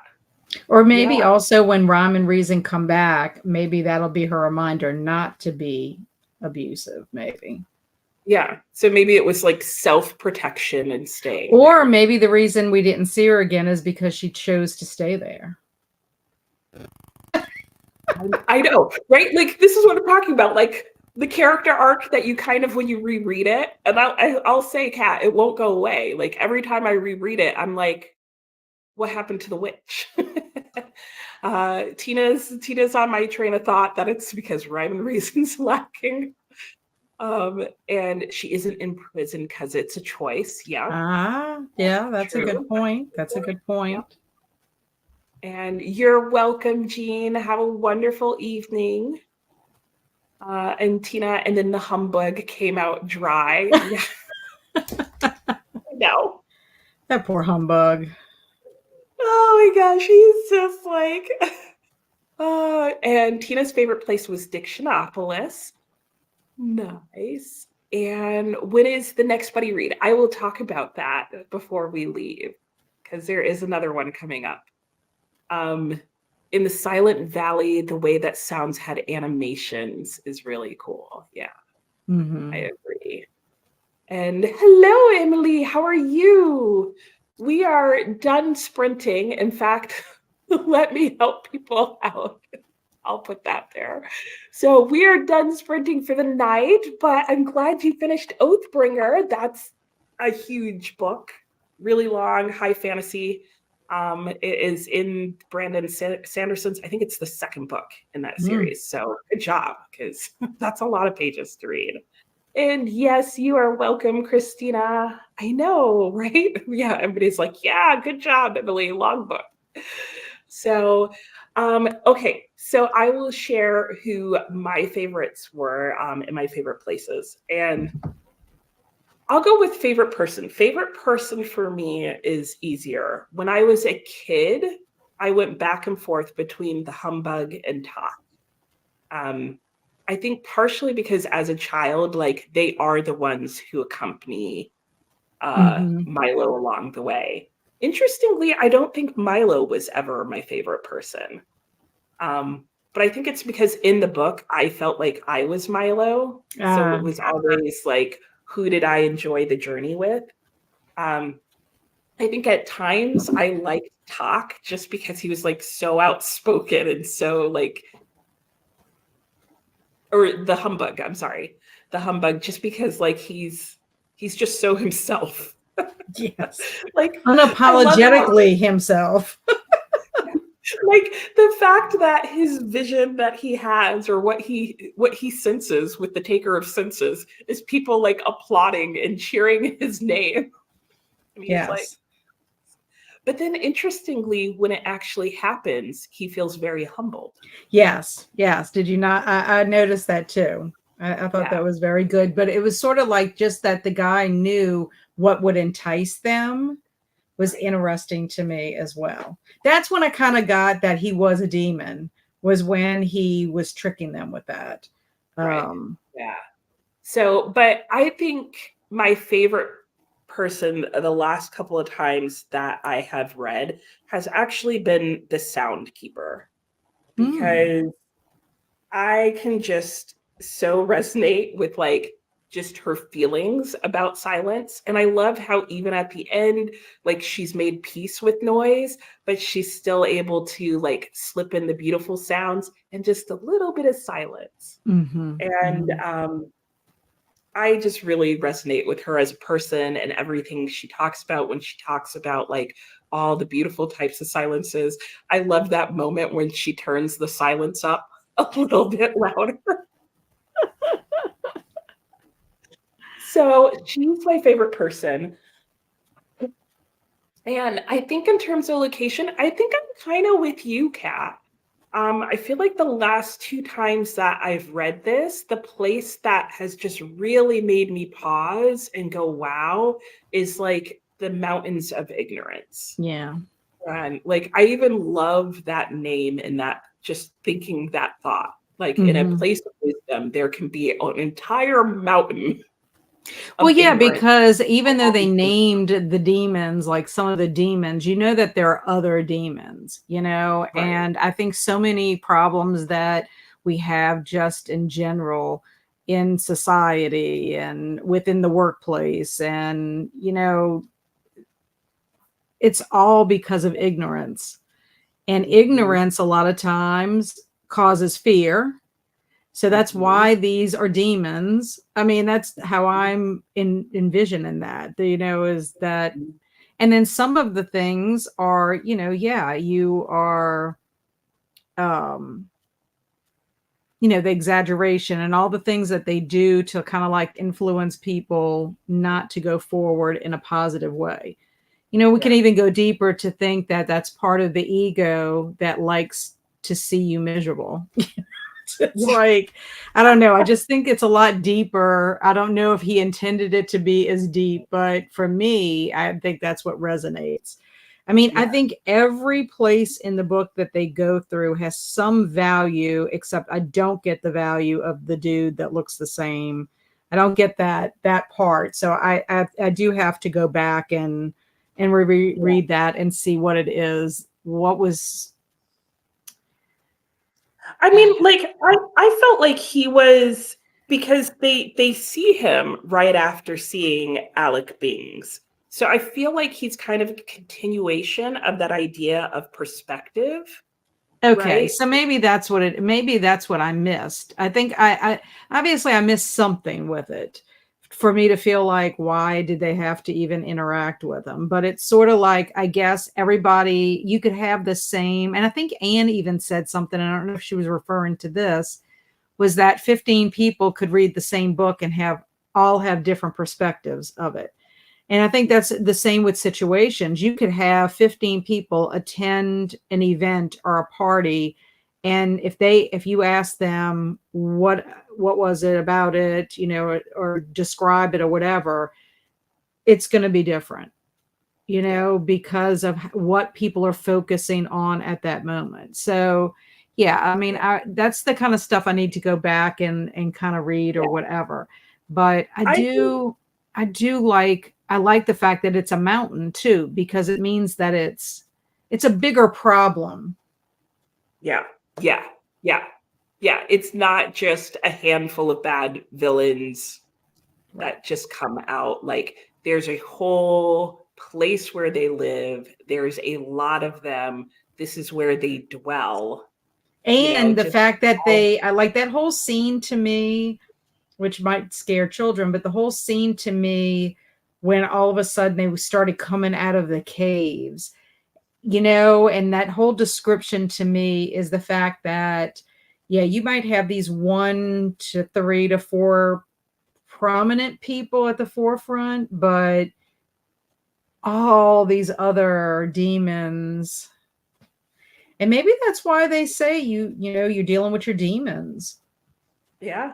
I don't know. Maybe that's I think too deep.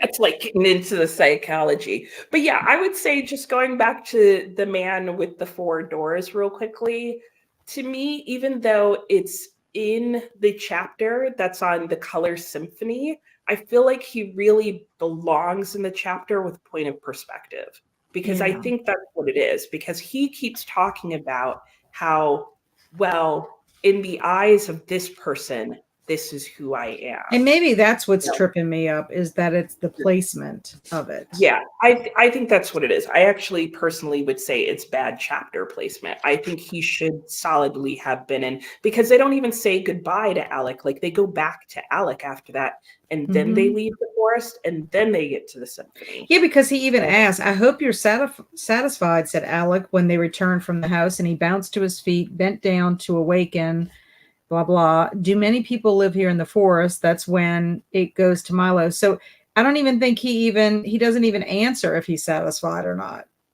because I don't know if he really is, at that point. Right. But I think, to me, it's like really telling, because Milo says to the man, after the man's like, well, I'm the this and I'm that and da-da-da, and Milo, like, one of his final words to him is, I think you're all the same. And so that's, to me, what makes me think, like, wait, maybe this is still about perspective and point of view, and that we want to look at somebody and say, well, you're this and you're that. Labels. Right. And label people. Yeah. Whereas it's like, in reality, like, they're all the same person. There's nothing about them that has made them anything other than the person who they are. And even how some people can adapt those labels, and, like, that guy want all the labels. But Shamiko is saying that she's on chapter 16 and her favorite character is Tak. Humorous and loyal. I think that's why he was my favorite as a child. Yeah. And then Aunt Faintly. Yeah. Now, I will tell you, it didn't dawn on me right away that Tak was a watchdog.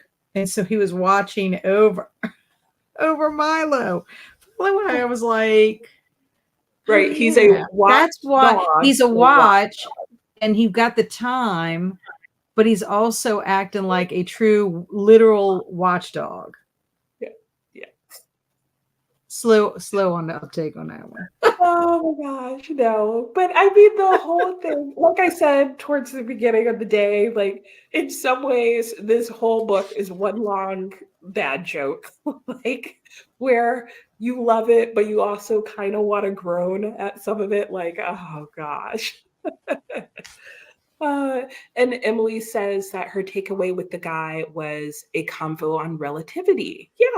Yeah, exactly. How just Mm-hmm. relative to whom you're talking to, you could carry different labels. People will have the different perspectives. So, yeah, I can totally see that.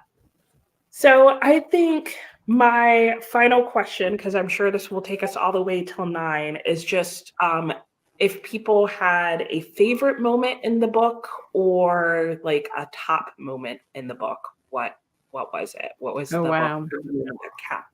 And I know it's hard. Yeah, I've tabbed a couple of places, but I think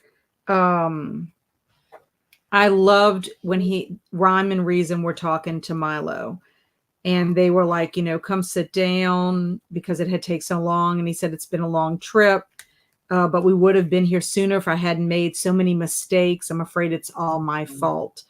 And they say to him, you must never feel badly about making mistakes, explained Reason quietly, as long as you take the trouble to learn from them. For you often learn more by being wrong for the right reasons than you do by being right for the wrong reasons. And then he says, but there's so much to learn, and then they go on to say, but it's just learning things is important, and it's what you do with what you learn. And so I just thought that was beautifully worded, and wish I could have used that, a lot of times, like even with my own personal children, with my students. From this point on, I can use it with my students, but that I tutor. But I think even adults, like even for myself, a lot of times I wouldn't do things because I had that perfectionism. It has to be perfect, it has to be right, whatever. But is that really for the right reasons? For me to, if I make a mistake,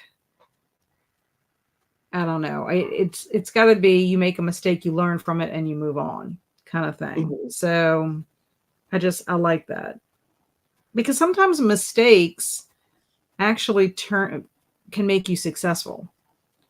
Yeah, yeah, yeah, yeah. They can. Well, and I mean, yeah, like Milo, had those experiences. He took the right